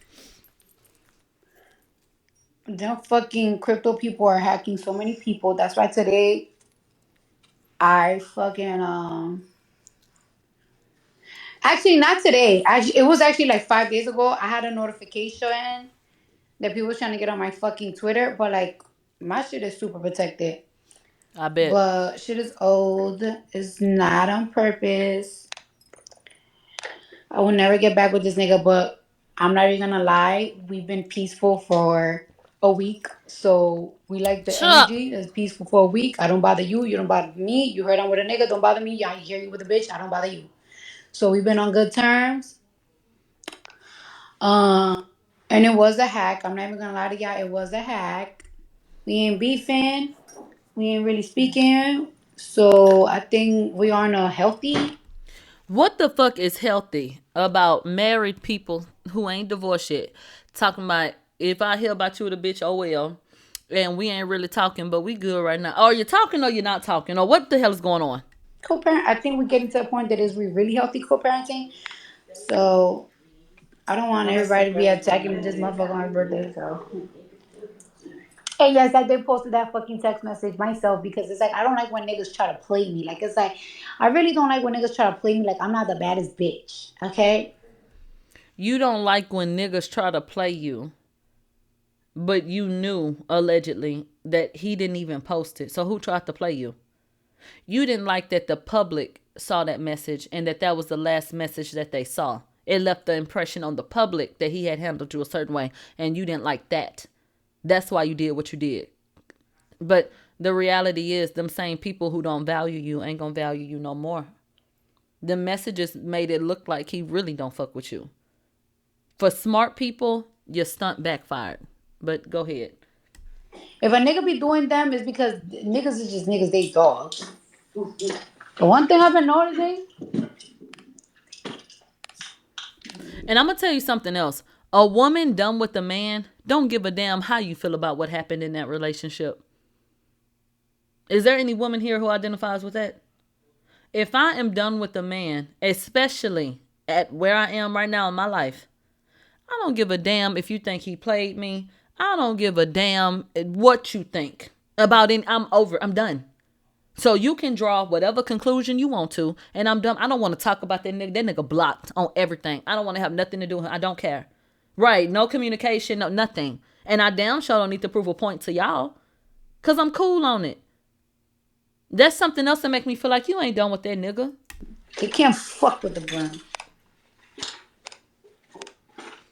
We ain't beefing. Somebody say happy for you. Stay strong, Cardi. I am strong. I'm actually been really good lately. We've been really great. We've been really happy. I feel like this week has been the less dramatic, less drama week. And I don't feel like you've asserted yourself a particular way. Cause why that man texting your phone the way he is and why you entertaining it? Why? He up here, I wanna fuck you. Oh, you ain't getting this pussy no more. I already told you. Why are y'all even speaking about that? Exactly. Because for the past 3 months, it's been drama, it's been arguing, it's been. We have breaking news. I'm being told that artist whose tour numbers y'all wanted, I heard that they've been posted finally. Craziness. But this week, like it's been like 8 days that is no drama, is no bullshit. It's getting to the point where everybody's like moving on healthy, very healthy. So that's what always the sweetness was all too. That's somebody say happy for you. Stay strong. And then here are the messages. So, yeah, I feel like this another stupid ass conversation that was unnecessary, honestly. I don't think that was anybody's business. And if it was always something that was someone else's doing, then I don't understand why there had to be retaliation against him. You didn't want people to come at him on his birthday, but you wanted to prove a point and post something that had him look like he was begging to fuck you and stuff like that. Like, what was the point of that? So, girl, anyway, that's the shit that I be talking about. Stupid. They said all that arguing and fighting that they were doing could have been the reason why somebody called CPS on y'all ass. Okay, talking about we've been good for a week. Like, what? Okay, what about all the other times? You guys, okay, hold on. Because I know you want to see these numbers. So give me 1 second, please.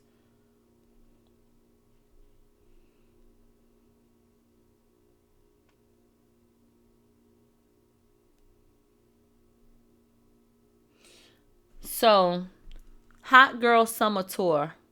They said she grossed $40 million in 31 shows, and that's coming from Billboard. I can go to Pop Flop, like some independent media outlets posted it, but they say that this is coming from Billboard. So hold on.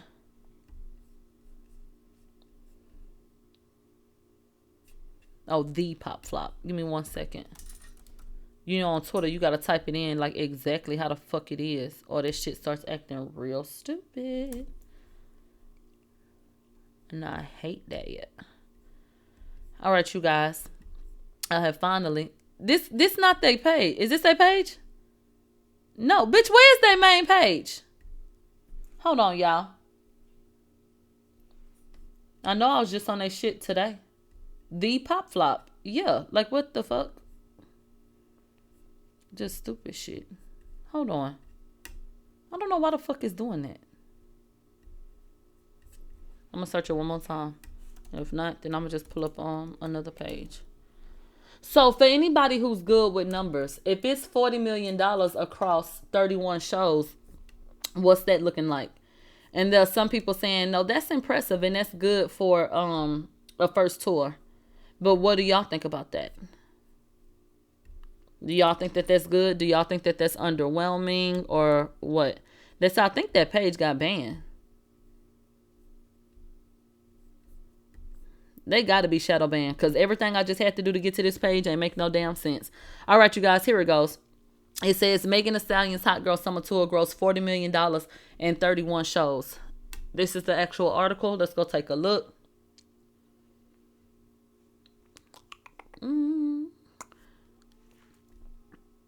Nicki Minaj, Missy Elliott, and more lead banner touring year for women in hip hop.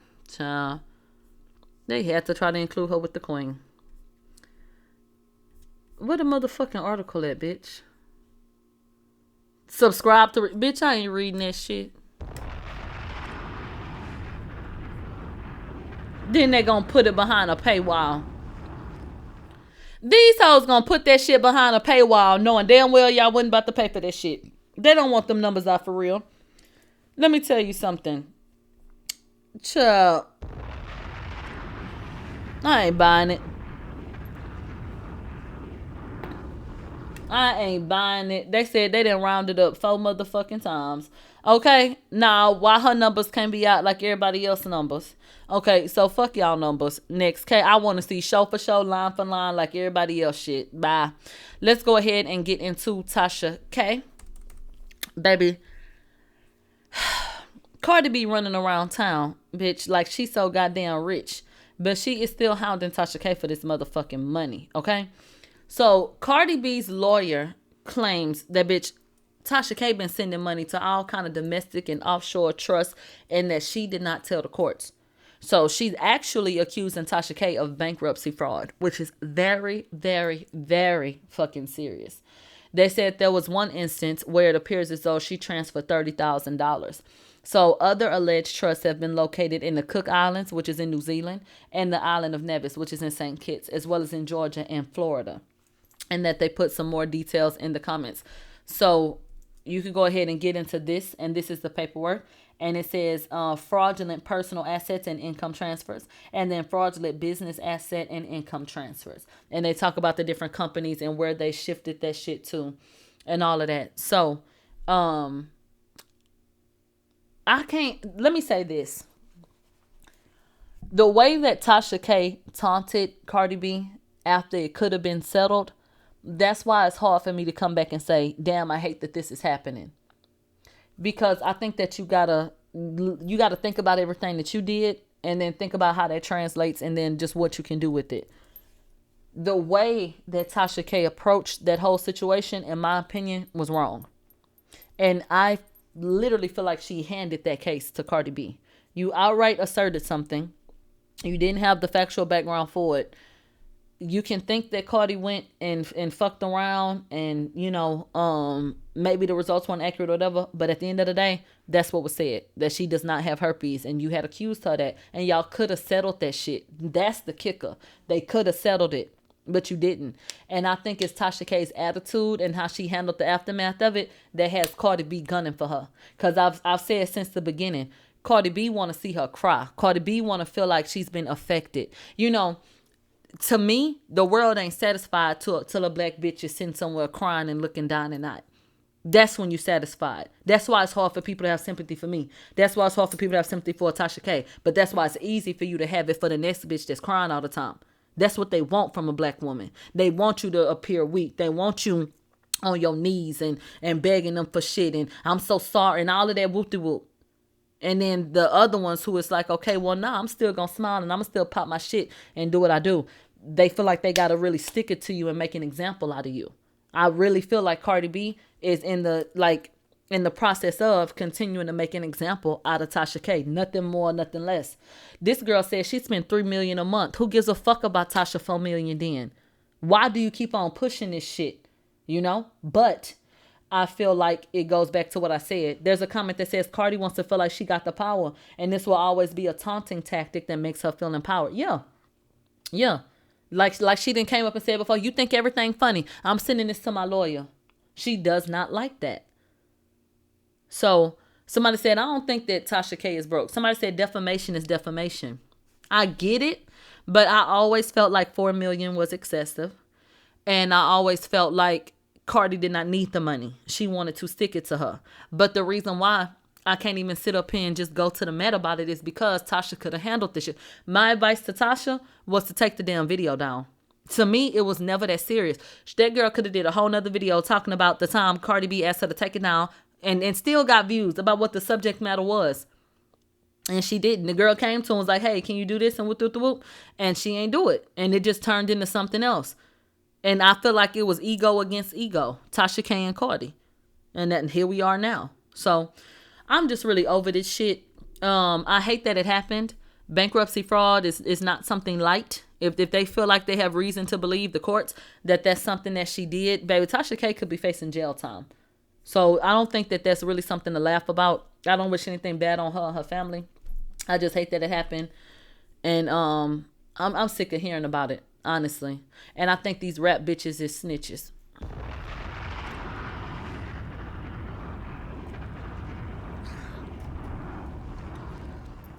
On some real ass shit. Like I think it's a lot of weak ass bitches in the industry. Like that shit is crazy.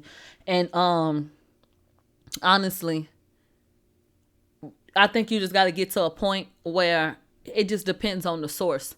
When Jada Waiter went and pursued her issue, I understood it. Because a bitch that worked at Walgreens then pulled some shit up and printed it out and showed it online. To me, Jada Waiter, baby, you did exactly what you were supposed to do. Tasha K didn't have no receipts. Tasha K didn't have nothing but some pictures off of Google. The people who wanted to accept her commentary as a fact did, and the ones who didn't. So what was the point of challenging her? Because whoever want to run that shit gonna run it. Right. Like when Jada sued that bitch for going in the system and pulling that shit up, I understood why she did what she did. And I understood how that could harm her and why people would believe that. But this other situation, child, that's just a mess. I see some people saying, I don't think Tasha K lied. You want to know something? To be honest with you, I'm very confused about the Tasha K case, and I'm going to tell you why. I'm confused about Tasha K's case because I saw photographs that to me look like cold sores. If we want to be technical and get into it, science says that cold sores are herpes.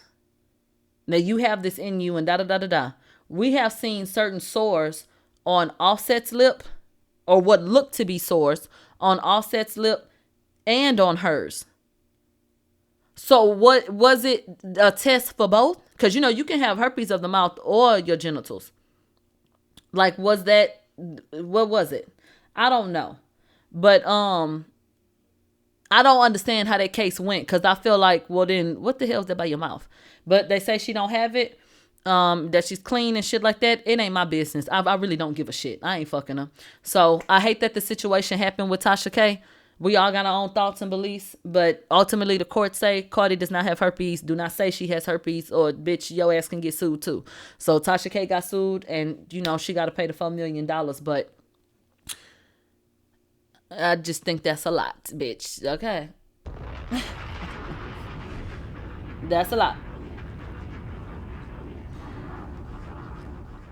They said what happened with Jada Waiter. Somebody who worked at I see your comment. So somebody that worked at Walgreens clicked into the fact that Jada was allegedly getting prescriptions from that location. Child, they didn't went in the motherfucking system and pulled up Jada file. You go to Walgreens, bitch. They got your address, your prescription history with them, your doctor, all this shit.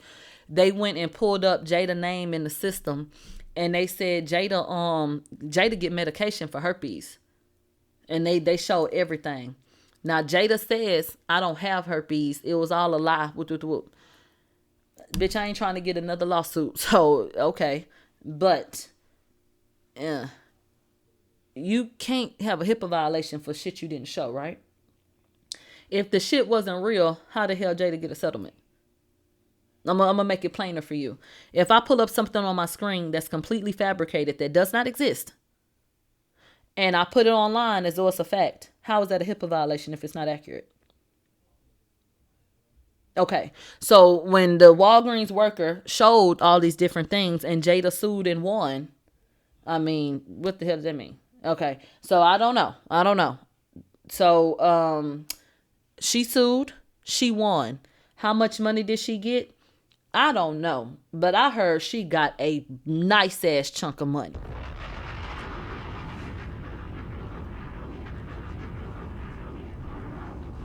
Okay. Somebody said, we got some people saying 30 million. When it happened, 30 million was floating around. We got some people saying 50. We got some people saying, I know for a fact she got more than one. Well, I don't know for a fact, but word on the street is, child, she got way more than that. When everything was happening, the number at the time was 30 million. I definitely remember that figure. Now, bitch, you know about the money talk, I recall.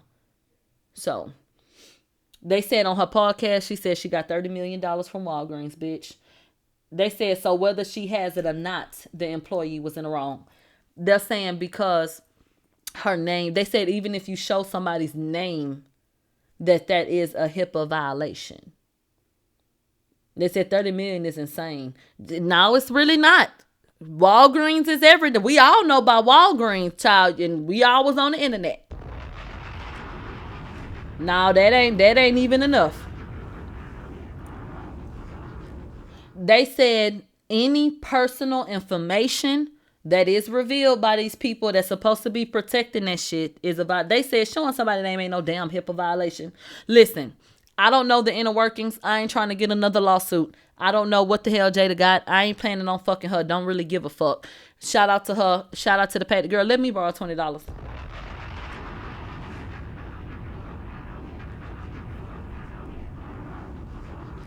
They said anything is a damn violation. They said you ain't supposed to show nothing off that paperwork to nobody. They said all that shit that y'all be filling out and all that shit y'all be doing, they said that's not to be shown to anyone. You're supposed to, handle that with the utmost discretion. They said that is a violation. They said name, date of birth, address, and diagnosis is what they tell us in training is a violation. Okay? So is everybody fucking listening?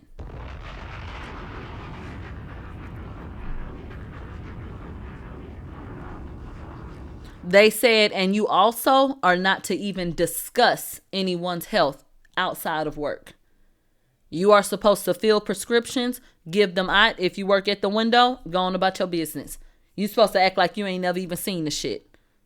So everybody be very fucking mindful of what's supposed to happen. They said not even at work are you supposed to be conversing about these things. The utmost discretion is supposed to be taken. They said, and the audit trail tracks anyone who opens the profile.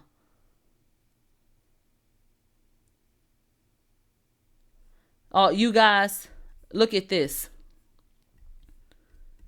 What the hell is going on? TMZ said 11 minutes ago, Offset getting to see Cardi B last night at his birthday party in Miami wasn't his only surprise of the evening. The newly certified 33-year-old got a shiny memento of his late Migos brother Takeoff. So Cardi B popped up on him by surprise, is what you telling me? What do you mean that wasn't the only surprise of the evening? So are you telling me that Offset, and is that why he made that post? Are you telling me that Offset was trying to enjoy his birthday and Cardi came down there trying to make it seem like he still wanted her?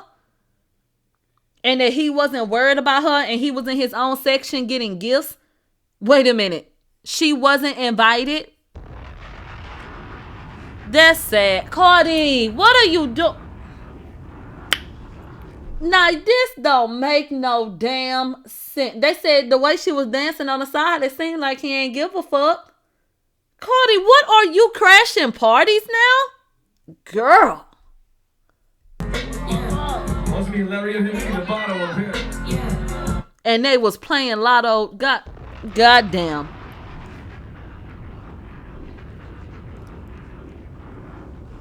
What?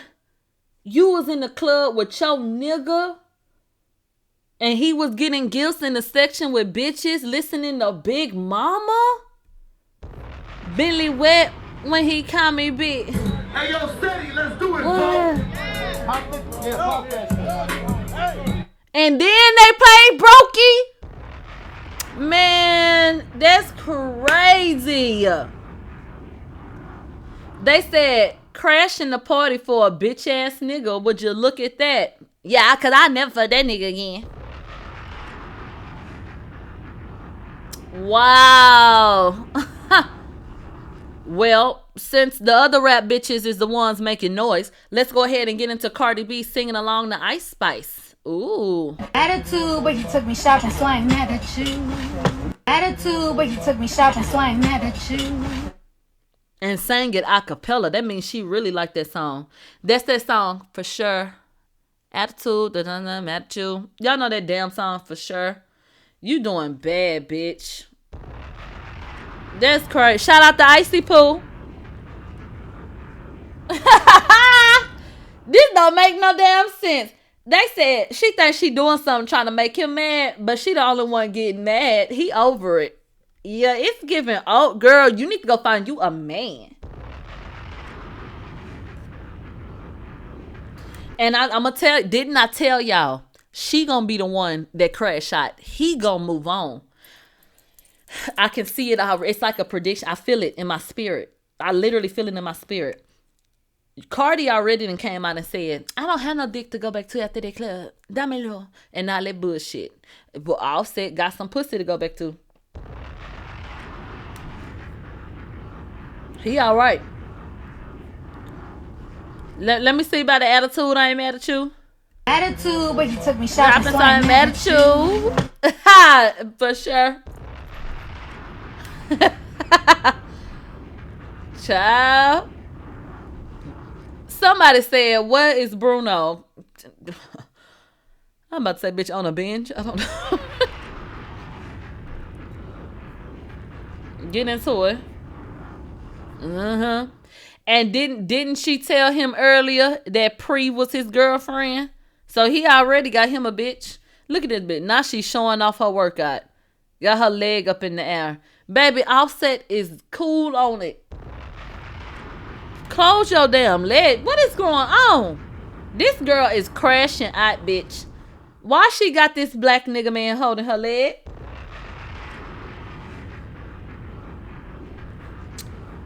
Girl, please. Absolutely not. How he gonna be married with a girlfriend and she knows? Bitch, I don't know. I don't know. But can we go ahead and get into Chloe? Chloe came to her A&R meeting and baby, I specialize in results. If you remember what I told Chloe to do, then when I show you what happened, you gonna say you were right. Chloe followed Mob's advice from our last A&R meeting, and she got the most attention and traction that she's gotten in the past 6 months. Absolutely. So I told Chloe, the only thing that's gonna get these Americans to pay attention to you is to go get a man. You need to get a love interest, and we need to play into that, even if it's not for real. We need a relationship. We got to get you on the map, mama. But I told her it can't be just any nigga, because you've already been branded corny. So you need someone that's respected. Now I got to be honest with you. I was having a hard time thinking of someone who could be on the other end of her, that I felt like would be a good match, that would give her the PR and press boost that we needed. But I must say, Burna Boy, I wasn't expecting that. I wasn't expecting that. I wasn't expecting that. But when I found out that that's who it was, I said, you know what? Y'all did that. Okay. Now, I'm hearing that Chloe better learn patois, because they say Stefflon gonna be on your motherfucking ass and they don't think you equipped. But we ain't gonna worry about that today. Amen? Get that yellow bitch out of here. If you see a yellow bitch coming, get her out of here. Stefflon, get out. We don't want to hear that shit from you today. Oh well. Okay, the other bitches need some dick too. You need to go on. Okay, these hoes don't even want to share no dick no more. Okay, they said, Mila, what is patois? You hear what the fuck I said, child. Sock passe. Now, this is Stefflon Don. They said, why you say it like that? Because that's how I talk. How you say it? Say it. Look at her. If y'all see, look at her with Burna Boy. If y'all see Stefflon coming with them feet stepping out like that, alert security. The bitch gone in the head. She want to fight everybody behind that nigga, even though that nigga gonna fuck who he want to. Stefflon, you touch Chloe, watch what we do to you. You better get your ass back, bitch. They said, did you see her post and delete? Hell nah, what she said. Cause see, I ain't fighting her.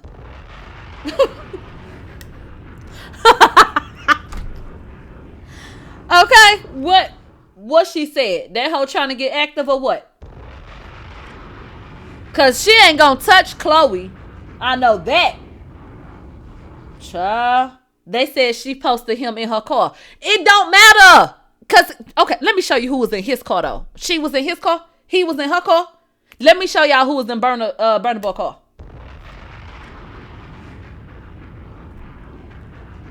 Nobody care. They said she posted that car Burna bought for her last year for her birthday. These hoes so desperate. Let's go ahead and get into what Burna Boy is doing for bitches currently. So let's talk about it. Shout out to the motherland. Chloe went to Lagos and he gave her the queen treatment, bitch. I'm finna go find me an African. Take a look. We're gonna mute that. I ain't getting copyrighted for no damn Chloe. Look at these beautiful flowers. Look at her locks in the sunlight. Look at this, people. Look at her. Got the ride already ready. Okay? Yes. Absolutely.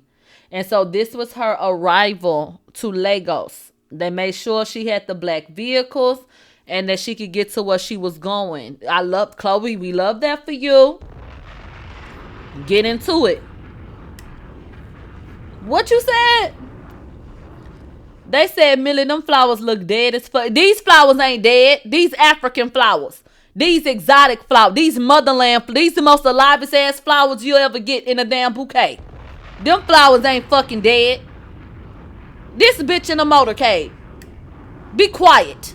See, this just be happy for a bitch when she shitting on hoes. What are you talking about? Now, you tell me right now the last date you went on and what that nigga did for you. It better supersede this motorcade. If her flowers dead, then bitch, you better got fucked in a damn garden full of blooms.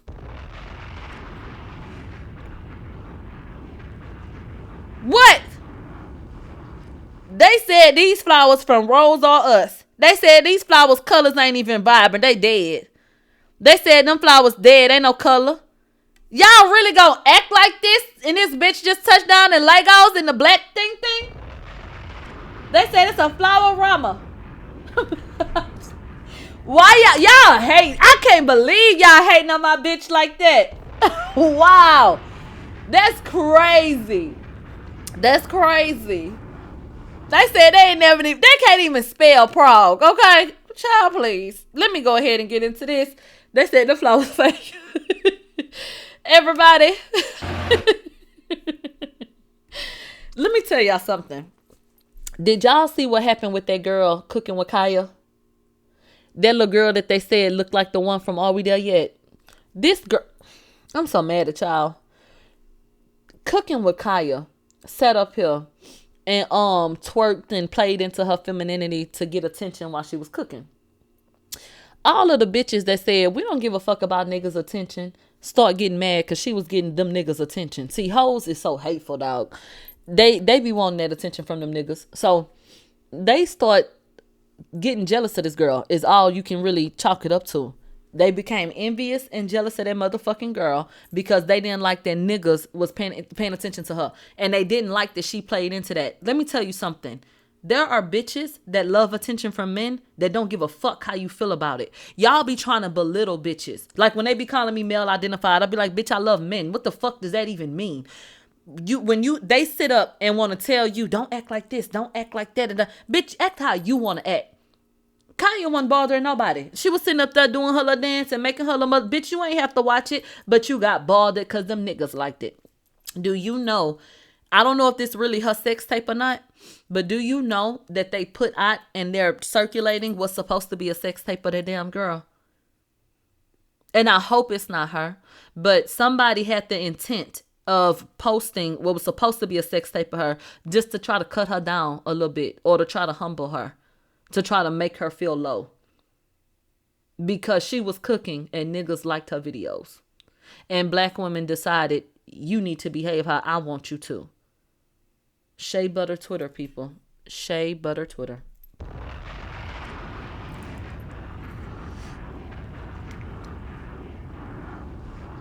Okay. Like, absolutely. Like, that's like how I be grabbing my titties if I'm on camera. That's like some bitches being like, I don't like that she do that. And so they put out like a tape on me because they don't like that niggas like that I grab my titties and play into. Bitch, I love my titties and niggas do too. Why can't we all enjoy? What's the problem? What is the problem? What? Like, yeah. Bitch, I love the male gaze on me. Just don't take it too far. Don't be a fucking weirdo. Bitch, on what planet, as a woman, as a fucking lady, you don't think that I like compliments or that, just like I said, within reason. So, if I like men, why wouldn't I want to appeal to men? They said the male gaze or the male gaze. Both of them. I love all of you. And you know what? More gay men, I think that my shit is divided in 3 parts. 4. I think I have my older women and men. Shout out to you guys that recognize that I was raised by older people. So you feel some of that wisdom and them tidbits. You relate to that, you know, cool. I feel like I can remind the elderly of themselves when they were younger. And they feel like they like my style and just the straightforwardness. But they don't like that I cuss so much. I always get that. So many people, mamas and daddies, be like, but she cussed so much. Okay, I apologize. So, well, I'm not really sorry, but I never disrespect you is my point. So, you have that. I think I have women. I know women fuck with me, black women. And women from other races too, because I'm multicultural. Shout out to all of my people. And then I feel like gay men, honestly. And the boys that like the, fuck on pussy, they on Instagram. They're visual. They want to see me. Okay. Well, I think that the homosexual men, gay men, I think that they like my attitude. I think y'all really think I'm a top. And I think that you like that energy that I have. I think it turns you on.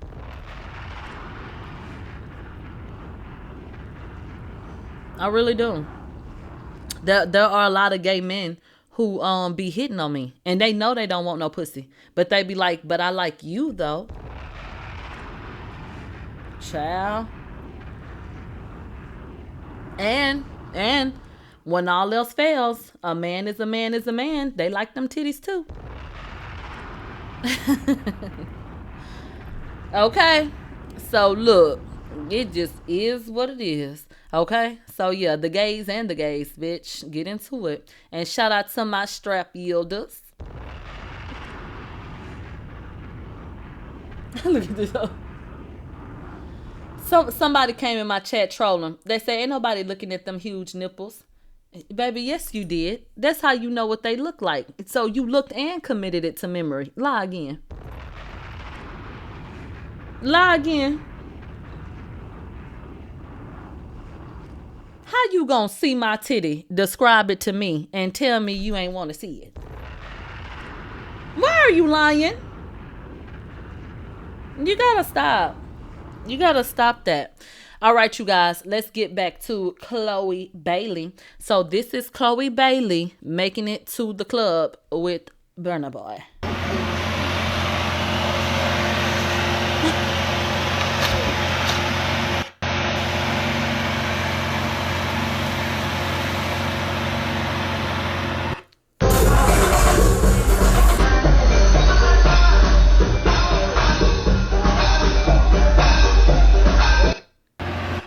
I want to ask you guys a question.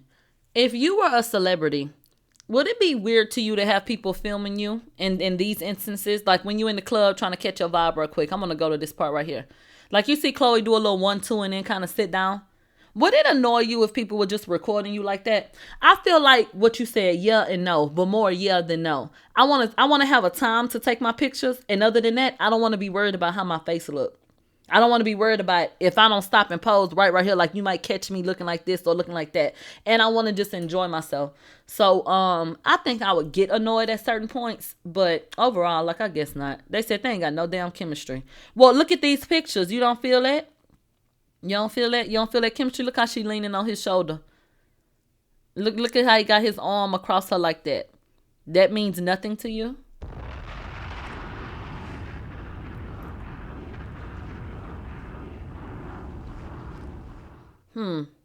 I think that there's just something that you're not gonna. I think that Chloe, it's her personality.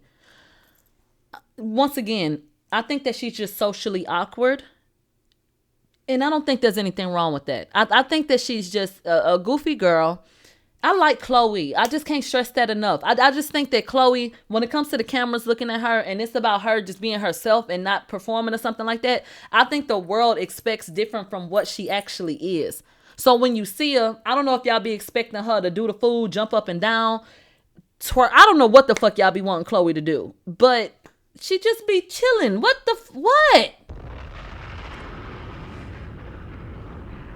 What the hell does she be doing? I just don't understand. I firmly believe that this is what the hell I be saying. This is my corny science. Once black people label you corny, bitch, you ain't never coming out from under that. Being corny is second to being called a snitch. The people branded her corny, and that's it. That's it. So I think y'all never let her get out from under that.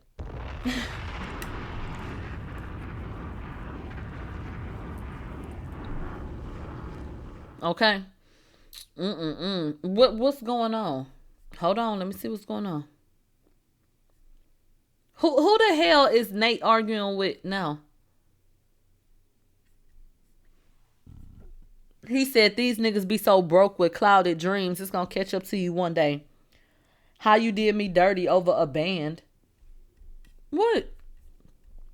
A bitch that owe me money should never be outside living life comfortable. You need to be in the house sad, scraping coins to get my money back. Who? Make sure you let them know who sponsored this outfit and flow seats when bitches was going to be sitting in the nosebleeds with their deceased relatives and Jesus. Outfit was so cute that night for Nikki's Queen's Day. What the hell this boy talking about? Y'all keep up so much shit. It don't make no motherfucking sense. Okay, so I want to say God bless America and God bless Chloe and Burna Boy. Let's get a full recap of her night in Africa, please. Everybody take it. Did y'all see Chloe on the billboard? Go back. No bonkila. We're gonna have to mute that, baby. Copyright strike is what they call that. Let's see. So she got her picture up there, real cute. She coming in, holding his hand. They got their shades on. She got her roses. They said she in Nigeria. Okay. You know I'm predominantly West African, so I love Nigeria. Oh, so is this giving y'all what y'all need? Or do y'all not give a damn? Y'all still bored? Y'all still don't see... Look, they laughing and dancing together. Y'all still don't see no chemistry. Chloe, we're going to have to bring her in for another goddamn meeting.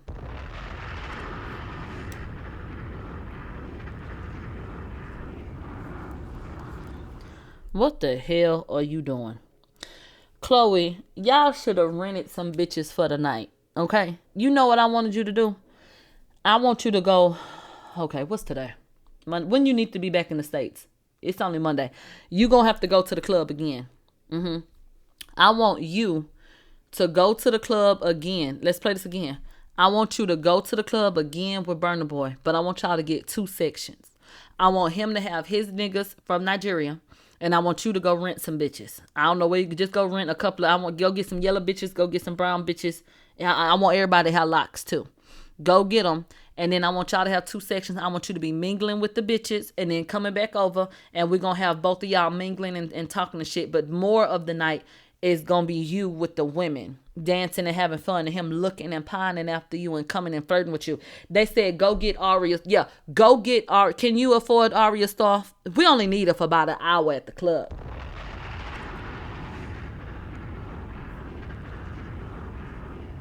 How much?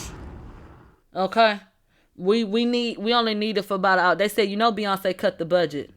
They said it's, oh damn, they say I'm saying her name wrong. Lost cause, my brain already committed it to memory. They said it's Ira. Bitch, get the fuck on. So they said Milagro slavery is over. Written bitches as well. Well, it's a wild damn West. Shit. The hell is you talking about? Now that ain't goddamn wild when they renting these niggas. I ain't say buy the bitch.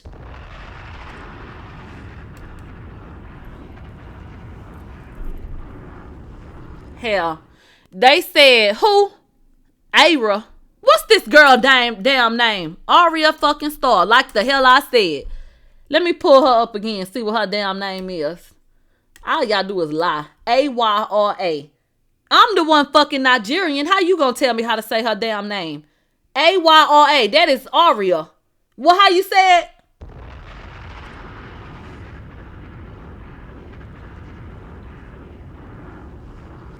They said it's Ira. I know motherfucking well her name ain't Ira. Her name Ira. I really don't care. Bitch, it is what it is. Her name Aria damn Star. Absolutely. They said no it is. No. That was never gonna stick in my motherfucking brain. No disrespect. Y'all, anybody, if this your first time listening to this show, the way if I get away with saying your name, however I said the first time, then it's a lost cause. Not because I purposefully want to get your name wrong. It's the way my brain commits names. I don't know why. But if you don't make it right the first time, I can't do nothing. I can try to correct myself.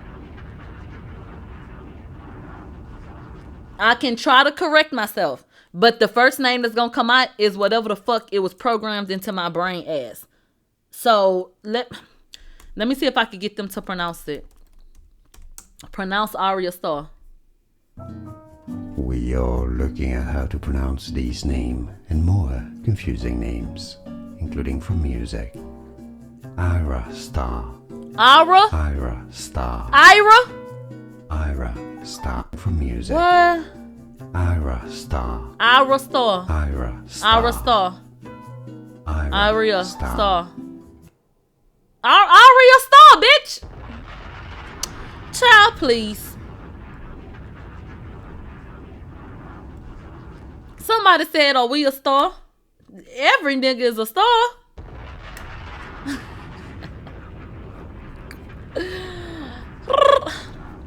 Child, please. So any damn way, if you know her name, call it out.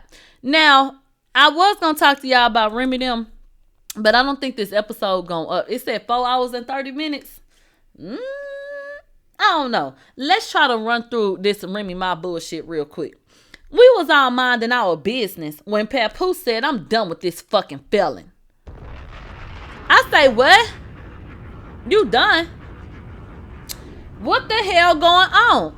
So, baby, first of all, remember this? Like, as far as the relationship ruining thing with reality, we did 3 seasons of Love and Hip Hop, and we're perfectly fine.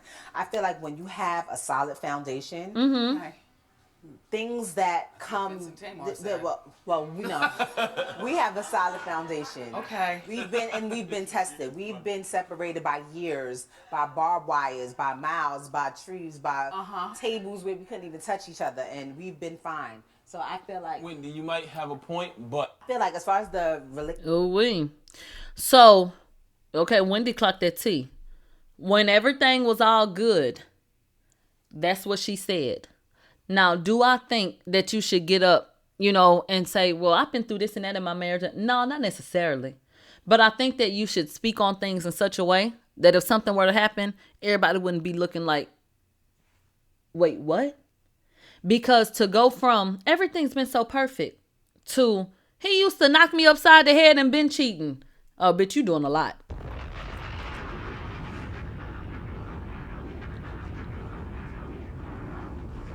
Because now Remy Ma has resentments about the way that we perceive Papoose, but she played the game.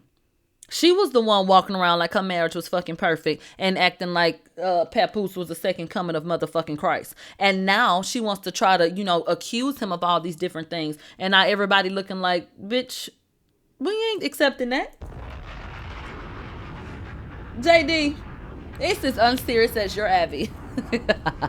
Okay, please. And I need everybody to pay attention to the goddamn screen right now, because Easy the Block Captain is that man with that gap in his damn teeth. Nigga, are you okay? Remy, that's crazy of you. That's crazy. I mean, you literally would sit up and leave Papoose for a discount Papoose that fucking stutters. Crack. Okay. So much crack, it sound like quack, bitch. Duck shit, bitch. Craziness. What you said, child? We was about to hit that 5-hour mark. That's why I had to restart, y'all. So any damn way, he said that he done with that bitch. So let's go ahead and get into it. Papoose comes on social media, and I just so happened to catch his post. I'm like, baby, it's the middle of the night. Am I dreaming? Because I know Papoose ain't putting a bitch on blast. I'm taken aback. Papoose said, it's sad to say that Remy Ma is a narcissist. She chose to cheat repeatedly. Now that I finally moved on, she playing victim. I requested a divorce numerous times. She rather clout chase on social media than handle this like civilized adults. I did not want to do this social media foolishness for the sake of my 6-year-old baby. She got to go to school. As you can see, I remain quiet through this all. So immediately, and some of my feelings have changed, but immediately I was like, I'm on Papoose side. Because I only know him to be, this nice guy who's honored his wife and done everything he needs to do. And I'm looking at this like, you must have really pushed him, because he does have a point. He ain't flipped out on your bitch ass yet. I know some niggas that would have been out of body on you, ho, the way you been moving. He ain't do that. So I'm looking at it like, maybe he's finally fed up. Maybe something happened. Let me tell you about this phone call I got real quick. And this a rumor with no regard, but bitch, I wouldn't tell you if I ain't feel like it, has some type of foundation. And that's because of where I got it from. So somebody that knows Papoose, okay, hit me up. And we cool anyway. But they hit me up and we was chit-chatting and it was like, oh, if you talk about Papoose and them, everybody go through what they go through. So they didn't have no comment on the relationship as it stands. But they did say, bitch, they said, Remy Ma allegedly cheated first because she fucked Dave East.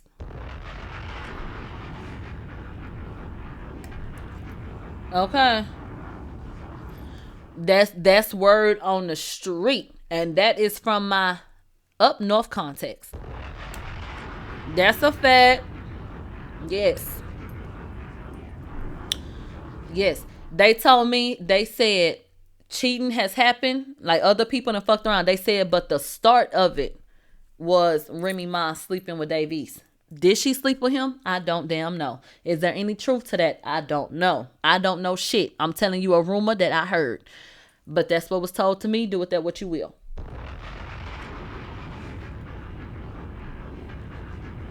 Okay? And I'm going to tell you something else. There were multiple people who are from up north that said that it's not hard to get Dave East in the sack. They said that Dave East is easy and that he fucks all of the girls in Harlem. That also came from my up north people. Okay?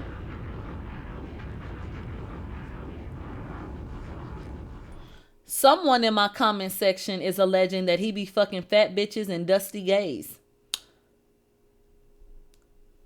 You're taking it way too far now. My damn head hurt. I told you I'm facing a lawsuit. Okay? Everybody, please be mindful of the lawsuit against me and my wigs. Absolutely not.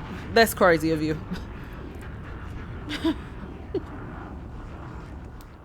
They said, why you read that aloud? Baby, what's my name? Child, please. Anyway, let's go ahead and get into Remy Ma because she responded promptly. Everybody, take a look at this picture. Remy Ma, can you please tell people what the fuck you did? I think that Remy Ma had a look that either you liked or you didn't. To me, prior, Remy Ma was alright. Now, I think that Remy Ma is pretty. Like, literally pretty. What did you do? Because before, your eyes was way more sleepy. I feel like your face looked way more rejuvenated. She do not look how she used to look. But whatever she did, it wasn't drastic. But she looks gorgeous. What the fuck did she do?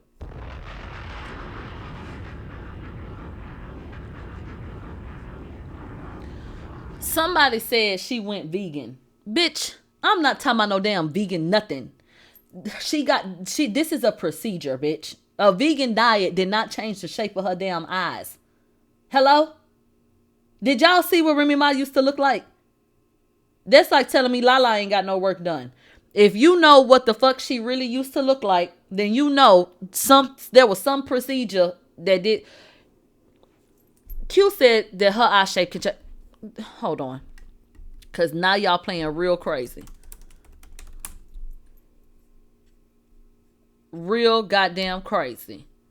Even when Remy Ma lost, bitch, her face is not the same. Look at her. I feel like Remy Ma eyes were much more like sleepy. I don't feel like I feel like she looks fucking rejuvenated. Like how Lindsay Lohan looks rejuvenated. Remy Ma looks like she literally looks younger and every fucking thing. Look at Remy Ma face right here. No, that does not look like the woman right here smiling. Or she not even really smiling right here. But to me, no, there's something. She rubbed mango peels all over them and then pour them out in the shower.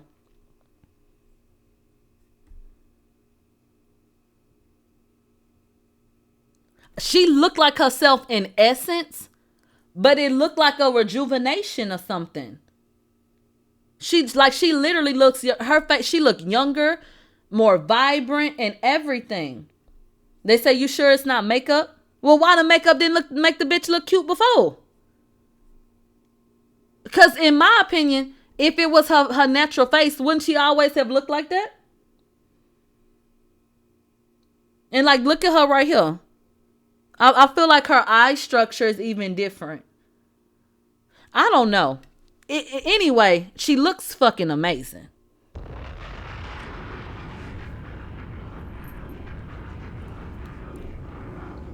She looks amazing. If it was a vegan diet, then bitch, I might have to consider not eating meat. Okay? I think she looks phenomenal. She looks great. Somebody said the substance, bitch. They said makeup has evolved. See, I don't like people who like to play stupid. You are looking at her damn face and you see it's different. And you telling me about some damn makeup. Child, okay. Ain't no damn makeup. What? What damn makeup make your face look child? Okay. Moving along. They said Rock took you to her doc, but you don't look like. And then y'all acting like it's far-fetched for a bitch to fuck with her face. Like she ain't got her titties done and got a damn tummy tuck or some lipo. Remy got body work done. So why wouldn't she have went in there and said, touch my face up too? Child, any damn way. And her eyes, right, her eye shape is different. Her eyes look more open. But she had sleepy eyes, which ain't nothing wrong with that. But yeah, you can see her, bitch, her face is different. Anyway, let's get into what she responded with. She posted some screenshots of messages that was supposed to be between Papoose and the woman he's supposed to be dealing with. So it says, but that's okay. We're human beings. No human gonna be able to report their every move. You see nothing wrong with that? The response was, you take accountability. You the one who married. If you can't at least sleep on the phone with me or be with me in person, it shouldn't be a big deal to let me know you made it home safe or to communicate you fell asleep in the Sprinter. After the office, I'm going to a Christmas party at the office. The CEO asked me to come last week. You don't know that, do you? Pap, I don't care. You have to tell me nothing. Remy Ma said, Pap, dumbass, fell asleep on the phone with Clarissa, laying in my house. He refuses to leave. This bitch supposed to be a world champion boxer and get scary. That's what she said. And get scary ass. She meant to say her. And her scary ass hung up as soon as she heard my voice. Now I'm telling everything. Ooh, and baby girl, you not the only one. What? And then Remy Ma came back and said, this lady, Clarissa, and that sorry-ass publicity team been putting out fake stories on me every day to make me look bad and make him look like God's gift for too long. I begged Papoose to put out something to stop the narrative, and he kept telling me to just stay quiet, and that's the best thing to do. Well, I'm tired. Oh, and he said he would never fuck you because you ugly. But don't worry, I saw everything. Now the world gonna see it too, since you so tough, boo. Clarissa said, this can't be serious, bitch. You got 2 boyfriends. Remy Ma said, that's what he told you? So I'm sitting up and I say, this nigga got a new girlfriend. Who the fuck is that?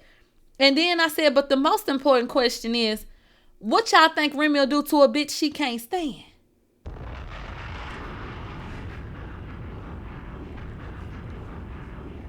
What you think she'll do?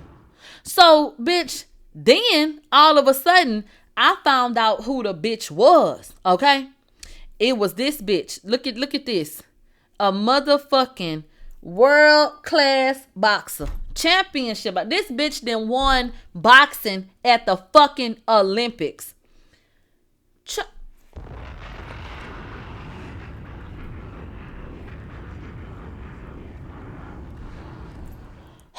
For everyone that said to the question, well, what the fuck Remy got for a bitch like this? To everyone that said a gun, you a pussy asshole.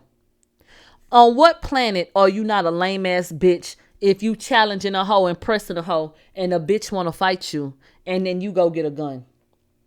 Exactly. So once again, I ask you, what the fuck does Remy Ma have for this woman? Remy Ma got beat up by a regular bitch. Hey, Miss Velez. So Remy Ma always walking around rough and tough with her fucking afro puffs. Like she just gonna beat the world. Girl, shut up. I can't stand bitches like Remy Ma. They never fit in with the girls, so they stuck with the fucking boys that don't want to fuck them. And so now they start acting like niggas. Bitch, tuck your dick, bitch. Fuck out of my face, hoe. I can't stand them manly ass bitches. Manly ass bitches. And I'm gonna tell you something about that hoe too. The very moment Remy Ma got to be who she really wanted to be, she was in the motherfucking crochet see-through ass dresses, sitting up trying to twerk, talking about fucking and wearing wigs down to her ass. She always wanted to be one of the girls. She just never was one of the girls. Bitch, get your extra ass on, bitch. Can't stand them hoes. So, like, please. They said, quote, I don't get along with girls ass bitches. That's the type of bitch she is. That's what she do. They said she done did everything she accused Nicki of doing. Yeah, fucking gang banging felon. That's all she is, bitch. And we know Papoose wrote that motherfucking Ether record. Yeah, I only hang with boys. Yeah, Remy Ma. Because I was in the trunk smoking weed with the boys. Girl, don't nobody give a fuck, bitch. Sitting back there looking like you about to get a train ran on your stupid ass. What the fuck, bitch? You don't get no points for sitting up amongst all them niggas. Bitch, I'm a motherfucking lady, hoe. I don't sit up amongst no group of niggas, bitch.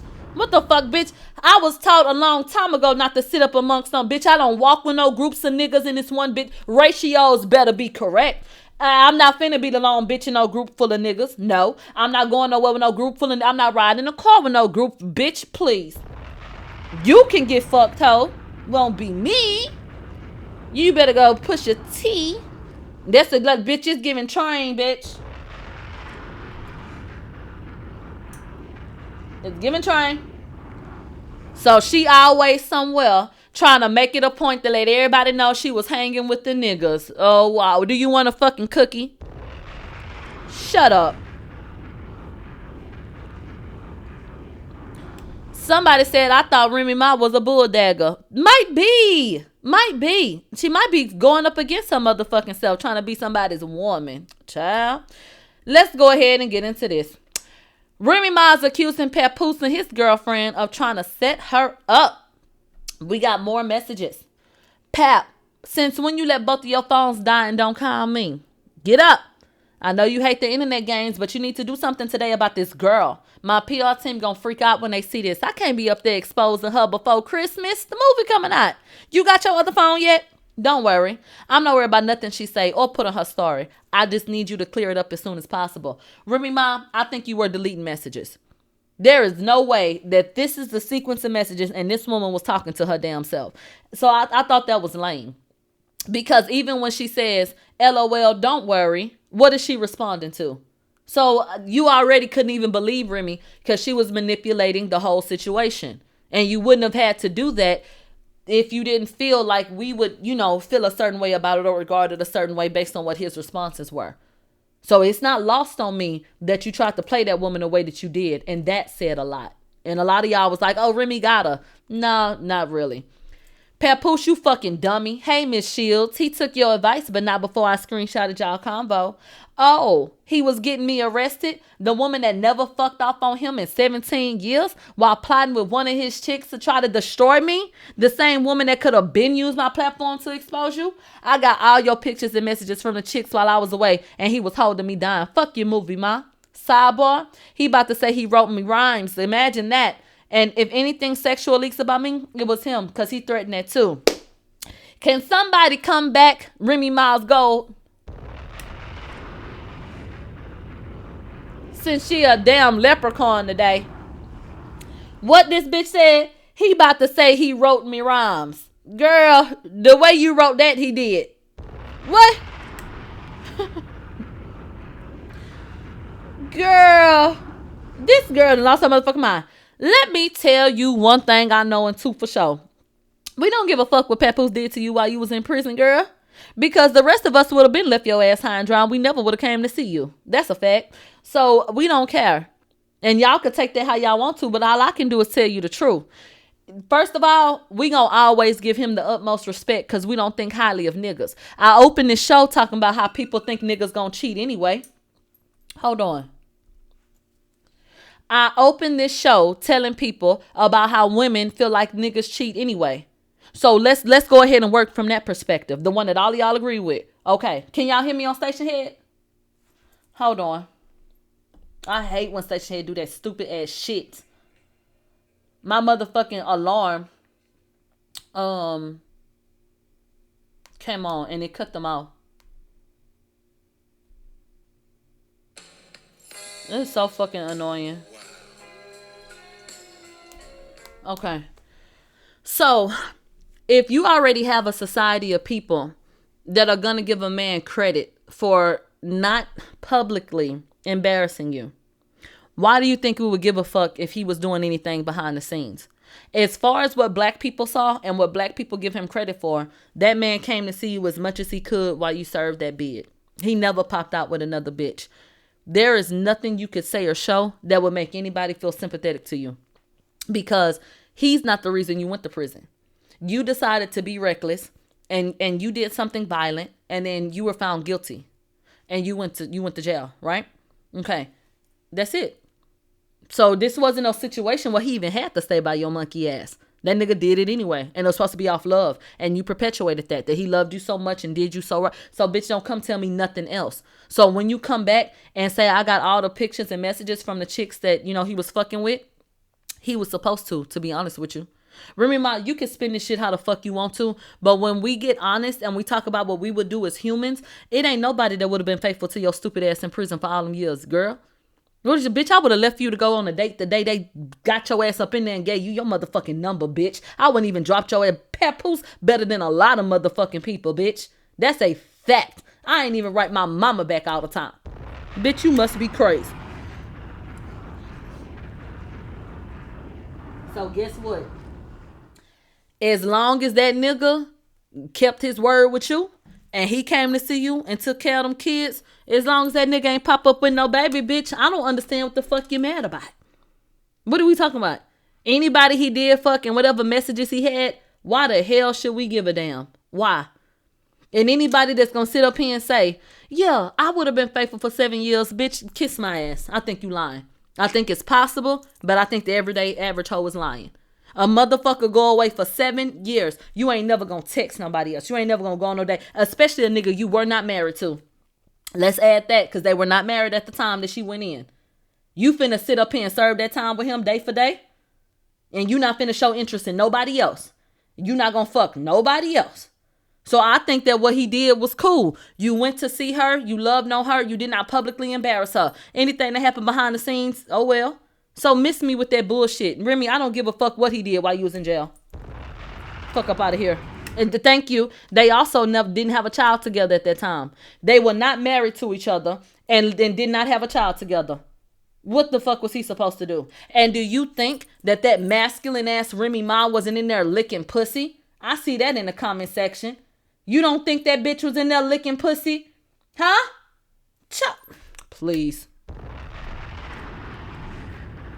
Police. Okay. She the type of bitch happy to go in there and see them hoes. So I don't know why y'all playing these goddamn games. Now let's go ahead and get into, yeah, she's a fucking lint licker. Yeah, you know it's true. No, I don't know that to be true, okay? But that's what they be saying, girl.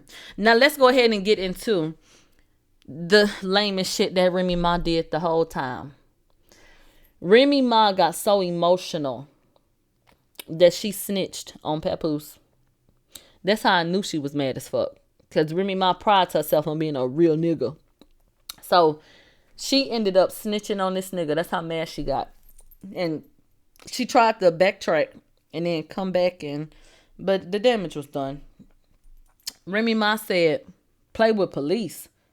So you forgot the pool never got finished being remodeled because you were attacking me in the garage and the workers called the cops to get you off me. I ain't edit shit. Next is the audio and video. Keep fucking lying. Now, if this wasn't about her being spiteful, why you never heard about this before? And that's why I didn't respect it. If you gotta wait till mad day to say a nigga hit you, bitch, I don't want to hear it. That's like you getting in trouble and telling me what a nigga did to you last week. Oh, don't hit him. Come here, you finna get a whooping. Oh, mama, he hit me like that last week. You finna get your ass whooped today. Your ass should have said something. Oh well. So help me understand what the relevance was. And she threatened to post video and audio, which would have been a domestic dispute, which had the state seen that, they could have decided to press charges against him. Okay. How is she not a snitch? So she got emotional enough to show her real colors. And everybody, let's go ahead and clap. When it's all said and done, Remy Ma really is a bitch. There you go. Okay. There you go. At her core, she's an emotional ass woman. Okay? Go ahead. Right. She did everything women do when they don't get their way. Claim abuse or say a nigga's gay. You see which one she chose. Scorn. They said finally rested in her femininity. Okay. So, okay. I was just looking at that like, girl, you not finna make me care about a domestic dispute you ain't give a fuck about. Girl, why you ain't called the damn police? What the hell is you telling me for? Girl, please. Then the bombshell got dropped. Papoose said your nappy head ass wasn't even at home for Christmas. Child, look at this picture he done put up here. Rocking round the damn Christmas tree. Girl, hello? You know what? I beat him with upside your head in the damn garage. What the fuck is you doing?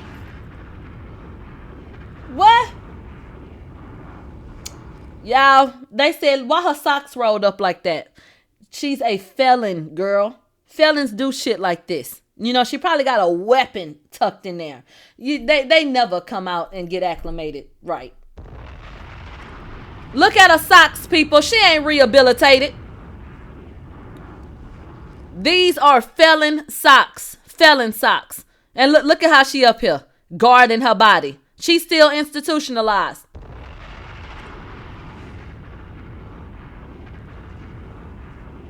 She is a product of the system, people.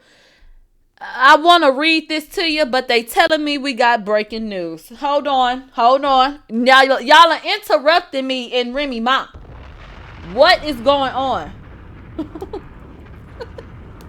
Hold on. Oh my God.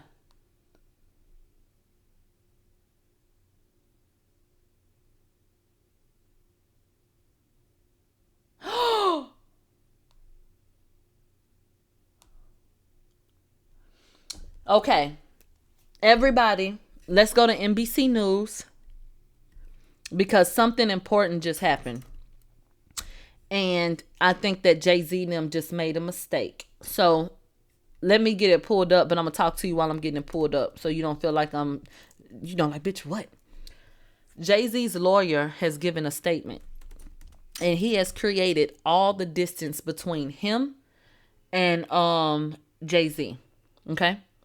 He says, my client has no friendship or long-time bond with Diddy.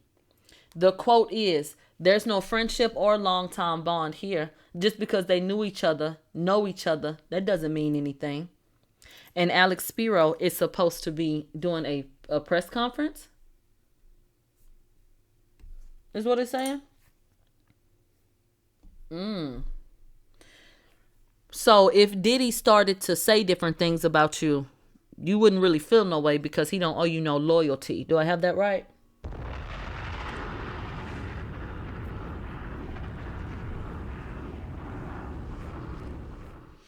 I think you made a mistake because if you got any skeletons in your closet, any at all, and you deciding that you don't want to be associated with that nigga and he say fuck it, then what?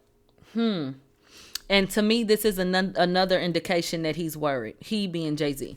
Because this is crazy. I guess the court's not moving fast enough for them. Y'all already asked the courts to dismiss it. Why y'all can't wait for the judge? Y'all got to come talk to another news outlet. See, this is Alex Spiro's shit right here. Alex Spiro is the PR lawyer. They talking about they don't want to play the games that tore them. Child, why did y'all talk to NBC News? Why? Like I said, the judge is still trying to see what they want to do. Why are we back in the news with something else? It ain't nothing but damn Monday. Y'all was just talking to y'all just gave a statement on Friday when the inconsistencies arose from the sit down. So why are you back on Monday distancing yourself? It's giving petrified, bitch. You looking real guilty. Because somebody who's not concerned, you don't need to come up here and defend yourself every goddamn business day. Let the courts handle it. What's going on? They said they didn't dump TMZ, apparently, because they didn't gave the exclusive to NBC News. Oh, moving along. Jay-Z's lawyer says he expects the rapper to soon be cleared from the rape lawsuit. Jay-Z's lawyer distanced his client from Sean Diddy Combs, who was also accused in the lawsuit, saying there is no friendship or long-time bond over here. They said Jay-Z's lawyer expects the hip-hop mogul, whose real name is Sean Carter, to soon be cleared from the lawsuit that accuses him and Sean Diddy Combs of raping a minor in 2000. He told NBC News on Monday. Carter's lawyer, Alex Spiro, told NBC News in an on-camera interview that his client, quote, isn't going to get shaken down after he was accused in a civil lawsuit last week of raping a 13-year-old girl at an MTV Video Music Award after party in New York more than 2 decades ago. So Alex Spiro is now doing sit-down interviews. Sit-down interviews. You can't even wait for, if you expect it to be cleared soon, why are you talking? Why are you doing an interview? Hello, White Walker. What are you doing? Why? Why? They said, so why Beyonce, who don't even post nobody on her page, wish Diddy a happy birthday then? Questions that need answers. Questions that need answers. Now, what did Angel say? Zoe said Angel be on point. What did Angel say about this? And they said, breaking news, Beyonce and Jay-Z's Hennessy partnership is in jeopardy. Check your DM. They said she deleted the picture. Hold on, yeah, we got breaking news on breaking news. Let me go to my Instagram so I can find this Hennessy article, bitch. They said the tea is hot, bitch. It's real hot. Child, we 5 hours in. I don't even know if this shit gonna upload. Let me see if they doing better on you guys. Even though Twitter played us, we still got 13,000 over there. Thank you. They was trying to hoe us, bitch.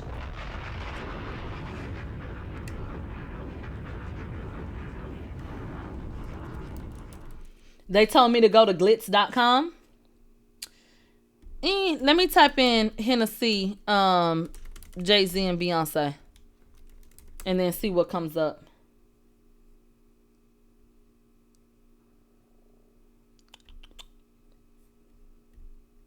All right, I'm pulling it up right now, you guys.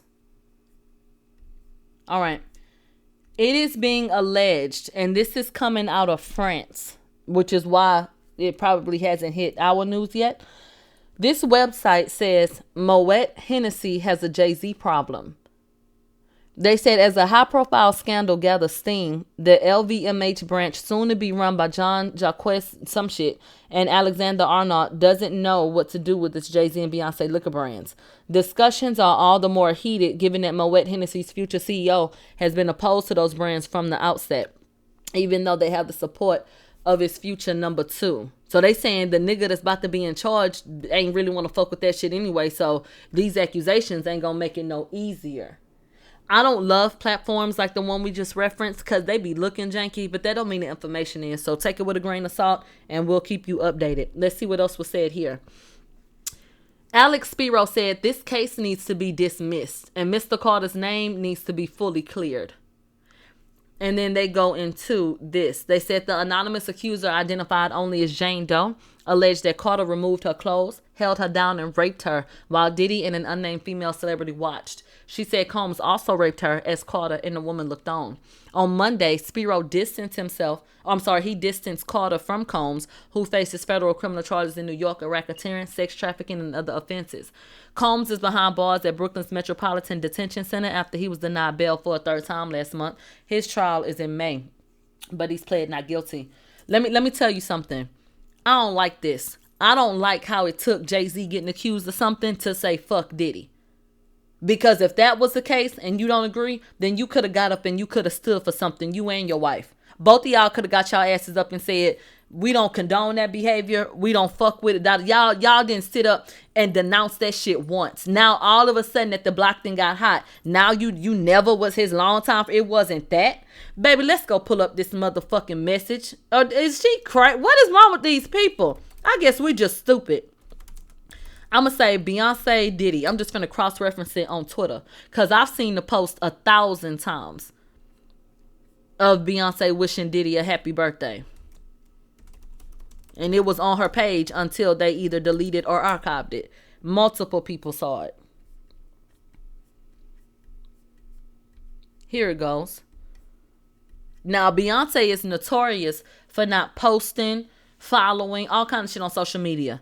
But Diddy made it to her coveted front page.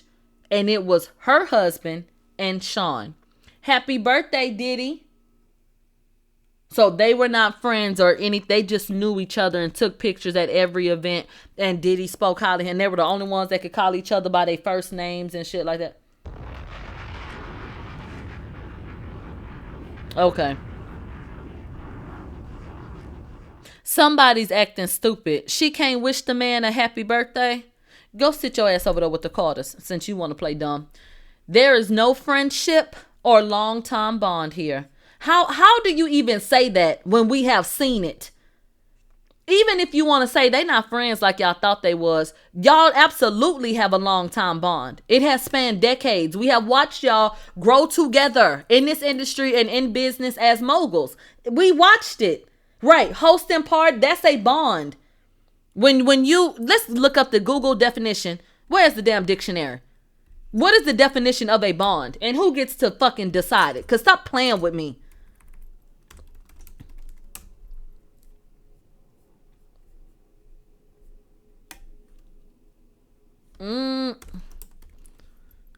Relationship wise, let's see. A relationship bond refers to strong emotional connections or feelings of closeness that develops between two people in a relationship, characterized by trust, affection, and a sense of shared experiences. Yeah, so y'all have plenty of shared experiences over decades. There's a lot of affection between you, him, and his wife. We just saw it. Happy birthday, hugs, pictures. Characterized by trust. You trust each other enough to only allow each other to call y'all by y'all first names, and we watched it. So y'all hit all the bullet points for having a long-time bond. Bye. Fuck up out of here. Okay, what? Carter has called the allegations idiotic. These allegations are so heinous in nature that I implore you to file a criminal complaint, not a civil one. Whomever would commit such a crime against a minor should be locked away. Would you not agree? These alleged victims deserve real justice if that was the case. NBC, do y'all want to include that the statute of limitations has passed? That the victim, the alleged victim, cannot file criminal charges, or do y'all want to conveniently leave that out again? I showed y'all the different news and media outlets that called up experts that said that young lady cannot file criminal charges against him because of when the situation allegedly happened. So why are y'all not inserting that? And if that's not a fact, can y'all let us know? They said Spiro, who's asked the judge, and see, this is why y'all went to NBC, I'm guessing. They're going to frame it how y'all want them to. Okay. Spiro, who has asked the judge to deny a request to remain anonymous from the accuser, praised Carter for standing his ground and said his team would continue to seek justice. Mr. Carter speaks for himself, and he speaks from a position of strength because he's completely innocent, and these claims are obviously fake. But it's upsetting. Nobody wants to hear these things. We expect Mr. Carter to be clear to this in the coming days. And why is that? You sound very arrogant. You sound like him. And it's making all of us uncomfortable. Why do you expect him to be clear to this in a couple of days? Why? Did the judge tell you that? What the hell are you talking about? How do you know when it's going to happen? Why are you so confident that the judge is going to dismiss it? Why? We expect Mr. Carter to be clear. Why is that? See? Child. So anyway, then they go to list the different inconsistencies. And we already talked about that at the top of the show. Okay. And this is who contributed to this article. NBC News, that's the same outlet who started the whole campaign about me spreading misinformation. NBC News, they're the ones who had one of their people come contact me via DMs, and they misquoted me. And they said that I put out misinformation because I showed y'all that original police report that said she had glass in her feet. I get accused of misinformation to this day, not because I misinformed you, but because they don't like the way that I handled it. And if you read the paperwork, you'll see it. They felt like once the other report came out that said she had been shot and they removed bullet fragments from her feet, they felt like I should have never brought up the first report, essentially. So it wasn't misinformation that I posted, when I posted that report. They just feel like, no, you should have paid attention to this one, and that's what you should have highlighted. So to this day, that's something that we deal with because these hoes like to play games.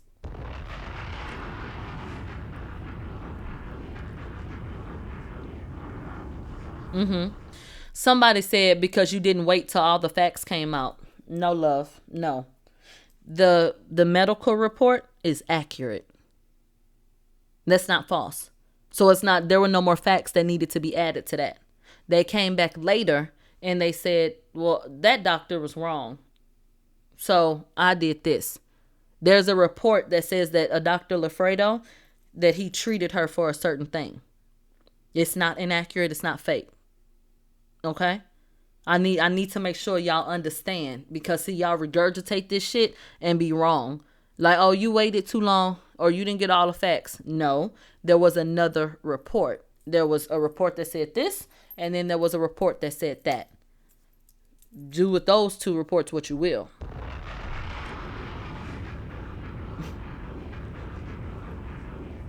Right.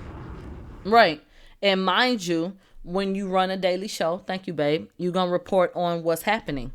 Furthermore, I did report on them saying that she had gun fragments, bullet fragments removed from her feet.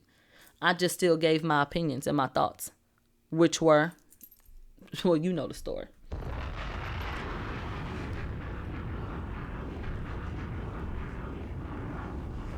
Okay?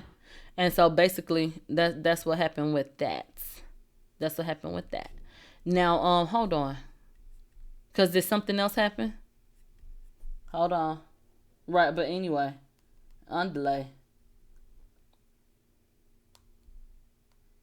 Hold on, I'm looking right now. Okay, I don't see nothing. Was there any more breaking news, bitch? Whew, the way this day been going.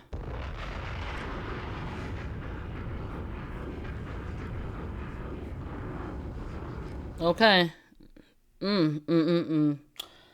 All right, you guys. We finna wrap up this Papoose and Remy, and then we gonna wrap all of this up.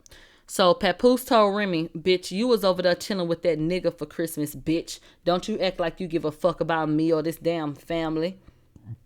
He said you was fucking with that nigga, and you went and spent 4 days with that nigga, bitch. Don't say shit to me. Remy Ma came back, and she said, I spent Christmas with my daughter. She said, you play whatever games you want to, but don't play with me and my motherhood.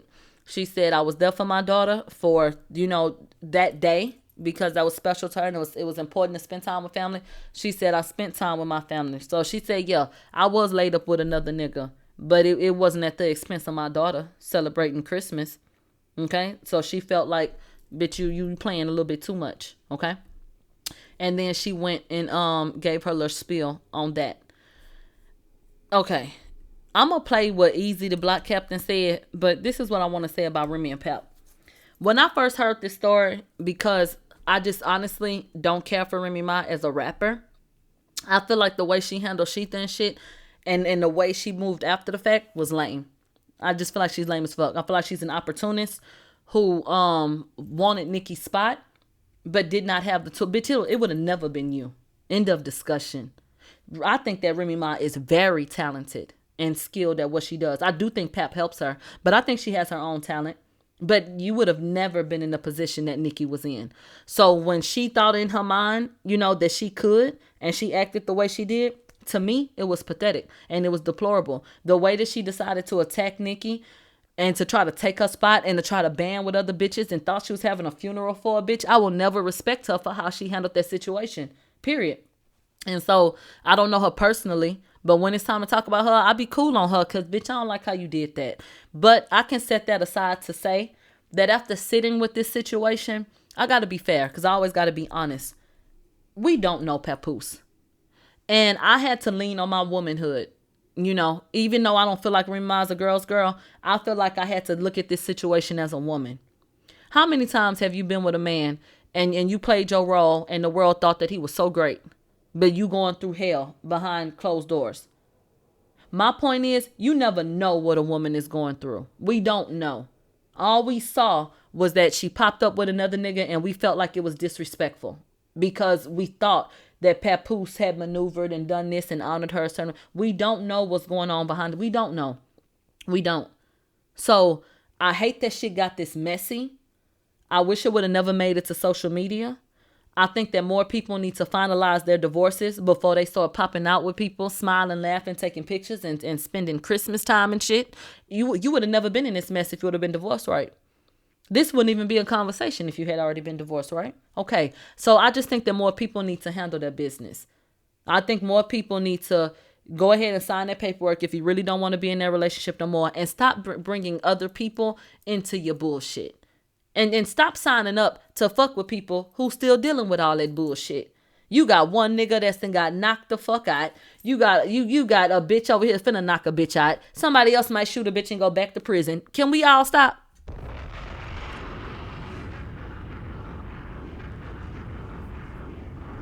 Can we all stop?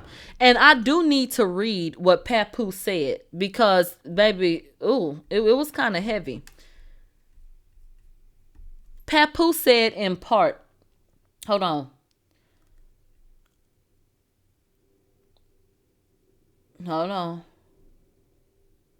He said, I was going to try to skip, but fuck it. While I was at home with my daughter last Christmas, this what Remy Ma was. Now that I finally moved on, she angry and she making up lies. Narcissist. I told her we could divorce like adults. She refuses to do that because I wouldn't lie and say I didn't knock this nigga out. I still got the messages of her begging me to lie about the knockout, but who cares? He ain't throw one punch back. Super soft. Last time I saw this nigga, he was in the fetal position. Everybody saw it. When I knocked him out, Remy woke him up and went home with the nigga for 4 days. I went home with my daughter. As you can see, she couldn't wait to lie about it again. I didn't knock him out because he slept with my wife. I knocked him out because he shook my hand and then he slept with my wife. See, it was that last line for me. Bitch. Hello. Bitch, nah, he ate that up, bitch. He ate that up. Knocked your bitch ass out. That hoe had to help you up. And bitch, I ain't knock your ass down because you fucked her. Bitch, I knocked you down by respect, bitch. Don't shake my hand, hoe. What the fuck wrong with you?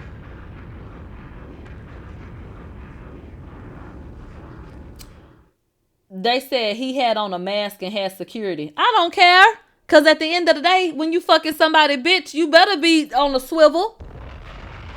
I don't care.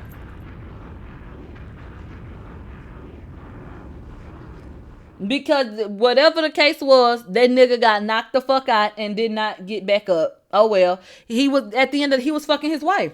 Like he said, bitch, I ain't whoop your ass because you fucked her. Don't come and shake my hand and go fuck my wife. And then it don't be no rules to that shit. So when you out here in the world talking your shit, popping your shit, and you know somebody want to fight you, I would hope you would be on the lookout for people in a mask.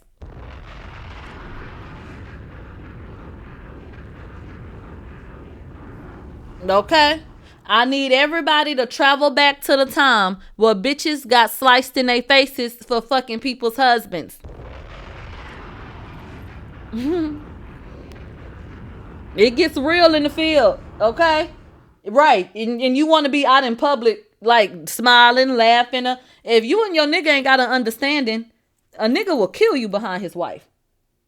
So, y'all done trivialize marriage so much. Y'all act like y'all done forgot that shit. There are people that they don't play about their spouse. So either you have a situation where they have an understanding, so y'all gonna do what you do and they go out with other people. Okay, cool. That's one thing. But for people who have signed up for a monogamous relationship that's not fucking playing, babe, he lucky all he got was knocked the fuck out. People have lost their lives. And y'all, this side nigga and side bitch culture then warped y'all damn brains. Y'all think it's cute and funny to taunt people about their emotions and what they've gone to God about. We talking about a marriage, not somebody's little girlfriend. So, like I said, he's lucky that his ass just got knocked the fuck out. Many people have died. So, I would hope that anybody fucking with somebody, make sure you, especially if a bitch is married, make sure you got an understanding of what that situation is. Because if it ain't what the fuck it's supposed to be, or if it ain't what that bitch said, or that bitch sneaking and geeking, it's a nigga that beat and handled you. So everybody needs to be aware of what the hell is going on. Like, it's niggas that'll tell you they don't go to a bitch house. And then she was somebody. It's some bitches that ain't even married that won't go to a bitch house because they feel like that's a setup. But it's some niggas, if a bitch married, you don't never go to that bitch house. Or maybe y'all got to meet somewhere else because that's riskier than whoop, whoop, whoop. They say y'all don't watch motherfucking true crime. No, they out here fucking willy-nilly, you know, with no responsibilities or commitment, thinking that it's okay.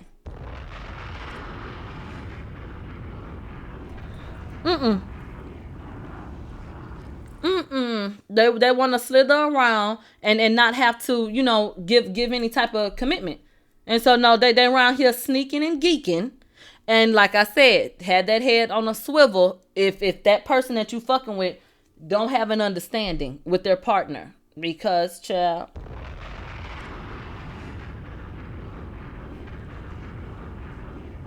okay? They said about to die by the lie. They said, but why not a clean fade? Because fuck you. Simply put. You expecting somebody to give honor to somebody who didn't give respect? It don't work like that. I'ma treat you like the hoe you is. Cause you asking why he couldn't give him a fair one. Why you couldn't look that nigga in his face and say, I can't shake your hand because I'm busting down your hoe. Why you ain't say that? Exactly. So I feel like you ain't want to be a stand-up nigga. A nigga met him where he was. You want to be a cowardly ass nigga? I'ma show you a coward. I'ma show you what, like, imagine asking a nigga that fucked your bitch, that shook your hand for a fair. Bitch, fuck you. Hello? And how, if the story goes that Papoose knocked the nigga out, ran from who? The nigga was asleep. He wasn't getting up.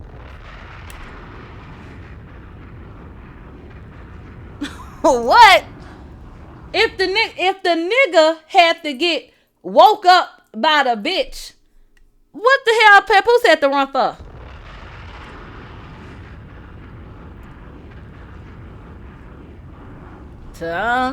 They say Pap ain't really knock him out. He did or something. Let's go ahead and get into Easy the Block Captain. They say everybody does say Papoose ain't run. Let's go with everybody's account. Easy the Block Captain said, tell Pap to unblock me. I want to holler at you, duck. Duck, motherfucking goose, bitch. I ain't unblocking you, you beat up ass bitch. What the fuck is you talking about? I ain't unblocking no hoe I knocked to the motherfucking ground, bitch. Fuck you. Ain't no rematch, you beat up ass hoe. Only motherfucker want a rematch is the one that lost. Everybody know that. I'm not fighting you again, bitch. See you outside, hoe. I already fought you. That was me and the ski mask, bitch. Bitch, I ain't fighting you again, hoe. Hell no. That shit wasn't even a nothing. You got knocked the fuck out. We done, bitch. Now go fuck that hoe again. You can have her. Beat up ass bitch.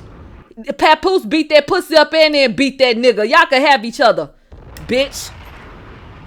Fuck up out of here. Go make a diss record. Right now. Fuck is you saying? Beat up asshole. Both of them hoes. The name of my song, Beat Up. Beat up. Beat up. Beat that bitch up. Beat up pussy for all them years and then beat up her nigga. Beat up. Fuck going on around this bitch. They said beat 2 pussies. Look like it. And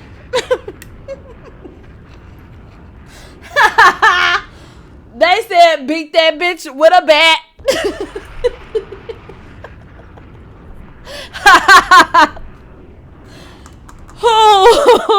Somebody said all I know is this beat up. Facts. Child. And okay, ain't nobody got no time for that bullshit. So and did. Okay, hold on. Millie, is that picture of his teeth real? Yeah. Why would I lie? I don't know how to hold tight nobody. What?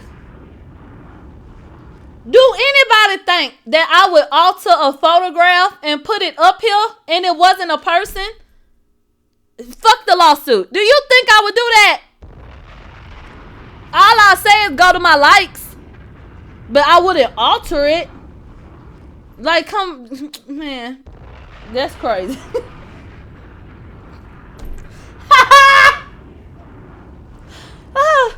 Okay, anyway. Let's go ahead and get to it. Easy the Block Captain alleges that Papoose found about his relationship with Remy Ma after Pap put a recording device in Remy's car. Ooh, what's Papoose sign? Cause he sounding real resourceful. Hold on. Let me see when Papoose birthday is. He's a Pisces. Oh Lord. You know what? I should have fucking known. You cannot make this shit up. He was born on March 5th, people. Okay. What you want, Easy? Newsflash. The nigga knew a few months before our battle hit me and holler. The nigga knew already. I know he up there trying to play victim and all of that, but they knew. He knew 2 years ago. I ain't gonna lie. You mean don't let the nigga cap y'all niggas up. The nigga been knew. You guys, it's been a couple of years. We all knew too. I guess he knew around the time that we knew. What the fuck is that supposed to mean? So what? That was still his wife. For 2 years, all that means is, right, y'all played in his face for 2 years. They obviously don't have a divorce because he's still complaining about getting one. So you talking about what he knew. No. Remy Ma knew and you knew. You and Remy knew that she was a married fucking woman. Don't turn around talking about what the fuck he knew. Because unless he was somebody that was going to knock a bitch upside her head and tie her up and put her in the house, how the fuck was he finna stop her from going and, going against her marriage? And y'all could say what the fuck y'all want, but why didn't Remy get a divorce then? If Remy did not want that man no more, and he all that she said he was, why didn't she go get a damn divorce and leave him? Exactly. So shut up. He did know. And I'm gonna tell y'all how he knew. So how he knew? Who cares? Y'all knew the nigga that y'all think that's so thorough. He put a recording device in Remy's car. Good. He thought the bitch was low down and he got proof. Sorry asshole. Put another one in there. Catch her doing some more bullshit. That's how he got the drop on you and beat your ass up. So maybe you need to put a listening device so motherfucking well. Ditzy fucking Dora. You so motherfucking street dumb. You in the car getting listened to, bitch. Where the fuck was your antennas? What is wrong with you? And they said he recorded this interview from his auntie house. My God, today. So how he knew is he was bugging her fucking car. Good. So that's how the nigga knew. The nigga's a weirdo for real. He's a weirdo for feeling lied to and getting proof of his suspicion. You ain't no weirdo for sneaking and geeking in the car with his bitch. Huh? Wait. And let's not get into marital property. He bugged their car? Hello? You dumb. You dumb as hell. You know what I'm saying? Like that. We're just gonna keep it $1 here. You know what I'm saying? Like that. He bugged the car and you couldn't really hear me on the other side, but you could hear her talking to me. So that's how he knew. So? And it's not. They say his beard looked like a nappy pussy. Cap, I got all the proof. So as soon as he say it's cap, I'm gonna show you all the proof. I'm just keeping $1 here.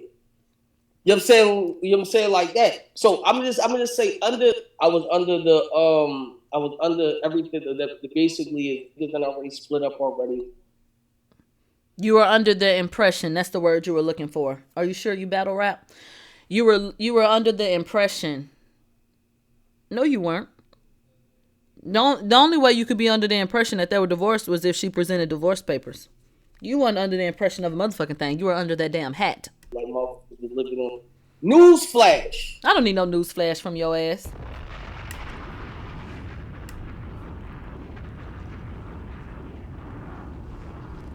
Nigga came through the situation with a mask on.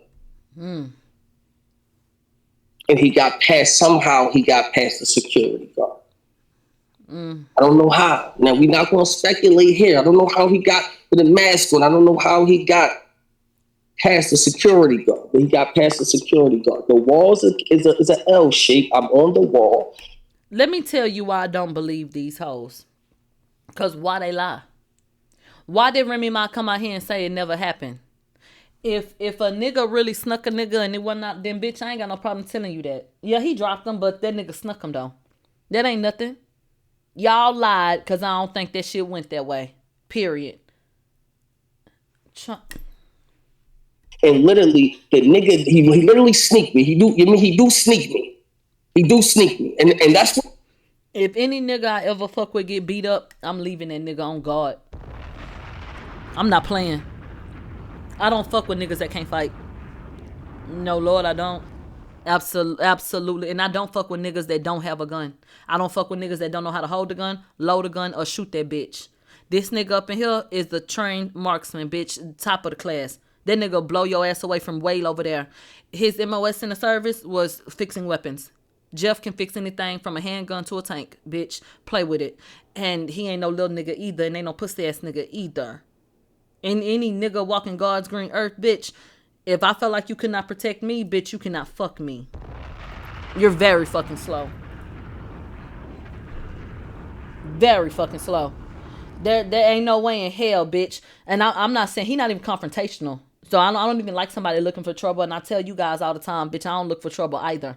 But bitch, I do be getting in some shit though. And he can have his little temper as well too. But my whole thing is, I think it's imperative that you feel protected as a woman. And I feel like a man that can't protect you, I really don't have no use for him.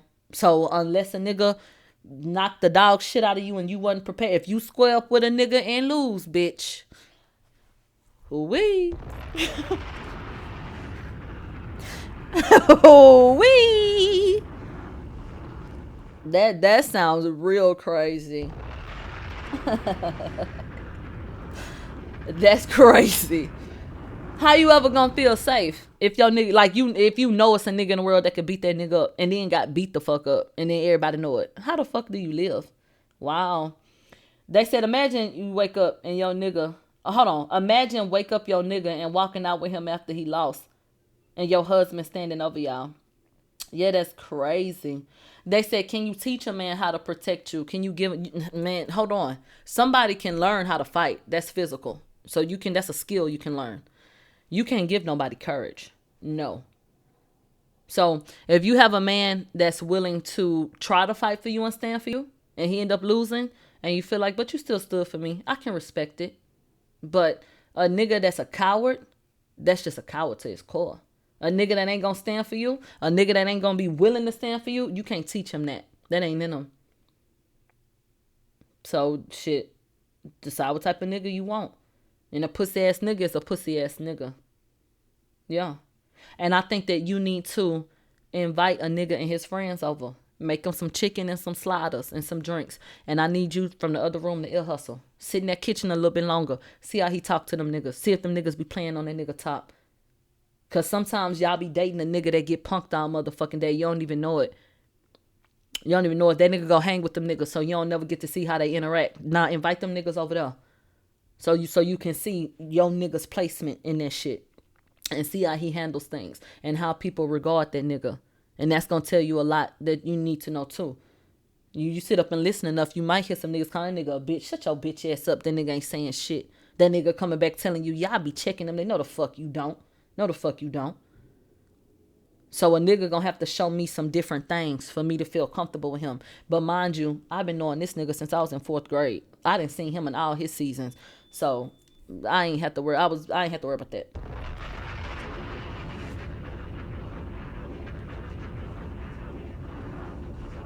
I do want to reiterate that I think that when you get into adulthood, it's just different, you know, when you're dating and trying to get a relationship or get into a relationship, because you have to allow enough time to pass to see people in different seasons. I wouldn't even, as an adult, I wouldn't even want my partner to get upset. So like let's say you dating somebody, when are you going to see how they react to something? You understand what I'm saying? Is that even practical to that? Like, I grew up with this nigga. So everything, you grow up and you get into it. I've seen him in so many different lights. So that's different. But I just would hope that you're with somebody that you feel like could protect you. Absolutely. Absolutely. And I think that that's equivalent to men wanting a woman that's going to get their food order correct. I think men like women that they know going to stand up. Like I know this nigga wouldn't think twice. You know, if the woman was out with the kids and something, but you going to protect them kids, you going to stand up. You know, somebody try to play with you, you going to stand for yourself? What you going to do? I think men like to know that as well. I don't think that healthy men like toxic women. But I think that men like to know that a woman's going to stand up for herself, you know, and stand her ground and assert herself as well. So I feel like we both, men and women, look for those things just in different ways. Maybe a man doesn't expect for a woman to be as physical because you're supposed to be a lady, right? Cross your legs and out something. Well, but I think he want a woman that's going to handle her shit and be strong. And I think that women, yeah, you want a nigga that if it get deep, nigga, who the fuck is you talking to? Because you about to get handled, you know? So,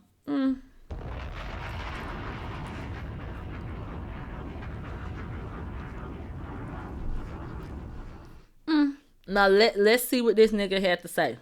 This the beat up one. The two clean Jones come into the hand. He do sneak, bop. But when I never fell, never was in no fetal position. I never touched the ground ever. That when I got back to turn around to the nigga ran. He ran. And shit like that. To me, I told Rem, I think the security nigga has something to do with it because a nigga that comes with a full-blown mask, your security nigga is not going to allow a nigga in the building. But the only how he allows a nigga to go through the fucking door if he lifts his mask up and it says like, yo, this is him. You dig what I'm saying? So he gets in there. Boom. And then he leaves the same way he came. So to me, I always think that it was a lineup. We get in the car. I go outside. You know what I'm saying? Another situation happened, which I'm not going to say, but it could have got dark for people, right? We get in the car. I get a text message that say, yo, get out the car. She just lied to you. So I'm literally in the car. This is literally like 10 minutes after the whole situation. It was like, yo, I get a text from my phone and say, yo, get out the car. She just lied to you. So I'm looking at the text. I'm mad as shit already. By the time Haas come, he come up, the people text me again like, yo, if you're still in the car, yo, get out the car. She just lied to you. I show her the fucking text. I still have it. I still have the text. So it's like, so when y'all see me have the recording, it's the fact that I don't know what, at the end of the day, is like, what this nigga is a fucking ninja? Like a thief in the night. You know what I'm saying? Like I never seen the nigga back turn, the nigga steal me a couple of times and I turn around, this nigga just gone. Like what the fuck is this? Like, you know what I'm saying? Like that. Like it's that's called a KO, nigga. Fuck you. Yeah, he a damn ninja, bitch. Got your ass whooped, ho. With your sleep ass. At the end of the day is the nigga make it seem like, yo, he walked up to me, boom, boom, bang, bang, knocked me the fuck out. Oh, yo, I beat the nigga the fuck up. He started going outside like, yeah, who else wants something? After the situation. That's exactly what happened. What you just described is exactly what happened. Papoose came in there, knocked your ass out, and walked back up out that bitch. Mission accomplished. And was not touched. That's a motherfucking fact. Now, what else? Right? After the situation, we caused the nigga say, yo, meet us at any situation, I will rumble you. I didn't ask this nigga to rumble 3-4 times, bro. Like, you know what I'm saying? Like that he denies them all the time. We can rumble right now. Now? Like, you know what I'm saying? Like, we could rumble right now. At the end of the day, I didn't think that it was nothing crazy. Could you imagine fucking this nigga and he even breathing in your ear? Your voice is so ugly. Oh my God, shut the fuck up. You and Remy voice ugly as fuck. They be in us sounding like broke down ass. Shut up. Sick of you hoes. Crazy because technically, nigga, she really wasn't cheating on you. For real. Like, y'all wasn't fucking with each other. They say he stank. Like that. It's so much shit more than I can say. They say this nigga on my screen stank. This nigga on here, they had them buck teeth with that gap in them. This nigga on my screen, they say he stank. I gotta save it because I can't wait for the nigga to say something so I really could bomb on this nigga. I'm like, yo, call the nigga. So every time I just be like, yo, tell this nigga that we can meet anywhere he want to meet. He could meet me in hell, bitch. I already knocked your ass out. Meet you for what?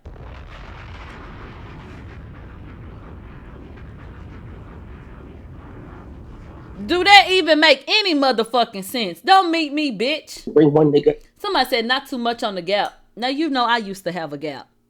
Get into it. I could bring one nigga. If he got some shit, he like, let's rumble. Me and him could go anywhere. And me and him could rumble. That offer been out 3-4 fucking times, bro. It's been out with the nigga. He my size. This nigga ain't even a big nigga. And no. And listen, and I'm gonna tell you how real it is for y'all. Y'all can ask Suge. Who?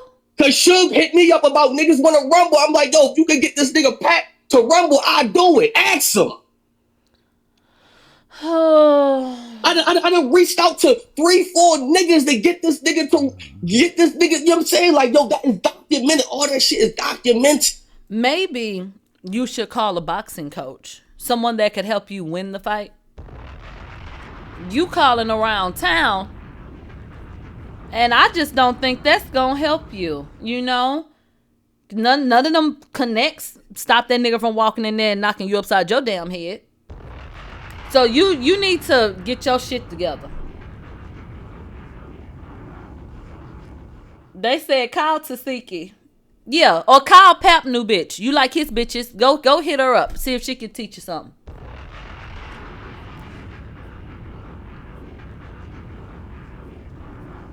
Okay, so it just is what it is, and that's all it's gonna be. I don't have no time for these regular assholes. They said the quote. They say you want that nigga get hit again? Yeah. Child, I don't know no damn Easy to block captain, and I do declare I don't give a fuck about his blockhead ass. That nigga is a broke down ass papoose that want to fuck his wife and got knocked the fuck out at a damn rap battle. You are a fucking loser.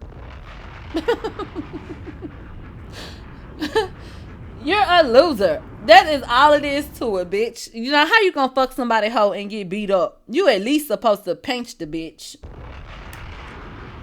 They said the captain of the damn block.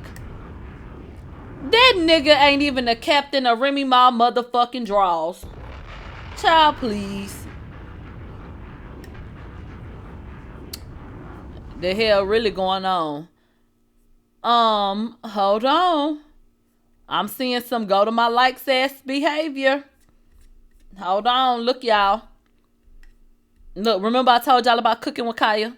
They said a leaked video of Cooking with Kaya has been exposed. Why are you tweeting about that? And then y'all come in the comment section to discuss it. Right? And this has, hold on, 2.6 million views. So I just want to remind everybody, they said it's not her. That's not my point. My point is to call it the hypocrisy. Babe, be careful. Y'all think that's evil, right? Stop sharing that. There should never be another instance in the history of the internet where hip-hop fans, let's even on them, where hip-hop fans even have dialogue about anybody's nudes or videos. Y'all don't get to talk about that no more. Because y'all have an issue with people discussing or sharing it. So shut it down. That's what I gotta say. This about, yeah. And let's be very clear. Cooking with Kaya is not 17 years old. She's 23 years old. That's number one. Number two, it's not supposed to be her in the video. But I didn't even seek it out to even look at the shit. So in terms of anything after that, I don't know. I couldn't tell you if it was a girl or not. But I do know that she is 23. She went to another streamer's live and they asked her about her age and she went ahead and let them know that she was 23. So, yeah. Kaya, Cooking with Kaya. Yeah, that's how you say her name. God bless you. I think what's happened to you is absolutely fucking terrible. I really, really fucking do. So, I ain't gonna pray for her, but I just gave that word of encouragement. Do something with it. Little black girl, you are beautiful. Little black boy, you are enough. This shit gonna get hard, but never forget that if we stick together, we can get through that shit. I love you for all of the reasons why they said that they couldn't. They're telling me that Kaya's sister just died, like recently, and that they're doing this to this girl. And all of this was because a cute little brown skinned girl was getting attention, cooking her little fucking food. She was cooking her food. No, women, they said, why don't women like her? Because she cooks? No, because men were paying attention to her. And she didn't mind letting it be known that she liked it or was seeking it out. She'd get up there and do a cute little dance and, oh, I got my food. And she'd twerk a little bit, shake her titties a little bit. And men watched it. She played into her sexuality. And she profited off of it. Okay, niggas liked it. Bitches got jealous. Why you doing that for a nigga? And you don't need to be doing that. And see, women, we don't need to be. Bitch, shut up, bitch. If I want to cook for a nigga and play with my titties and shake my ass, bitch, I will. Fuck you. What's fuck wrong with you, bitch? And if you don't want to do that, then don't. But all you women that claim y'all ain't concerned, y'all act like y'all don't want the type of nigga that would be interested in a bitch like that. So what the fuck you give a damn for? Why you care? And y'all love trying to make a bitch feel low for some shit you wouldn't do. Go sit your lonely ass over there, bitch. You trying to figure out 1,000,001 ways to have a nigga come pay attention to your bitch ass. You mad? You mad because she didn't crack her little code? Leave that bitch alone. You hoes be dry hating. Literally. And I agree. They said Nara Smith be doing the same shit. Exactly. Nara Smith just does it in a way that appeals to a different type of man. Catch it. The way that she dresses and her little voice that she uses and then I'm going to do this. Like that does appeal to a certain type of man and she fucking knows it. So different women give it up a different way. Y'all just have tried to decide what's classy and acceptable and felt like you could judge somebody for whatever their way is. Bitch, you ain't got no jurisdiction. So, Kaya, fuck them hoes. I say go twerk some up. Bitch, go make another plate, bitch. You know what I do? I go, even if I had to put money on it, but you don't have to. You a cute little thing. I go get a bitch. I go do a casting call for the finest niggas from all over the world, bitch. I do a casting call and I have a nigga that look like every part of the country of the world, bitch. I have the finest Asian, the finest light skin and dark skin nigga, bitch. I have a fine ass bitch. I have every type of nigga up there with they shirts off, sitting at a motherfucking dining room table at a beautiful location. I'll go cook for them niggas in an outfit and serve every last one of them niggas. Go make them hoes matter, bitch. Fuck them hoes. And let me tell you what you do. Let me tell you what you do. And when you put that plate up there, bitch, when you get done serving them plates, I want you to lean across that table, crawl across that bitch. Put them lemons by that water, crawl across that table when you put it by that picture. Fuck them hoes. And then you know what you want to do? Record that segment and take that clip, and that's going to be your new intro. Abso-fucking-lutely. I want you crawling across that table, arch the back, look in that camera. I want that hair falling with the side bang. I want all of them niggas to be drooling over you and that food, bitch. And then you get that shot, and then boom, intro. Fuck them. These stupid assholes. Sitting up here trying to play with you because they feeling insecure. Child. They said, did you see what Alex and Jay-Z said? Yeah, we saw that bullshit. All right, y'all. This show was actually 6 hours. I'm not going to be able to upload it and stream it live. So what I'm going to have to do is pray to God that YouTube accepts this video and it lets me upload all 6 hours. Okay? Okay. So we going to hope that it works out smoothly, but I don't know. Little black girl, you are beautiful. Little black boy, you are enough. That shit gonna get hard, but never forget that if we stick together, we can get through that shit. I love you for all of the reasons why they said that they couldn't. I'm so glad that y'all spent some time with me today, and I cannot wait to talk to you again next time.